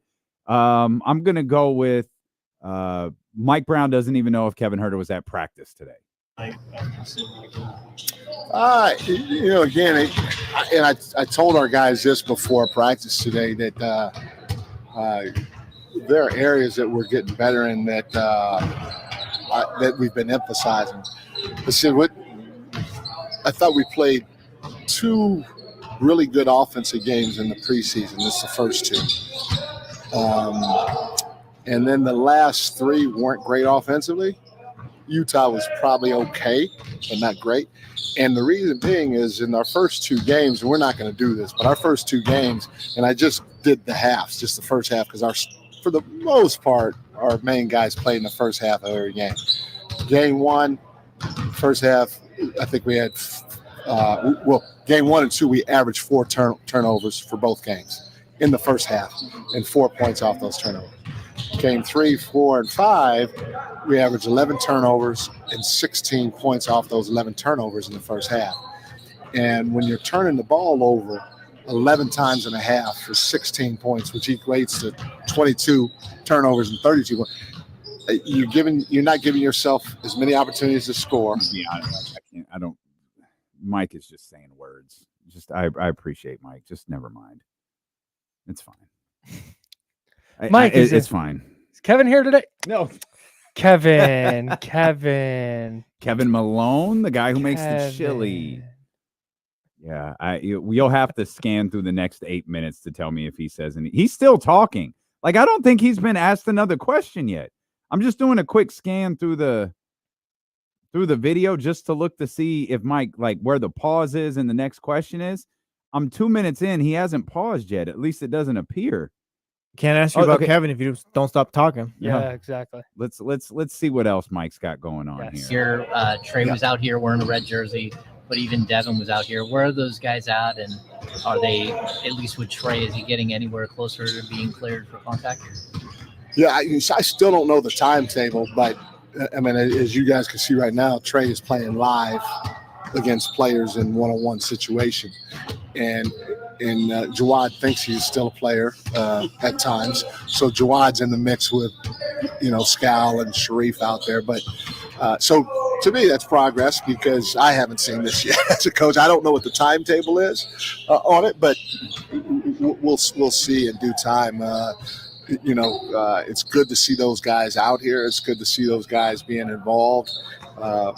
They're involved at different levels, But at the end of the day, we'll eventually get everybody healthy. You also had the service. You also had the service. Oh, God. Come on, Tony. Yeah.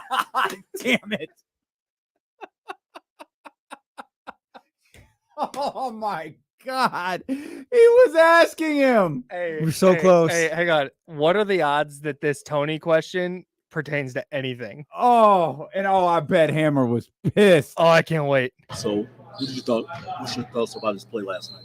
I'll tell you what, man. He got up at, I got to get my days right. Today's Friday, Thursday. So he got up at 5 a.m. Wednesday to catch a flight. I think he. Did you see, though, how fast Mike's head snapped towards Tony when he heard Kevin? Yep. It's like, Kevin, hey, Mike, yeah, literally anything else. Anything besides that. Is he still talking about that? Shots last night. He was still, I think. Yep. He is. Just, all right. Somebody, Hammer, come on, Hammer. Mike's got 4 minutes on Doug McDermott. Him like that, which is create more space for the rest of our guys. And so he knows what his job is, and he did it well. The last thing I would say about it is, there's more. Act 3 of his answer. This is an 8-minute video, and there's 3 questions in it. This is one of the. This is. Draws the attention. 100%.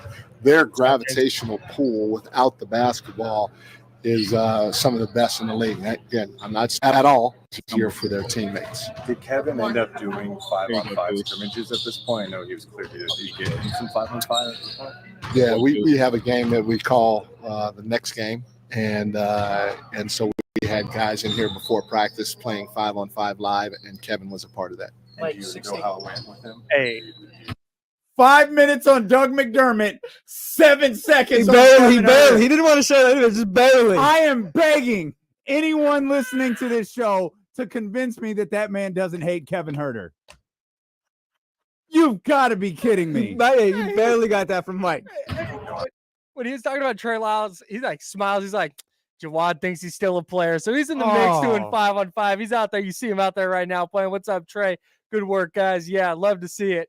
Doug McDermott, 9-minute answer. 9 minutes. Kevin, yeah, he was in here 5-on-5. I don't. Next game, next man, yeah. Any more Doug questions? I haven't asked him, and I was in a part of the coaching staff still in a meeting, which I was in. The other part is down here with him, so I haven't asked anybody. 6 days. I don't even care. Oh my God. Y'all, come on, man. Stop it. Stop it. I was in a thing. I'm begging anyone to convince me that Mike does not hate Kevin Huerter. I said, hey, what's going on with one of your employees? I don't know. I was busy. Dude, I had like a thing in a meeting, coaching staff. That's us. We had a thing. I was out. What? I was over there. Wild. Hey. I thought you were exaggerating earlier. That man. Someone fill him in, please. The man was in a meeting, didn't even watch Kevin play. Could someone tell Mike how Kevin played today? Oh, my God. That man spent 4 minutes on Doug McDermott and would rather have rusty nails jammed into his eyeballs than to talk about Kevin Huerter. It's like they're just trying to subpoena him about Kevin Huerter, and Mike's just avoiding it every time. Oh, man. That was like low key worse than whatever we'd listened to like a few days ago. I thought you were exaggerating earlier. Like, oh yeah, he hates Kevin. Okay, yeah. It's tough to watch that entire thing that we just watched and feel like you're exaggerating. Well, we legit like Trey Lyles. Yeah, he's doing this, practicing with this coach, this and that. Jawad thinks he's still a player. His whole demeanor changed. And then, yeah, hey, Mike, what's going on with Kevin? Yeah, so this cool little activity called the next game, and Mike was playing pickup with those guys. Can I sprinkle some sincerity into this? Like, yeah, I okay, guess. okay. I actually but this doesn't go to oh yeah, Mike just randomly hates Kevin Huerter. It wouldn't shock me if this goes back to last preseason when Chris Duarte was going to enter the starting lineup. Absolutely, and Kevin Huerter made it a thing. Apparently, well, I don't think he made it a thing. He was asked about it. The way he reacted to it, though, I don't think was beneficial to anyone. I don't think he reacted. I think he reacted surprised. I don't think he did anything wrong.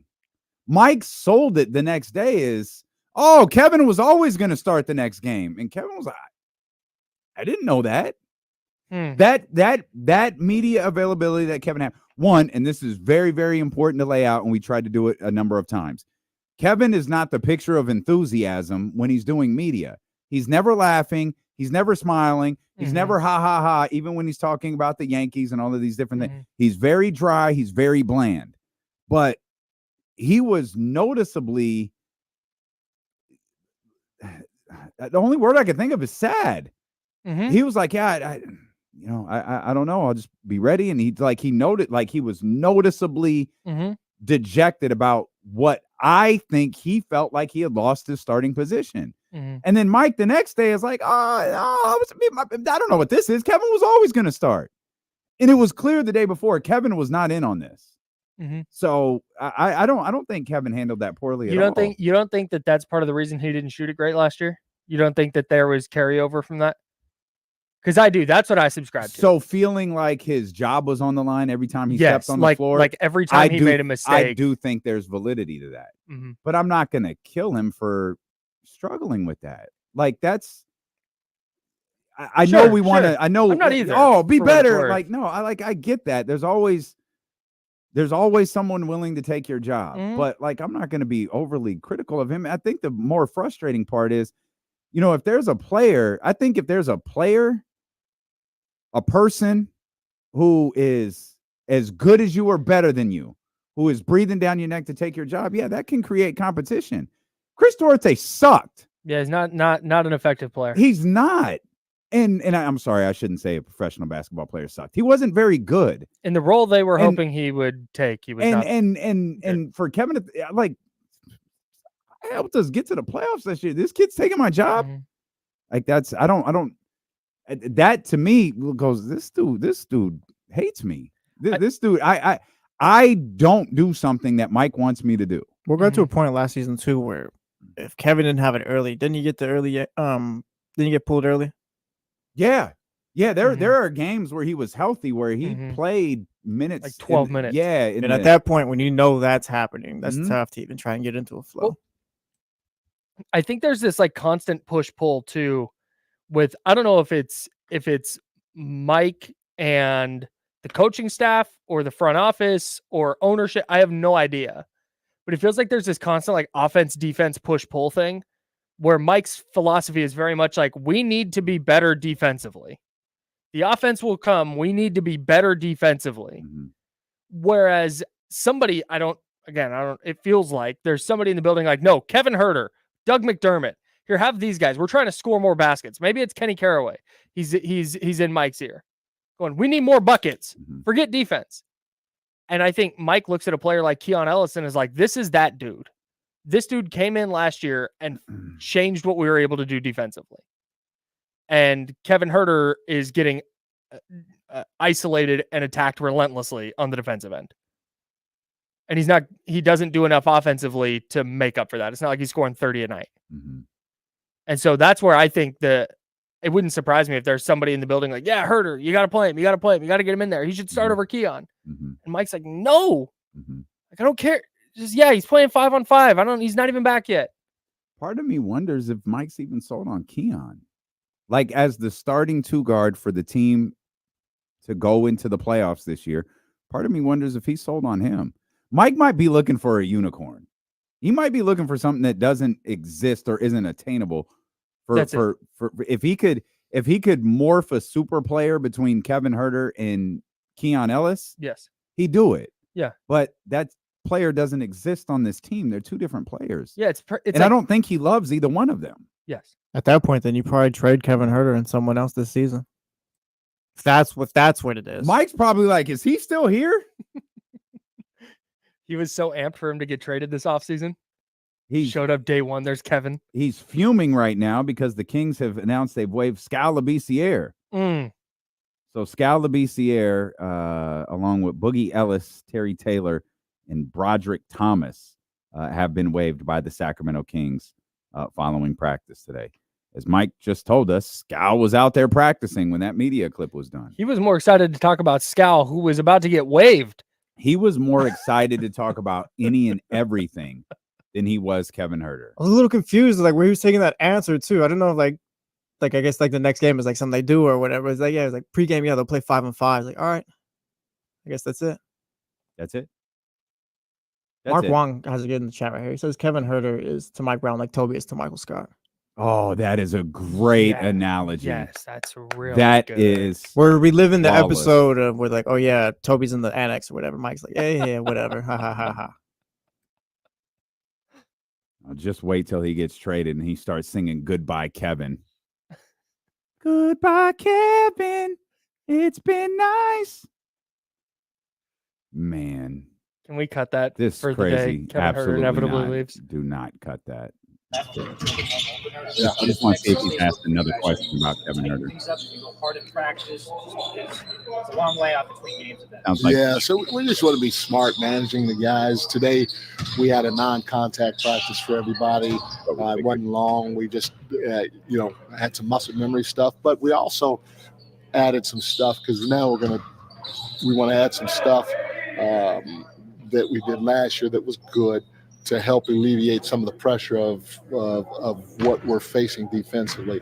And so these next 6 days, we'll add some familiar stuff for the most part. Yeah, Mike's in preseason form. Mike's had a preseason as bad as the Kings have. His preseason press conferences have been tough. His media scrums have been tough. So the Kings had a non-contact practice and Kevin Herter didn't take part in it? Yeah, is that what I'm hearing? I don't know, dude. He played a game called Next Game. Oh, yeah, totally. Well, the coaches were in a meeting. Look. This is. I think he's still talking about Doug McDermott, just smiling. Here's another guy. I'm not saying it's Reggie Miller. No, he's just smiling at all. But Reggie Miller's another type of. Yeah, I don't. Okay. So is Kevin Herter not with the guys? Because we can maybe go back to the Trey Lyles answer. I feel like Trey Lyles is at least on the court around. Doug McDermott said he's going to the Halloween party as Kevin Herter. I think that's the only fun Kevin Herter mention we got today. I don't know what Kevin did. James is taking the longest drive from Roseville in history. Maybe he can tell us when he gets here. Yeah, because it's because to me kind of came off, and I could just be misunderstanding, but it kind of came off like, yeah, Trey Lyles is here, whatever, working off to the side, just whatever he's working, he's here. Kevin before practice with the other guys. Mike was in a meeting when Kevin was practicing. Yeah, like he's not around. Like Kevin's just not around. Is how it's coming off. Kevin, have a work from home day. Exactly, bro. Amari, right? Doug gonna put that costume on and immediately get ignored by Mike. Hey, who does Mike Brown like more, Kevin Herter or the dude at Kings games that dresses up like Kevin Herter? Oh man, probably the dude who dresses up like Kevin Herter. Does dude who dresses up like Kevin Herter still wear the headband, even though Kevin Herter is not wearing the headband? We don't this know year? yet. We don't know yet. I'm we gonna go. I'm decided gonna go. No. Yeah, I think you have to commit fully to the bid. No. Okay. Yeah, you got to take the headband off. If Kevin's not wearing the headband, you don't wear the headband. Mike Brown hates them both, though. What talking to him and watching, he absolutely does. And watching kids look at him on the concourse with a slight bit of confusion on their face is pretty amazing. It's really good. They look up at him like, and then they inevitably always look at their person that they're with. Like, explain, like, what's going on over here? Shouldn't he? No. Well, that dude's like 5'11". Kevin Herter's a solid 6'7". Well, yeah, but like little kids don't know. They got to figure it out. Okay, it's time to learn. Well, you're at a basketball game. I guess now is the time to learn. Oh man, I did not expect the media clips to be that adventurous. We got a De'Aaron media clip. I can't wait. We could play the De'Aaron Fox Cuss League. I see James is coming in to get settled over here. I think he grabbed a donut on his way in. I would do the exact same thing. Let's see here. Okay, anybody got De'Aaron cussing? Yeah. I feel like at this point we'd be nice to say no. We'll set the over at 2.5 minutes. You're gonna go? Yeah, I'm gonna go. James. Okay. All right. We're just vibing. Do whatever you want. Well, okay. Here's that's a hell of a still shot on De'Aaron Fox right there. Here we go. Let's see if De'Aaron cusses. I mean, I think especially starting the game, it was a lot of turnovers. I think we had 9 in the first quarter. And then once teams get out in transition, start seeing the ball go through the basket, obviously confidence starts to grow, and then it's hard to stop a team at that point, no matter who's out there. Is there one thing that might give you concern heading into the regular season with you guys? For us, I mean, we have to be able to contain dribble penetration. I think that was a big thing, and then fouling. I think those two were big things for us, and we show stats like every time how many times the ball touches the paint, and then points per possession on those possessions, and then how many times the ball doesn't touch the paint, and the points per possession on those possessions. And obviously, we're a much better defensive team when we don't allow the ball to get into the paint. But with that, we need to be a lot more consistent in that end. Yeah, got a new addition, with Doug. I know you look forward to playing with him, right? Yeah, definitely. It's funny when he came, I was like, God, we always got to have two Iowa guys here.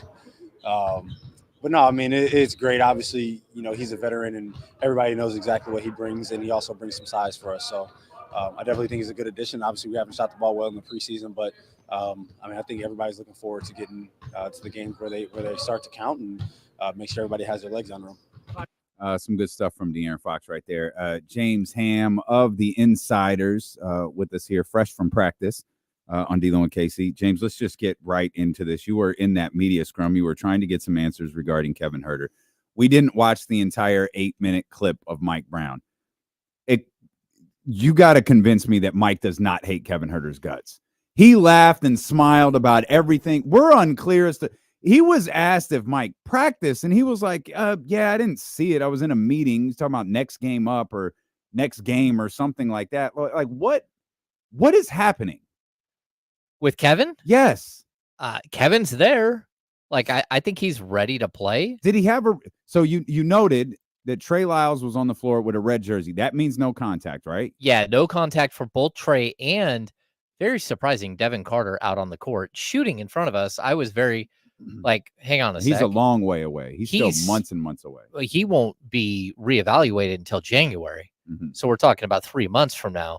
So to see him out, like, sort of messing around and shooting, I mean, he's shooting free throws and, like, hanging out. I thought that was interesting. But I think Kevin Huerter is, like, really close to, like, being cleared. What did I miss? I thought he was already cleared. He was cleared to go back to full contact. So what's the next hurdle then? The next hurdle is getting practices in where you're actually getting full contact. And you have to remember, he got cleared for full contact. There's no medical hurdle to clear. He's cleared it. Yeah, well, sort of, because what the Kings do is they have a ramp up. They have a very specific group of, they want to see you go 1v1 and then 2v2 and 3v3 and 5v5. And they want to make sure that you go through all these steps as you're getting cleared to come back. So I think Kevin was pretty clear that, like, I think on Saturday he was able to come in and get the 1v1 workout in, and then he's already got to 2v2. I think it's even possible he's been cleared for 5v5. So now it's just a matter of, like, when does he understand the role? Like, whatever they're asking him to do, he's got to be there to start going through the motions of the play sets. And again, he's got to keep continuously play through contact. He has to learn, again, almost how to hit somebody again, how to play defense again a little bit, because it's been 7 months where he's not allowed any contact at all. He's been shooting for months, but whether or not he's been cleared to do anything else on a basketball court, the answer is no, he was not. Now we're just seeing sort of the build up, the return to play. And I see the look, but a return to play when somebody rolls an ankle and is out like 3 weeks, and a return to play when somebody has shoulder surgery and is out 7 months are two totally different things. I understand, but it's not like Huerter we saw Huerter on the floor with Doug.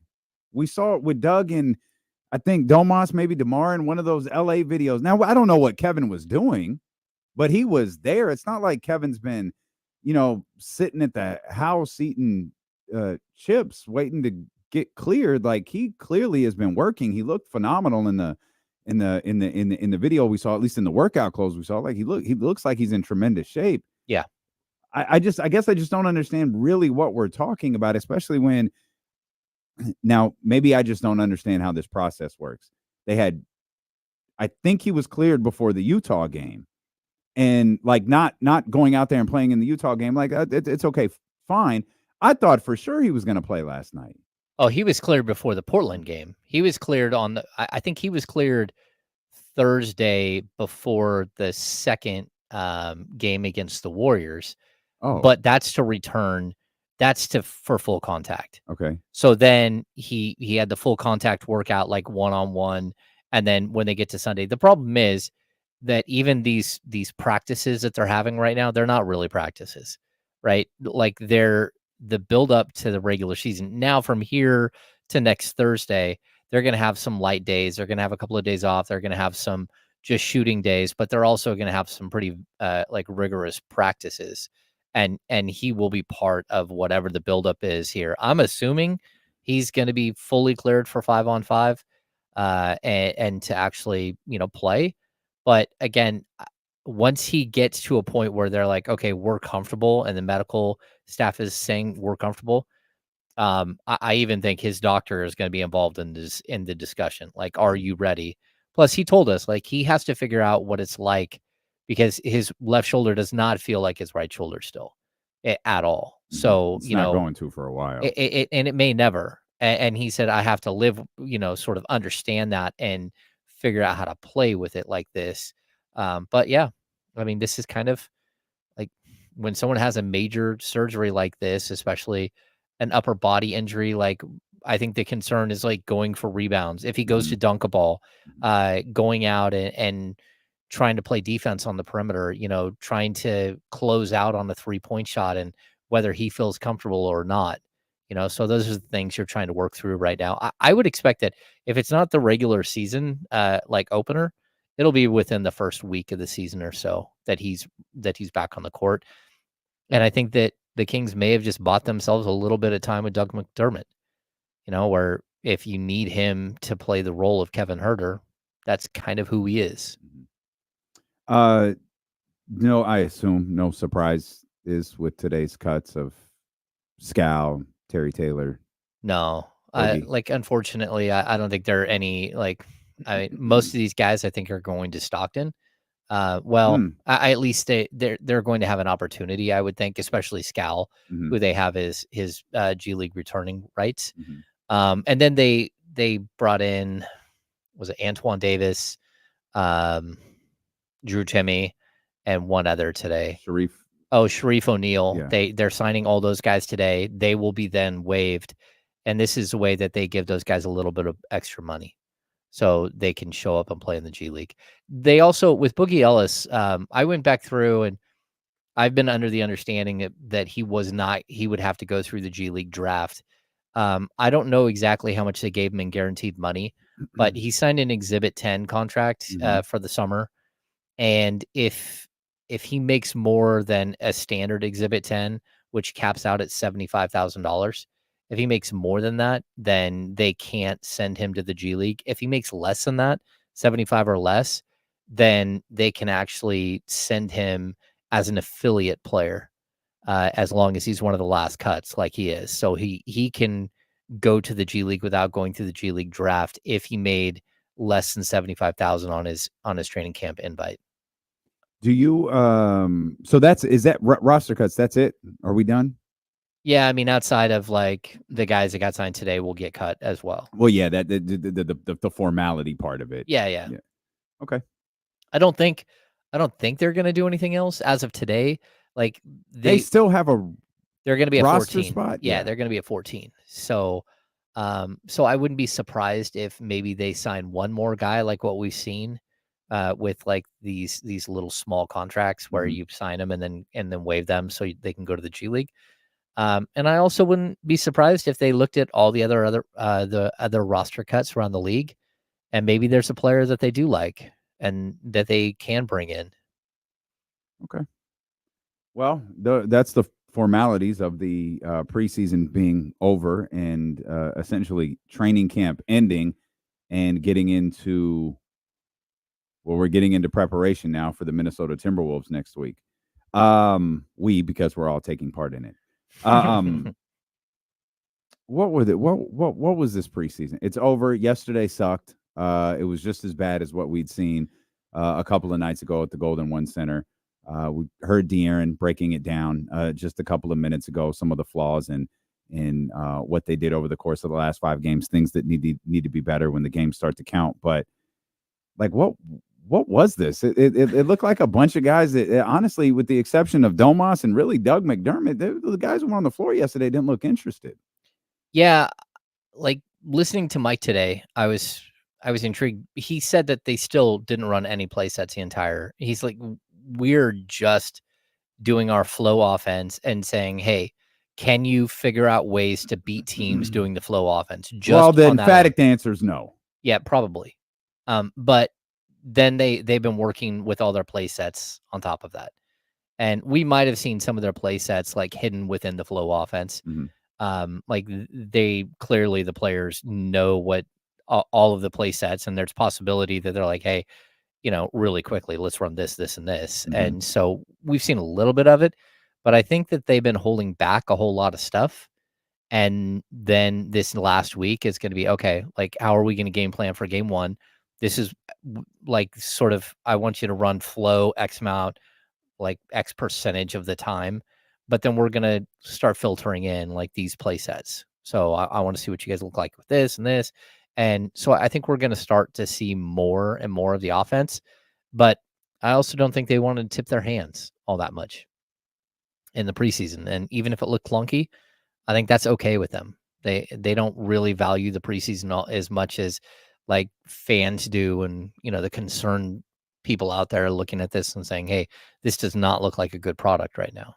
And that idea of the offense that you just explained that Mike ran here this preseason, that's probably part of the reason like it looked a little extra clunky when we saw guys like Mason Jones, Kobe Jones, some of those different guys out there, because they don't have the experience of just running an offense that doesn't have structure to it.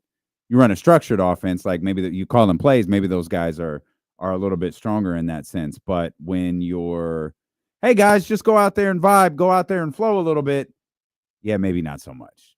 Maybe that's not the strong suit of the Joneses, of Mason, Colby, and Isaac. Yeah, I mean, you want to see those guys play though, and no, for sure. But I don't think it's fair to expect them to play the way that maybe DeMar and no, of course not. Those guys would in a free flowing form. Mm-hmm. No, I'm with you, and that's where I felt like things looked the worst. And granted, I know it's a different caliber of player, but also at the same time, you're going against a different caliber of player, and it felt like the Kings were always kind of short. I think when you listen to De'Aaron and he brings up the first two games, and he's like, we were leading in the first half when the starters were really playing, and even then they were filtering some of these other guys. Sure, they gave up like 15 threes in the first half to the Warriors, but they still led 68-66. They're looking at, okay, we got to figure out the 3-point thing, but you're also playing without Trey, you're playing without Kevin. Even at the beginning, the first two games, they were playing without Jordan McLaughlin. So who's turned out to be really good.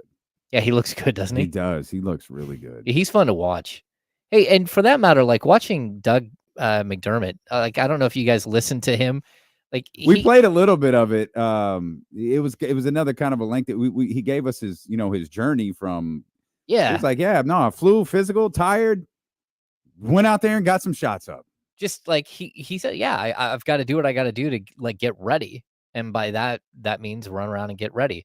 I did ask him what he was going to wear for Halloween, and then he didn't answer. But as soon as he walked away, he like grabbed me by the shoulder and said, "Hey, I'm going as Kevin Huerter." And I thought that was hilarious. That's amazing. Yeah. That's amazing. I love that. I enjoyed watching him play last night. It got to the point where I felt like Kobe in his last game, where I didn't want anybody to shoot the ball except for Doug McDermott. Oh, yeah. I was just like, give him the ball. This game sucks. I have no interest in it. I just want to see Doug shoot the ball every time he touches it. Yeah, I know. And he almost did. Last night, I got a little bit of grief online, and then I even heard it today from one of the media relations. Like, hey, you put that. I put out the GIF of Philip Seymour Hoffman from Along Came Polly, where let it rain, and like he ended up hitting shots, and I'm like, yeah, but it doesn't matter. Like I've never watched a dude like get off a plane and take 11 threes in a game 5 minutes later. And we're not talking mid-season. This is Buddy McDermott out there. Yeah, we're not talking like mid-season where a guy gets traded and then has to fill in because there's a bunch of guys who got traded and some guys aren't there and you're trying to figure everything out. No, this dude hadn't gone through a training camp ever. Kevin Herter was like 14 steps to get cleared to play. Doug McDermott walks off a plane, laces up his sneakers and like, play hey, basketball. 11 threes. I got this. Like, all right. Yeah, got a little tired. Yeah, I bet you did. I got tired. Like, I didn't even shoot the ball, man. I bet you did. Let's talk about. Now let's save this. Let's come back, Jesse. We'll come back because I'm going to ask you a question that I think is going to be a lengthy answer. So we'll come back. James Ham of the Insiders is with us, and everyone knows I'm going to ask you about Keon Ellis, and I'll even give you time to prepare. I need you to make the case that Keon Ellis has earned the starting 2 position. So James will do that. I'm sure he feels comfortable doing it. His wife is an attorney. We'll come back. Steelo and Casey, James Ham here on Sacramento Sports Leader, ESPN 1320. Sorry, I know that was a little early. I know. This Dodgers-Mets series is weird. I did not expect the Mets to have any juice. I think they have 9 runs in the series. Wow. One of those games had 7 of them, and now they got 8 here and 4. Man. Oh, man. Shavano McDermott. That's funny. Buddy Hield is almost a year younger than Doug McDermott. If we are to believe Buddy Hield's age. Oh, it's just which one? Well, he should be 2 years younger than Doug McDermott. Doug's 32? He's 32, almost 33. Okay. And Buddy Hield's 31, but 31 in like 300 and something days. Oh, okay. Very good.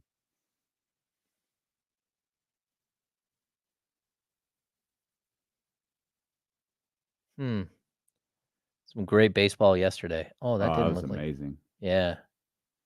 A lot of fun to watch. Being under one of those baseballs coming down is not fun at all. I've never been under one in the outfield, but I've been under one on the side, the third baseline. It is not fun. I did not enjoy it at all. Like I did not want to catch the baseball with a glove on. No, I didn't have a glove on. Okay, I'm a grown ass man. What am I going to do with a glove at a baseball game? Okay, I don't even own a baseball glove. I didn't think you owned I just look. It's like, oh, here it comes, and you kind of see people gathering. And it's like, oh, that is okay. Okay. And then like, I'm not a punk. I'm not going to move. But yeah, I did not enjoy that at all.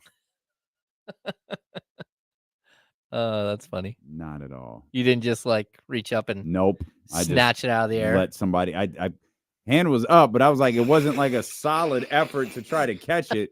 More to like shield it from busting my head open. I can see you in the stands.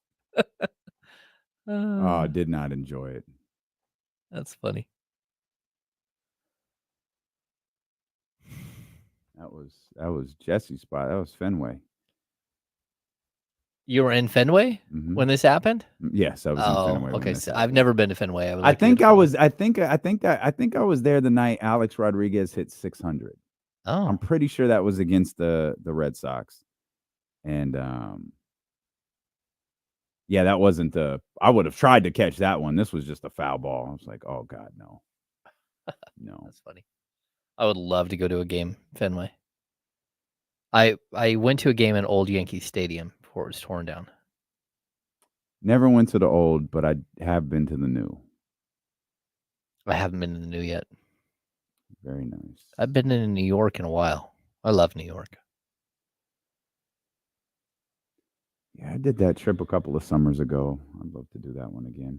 I like to go to New York every couple of years. I actually wanted to go this year during Christmas, but yeah, the Kings schedule isn't really best suited to go away during Christmas. It never is. And I was like, oh, all right, never mind. What I love about New York is more than any city that I've ever been to in the world is that I think it has something for everyone. Mm-hmm. Like if you're an outdoor person, you want to go for walks and stuff, you can go to Central Park and just like wander around for hours. If you want to do high-end shopping, it's got the best shopping. You want to go to a ball game, you want to go get good food or go see a play or go to like a really cool museum. It has everything. Yeah. Yeah, like every so much of it is walkable. Every stage of life too. Like you can keep going back and have a different experience.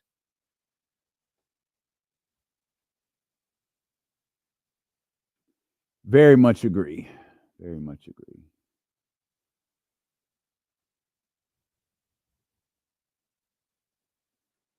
About 40 seconds or so.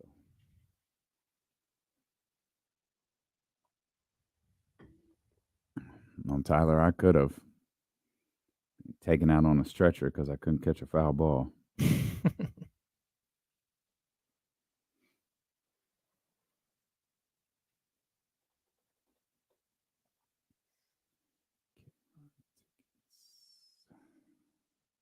That guy does not look happy.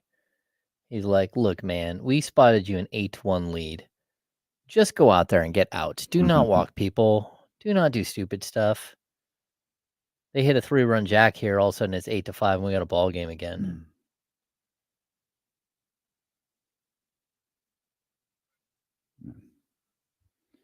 All right, back here to close out the week with our man James Ham from the Insiders and fresh from King's practice. James, with the 5 preseason games being behind us, obviously not a very successful preseason. For some, a bit of a frustrating preseason. But I'll ask you, and I posed the question, and I don't think I gave a definitive answer to it, but I did ask the question and gave reasons to why I think it's a fair question. But has Keon Ellis done anything to earn the starting 2-guard spot for the Sacramento Kings?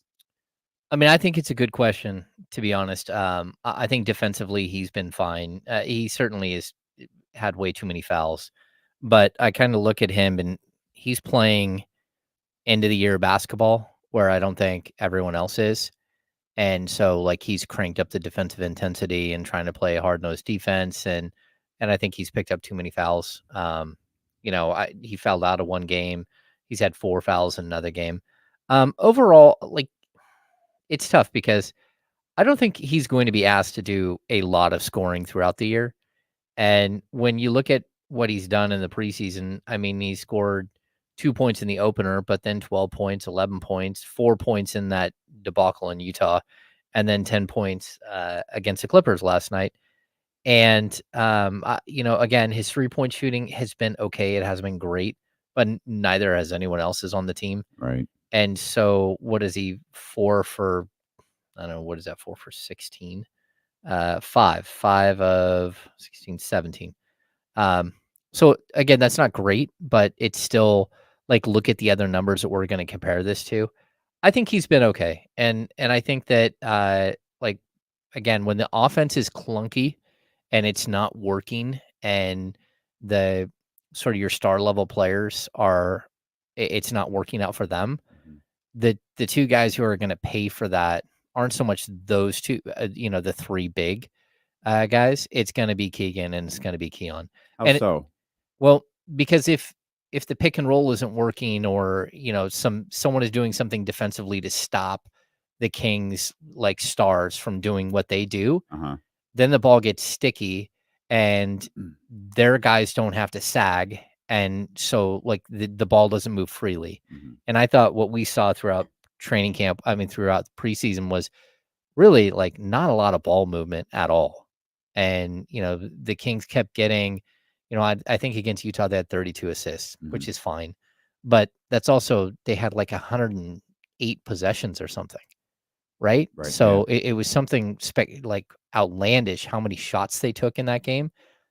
They should have had 40 something assists. That's how many opportunities they had. But even that game, I didn't feel like the ball hopped around nearly as much as it should. The rest of the games, I thought that the Kings did a lot of their offense with smoke and mirrors. A lot of it was fast breaks. A ton of it. They scored 32 fast break points in one game, 30 fast break points in another. And in those games, if you're finishing with like 25 assists, but 15 of them came on a fast break. That means in the half court, your ball's not moving at all. And so Keon is going to be the guy who pays for that because he's not a guy who has the ball in his hands. He's not creating for himself all that much. He's not creating for others. He's being asked to move around the perimeter and shoot three when it's open. So if we're just going to judge him on his offensive production, that's just not fair because that's not who he is. Understandable. And Keith asked a great question. What has anybody done to beat Keon out? And he's 100% right. I don't know that anyone has. I don't know that there's a clear defining answer, but I also think you talked about, I feel like Mike sends mixed signals with all of this, with what he wants. And the example I used was, all right, Keon starting.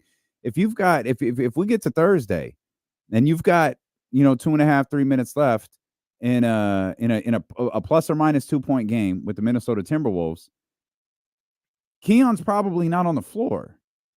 Malik is, which means you're going with the 4, and then you're adding Malik to that and removing Keon, which means you're leaning towards offense because you can make an argument either way.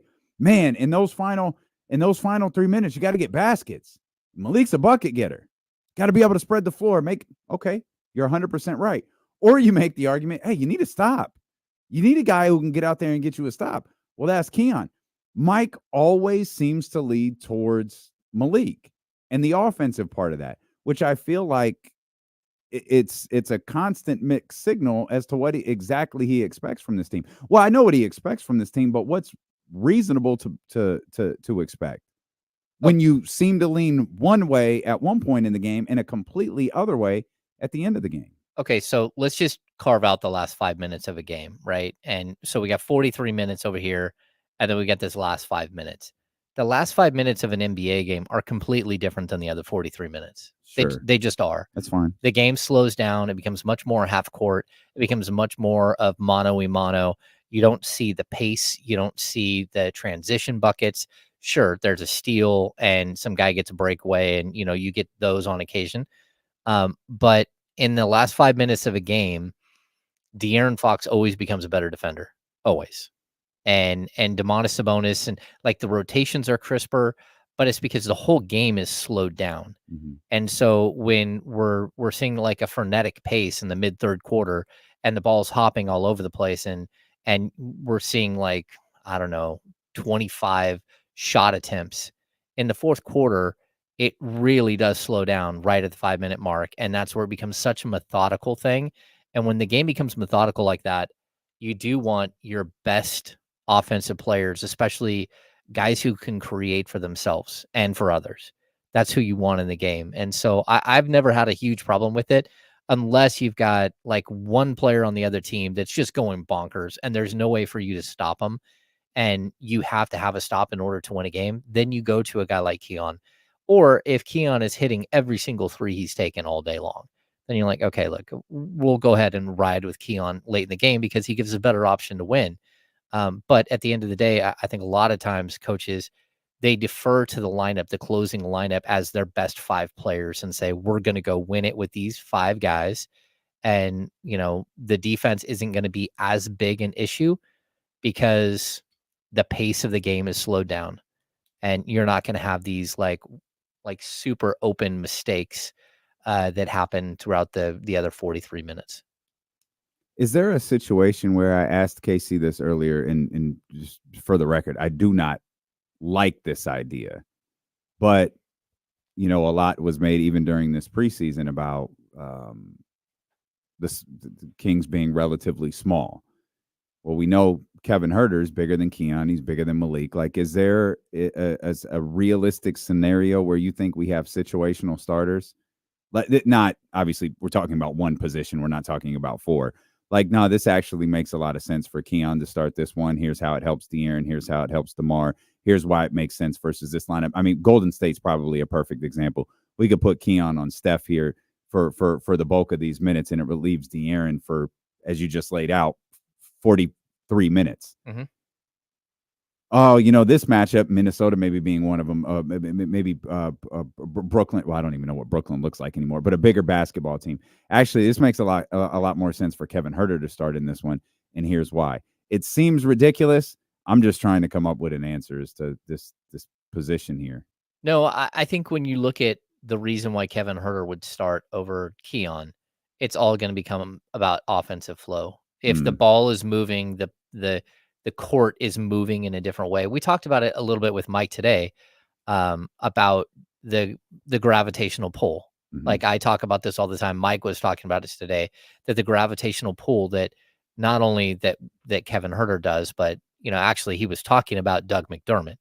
He's like, watch what he does. As soon as he walks on the floor, everyone starts talking hot. He's one of the hot guys. He's one of the, he's the hot shooter. You need to make sure that that he never gets left open. That's what instantly happens when Doug McDermott steps on the floor. And I asked Mike, is that kind of like Kevin? And he said, exactly like Kevin. As soon as Kevin steps on the floor, everybody watches him run around in circles, and we all think that he's just doing laps and like filling up the steps on a pedometer. But realistically, what he's doing is he's pulling the defense one way and another way, and just his ability to get hot from an area and the way that he's moving to get to there, everyone starts to lean that way. And if you can get the defense leaning just a little bit, you can take advantage of it on the other side. And not only that, but you can take advantage of, because if he misses a shot and everyone's leaning one way, chances are if he's shooting a long ball, it's going to skip to the other side where you're now wide open because those guys are being unguarded because the defense is pulled. I think McDermott has that same exact draw. And, the fact is, like, Kevin Huerter is a more functional version of Doug McDermott on a basketball court. Like he has been throughout his career. He's a better assist man, a better rebounder. But overall, he's probably even a better defender than Doug McDermott. But Doug McDermott still has that same exact like gravitational pull as a shooter. And I think that's one thing that frustrates me a little bit about the conversation about Kevin Huerter last year, is it was talked about, his defense and how he just got roughed up on the defensive end on a number of occasions. And that's it's fair. It's perfectly fair. We've talked about it on a number of occasions last year. We talked about it a lot. We were begging for him when the shot wasn't falling to get rebounds, get on the floor and get a loose ball, like whatever, do something to where you're not invisible. Like it's the Harrison Barnes conversation where there were times where it felt like if Harrison wasn't scoring, he was invisible. Kevin Huerter had games where he clearly wasn't invisible, even though the shot wasn't falling. But if you took everything regarding Kevin Huerter's defense and kept it exactly the same, but he's averaging 13.5 to 14 points per game, hitting 40% of his threes, none of it's a conversation. That's the part that drives me crazy, because it's not like Kevin was an all-world defender the year that the Kings broke the streak the year prior. But he was hitting 40% of his threes, scoring 14 points per game. And so you looked past it a little easier. And I feel like this all boils down to whether Kevin Huerter is the offensive player that he was in year one or year two. If he's the guy in year one, he can slide into the starting lineup no matter what Keon Ellis or Kevin Huerter does defensively. If he's doing that offensively, I think Mike is going to take it. If he's doing what he did last year, I understand why Mike can't take it, because you can't have games where he's 0 for 7 or 1 for 7 or something like that and can't give you what you need on the defensive end. You got to have something from that position. Like, look, we can talk about offensive rating all we want. We can talk about defensive rating all we want. The only number that really matters is net rating. It's the difference between your offensive rating and your defensive rating. That's the only thing that matters. So if you're giving up, let's just say 122 points tonight, and you're bad defensively, you're a bad defensive team, but you're scoring 132 points a game, then it doesn't matter. It doesn't. This is the argument that Rick Adelman used to fight all the time with when the Kings were in their glory years. Elston Turner, the same thing. It's like, if you want to see us if you want to see the score lower in the game, we can slow it down. But what does that do? Like, as long as we're outscoring our opponent, it doesn't matter if we're outscoring them 100 to 94 or if we're outscoring them 122 to 116. It's still the same thing. The difference is the 122 to 116 is just a much prettier style of basketball. It's much more enjoyable for everyone to be part of. And there are going to be plenty of games where the Kings blow teams out using their offense, because if they get hot, there's almost no way to stop them. And that goes for the early 2000s, and it goes for the team they have right now. This team gets hot, they can put up 140 in a game, and you're hoping you don't give up 150 because we've seen that act, and it's not great.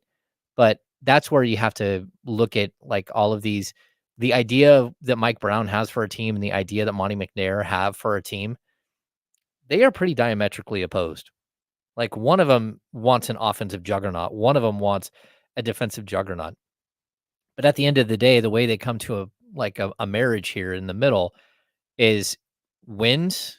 And as long as your defense as long as your offense and your defense, your net rating, whatever the middle of that is high enough, it doesn't really matter who's winning the battle. Like, it's okay to be a really, really good offensive team that plays some defense as long as you're running a +6 net rating or a +3 net rating and you're winning ball games. What's the most positive takeaway for you from preseason training camp from the last handful of weeks? Okay, so I think there's subtleties, right? The biggest takeaway I have for like Keegan Murray is I watched him go up against some big dudes who tried to bully him, and he just used his chest and bounced him right backwards.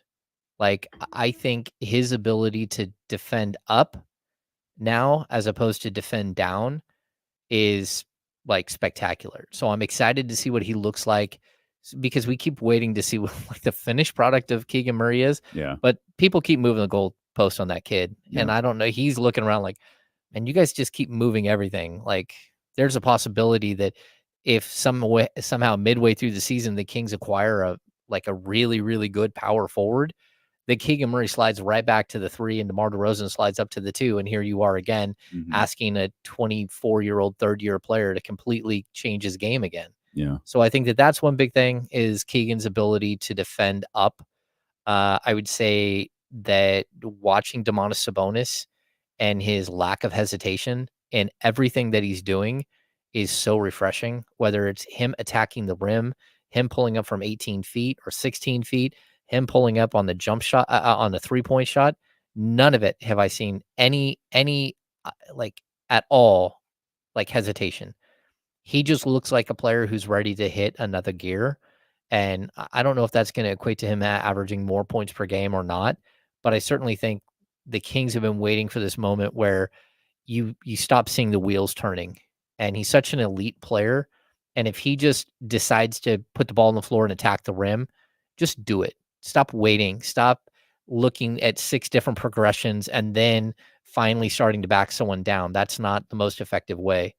And I think what we've seen from him so far is just sort of like the next like version of him. And I think, again, that the work that they've done in the offseason, whether it's Doug and Leandro or, whoever works with him, like, again, like DeMar DeRozan going down and spending time with him, we're seeing like whatever hesitation there was in his basketball like mindset is going away. And if he can carry that into the regular season for 82 games, I think he's going to be absolutely dominant. I love Jordan McLaughlin's play. I didn't really know what to expect from him. Yeah. When they signed him, I didn't know what to expect from him when I was just like, all right, I'll go along with it. And he was, I guess, a pleasant surprise. I'm not exactly sure what to call it, but it's like, man, he's a player. Like, yeah. he's a player for this team.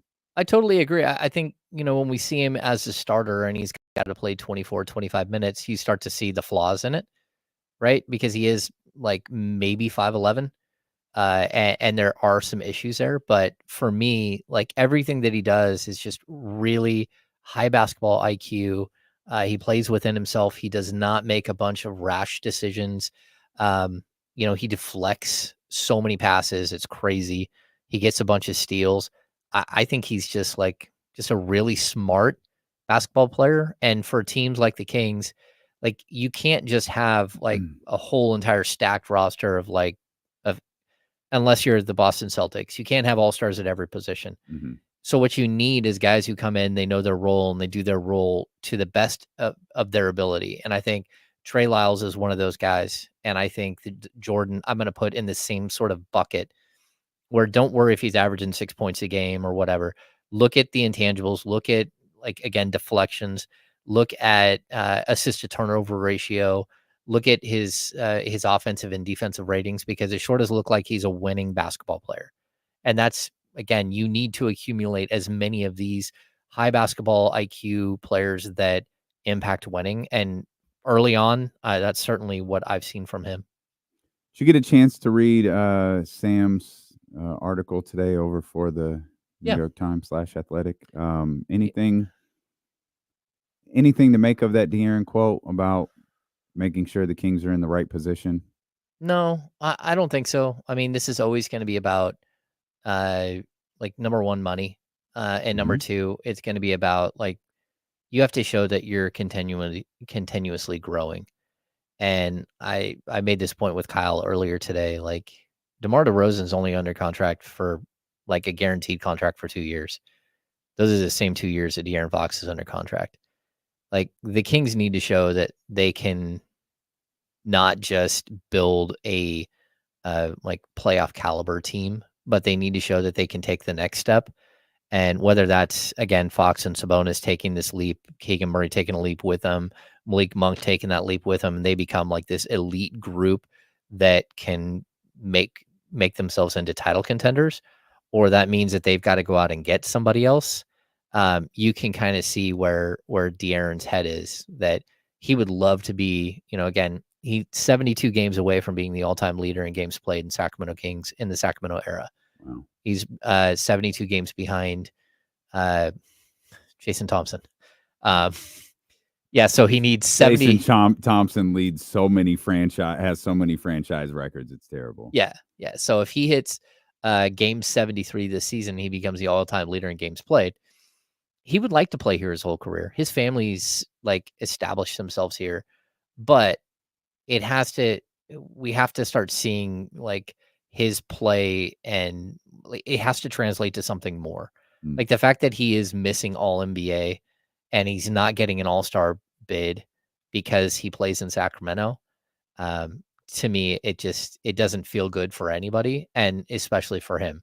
You made it one time, and even the one time, I believe he was an injury replacement the first time he made the all-star team. And so you're still waiting for, like, hey man, we talked about it. Top 19 guys, of the top 19 scorers in the league, 18 of them were in the all-star game. Yep. And he's the one guy who's not. Yep. And you're looking around like, hey, what did I do wrong? He finished 8th in the league in scoring. He averaged more than Anthony Edwards. He averaged more than Steph Curry. Damian Lillard crushed him. Like, all of these players, he's Maxey averaged more points per game. So if we're going to look at that as the benchmark, because it is for who makes the all-star team, who scores the most makes the all-star team, and then you're going to leave one guy out, it doesn't feel good. And you can look around the league and say, okay, why? Well, it's almost like he was punished for scoring 30 points per game for, like, the first 2 months of the season. Yeah. It's like, you would have been better off spreading it out, buddy. Like, you just scored too many points too quick. Yep. And then it tapered off a little bit, and all of a sudden, of course, the Kings weren't the best, but they were far from a bad basketball team. They were better than the Golden State Warriors at the time. Yeah. Which was certainly frustrating. And then Domas, having the season he was having, didn't get the acknowledgement either, the second year at least. Yeah, he was asked about it today and said, look, I'm not gonna sit here and have a discussion about my contract status moving forward, but I'd want to be here. Like, that's what I gathered from it. And then I look at the Domantas Sabonis quote in that, and it's the same thing he told us at his basketball camp, where they were getting frustrated. He was getting frustrated by the almost. Yeah. We almost got this guy, we almost got that guy, and we missed. Yep. I think they're done with that. Like, go get us a player that we don't want to talk about anymore. Just go get the guy. Like, if that's what it takes, that's, we're tired of hearing we almost landed this player, or we're so close. Like, that's not going to cut it from here on out.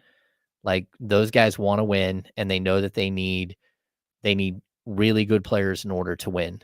And other teams are able to close these deals. Why not us? And that's it's an interesting dynamic, but look, I don't blame Fox at all. Yeah, I don't either. 49ers or Chiefs? It's your Patrick Mahomes. It's your favorite team versus your man crush. Yeah. I don't know. We're gonna have to see. I hate seeing the Chiefs after a bye week. But they Andy also Reid after a bye week. Yeah, they aren't getting in. The Chiefs aren't. They didn't add any wide receivers, and they still don't have any. So just think of Patrick Mahomes. And they're still 5-0. The 49ers offense. Man. Well, Juwan Jennings is out. Ricky Pearsall is a full go. Ricky Pearsall is going to play no matter how big of a curmudgeon Kyle Madsen is. Ricky Pearsall is playing. He's going to catch one touchdown. It's going to be the greatest story since that fake movie Rudy. And Kyle's going to be mad all of Monday about it. Is our show over? Is it over? It got is. 30 seconds. All right. 30 seconds. Well, we appreciate y'all so much for being with us. If you're on YouTube, hit the thumbs up before you go. Make sure you subscribe to the podcast as well. Available wherever you get podcasts from. And we will count down to game number 1 this coming Thursday at the Golden One Center. That all begins on Monday, beginning at 10 a.m. with the Insiders here on Sacramento Sports Leader ESPN 1320. All right, guys, I'm sorry to do this to you. We went to commercial really, really early over on KSFM, so I have to say goodbye and flip the studio over. So have a great weekend, everybody. Thanks for helping me get through today, and we will see you guys on Monday.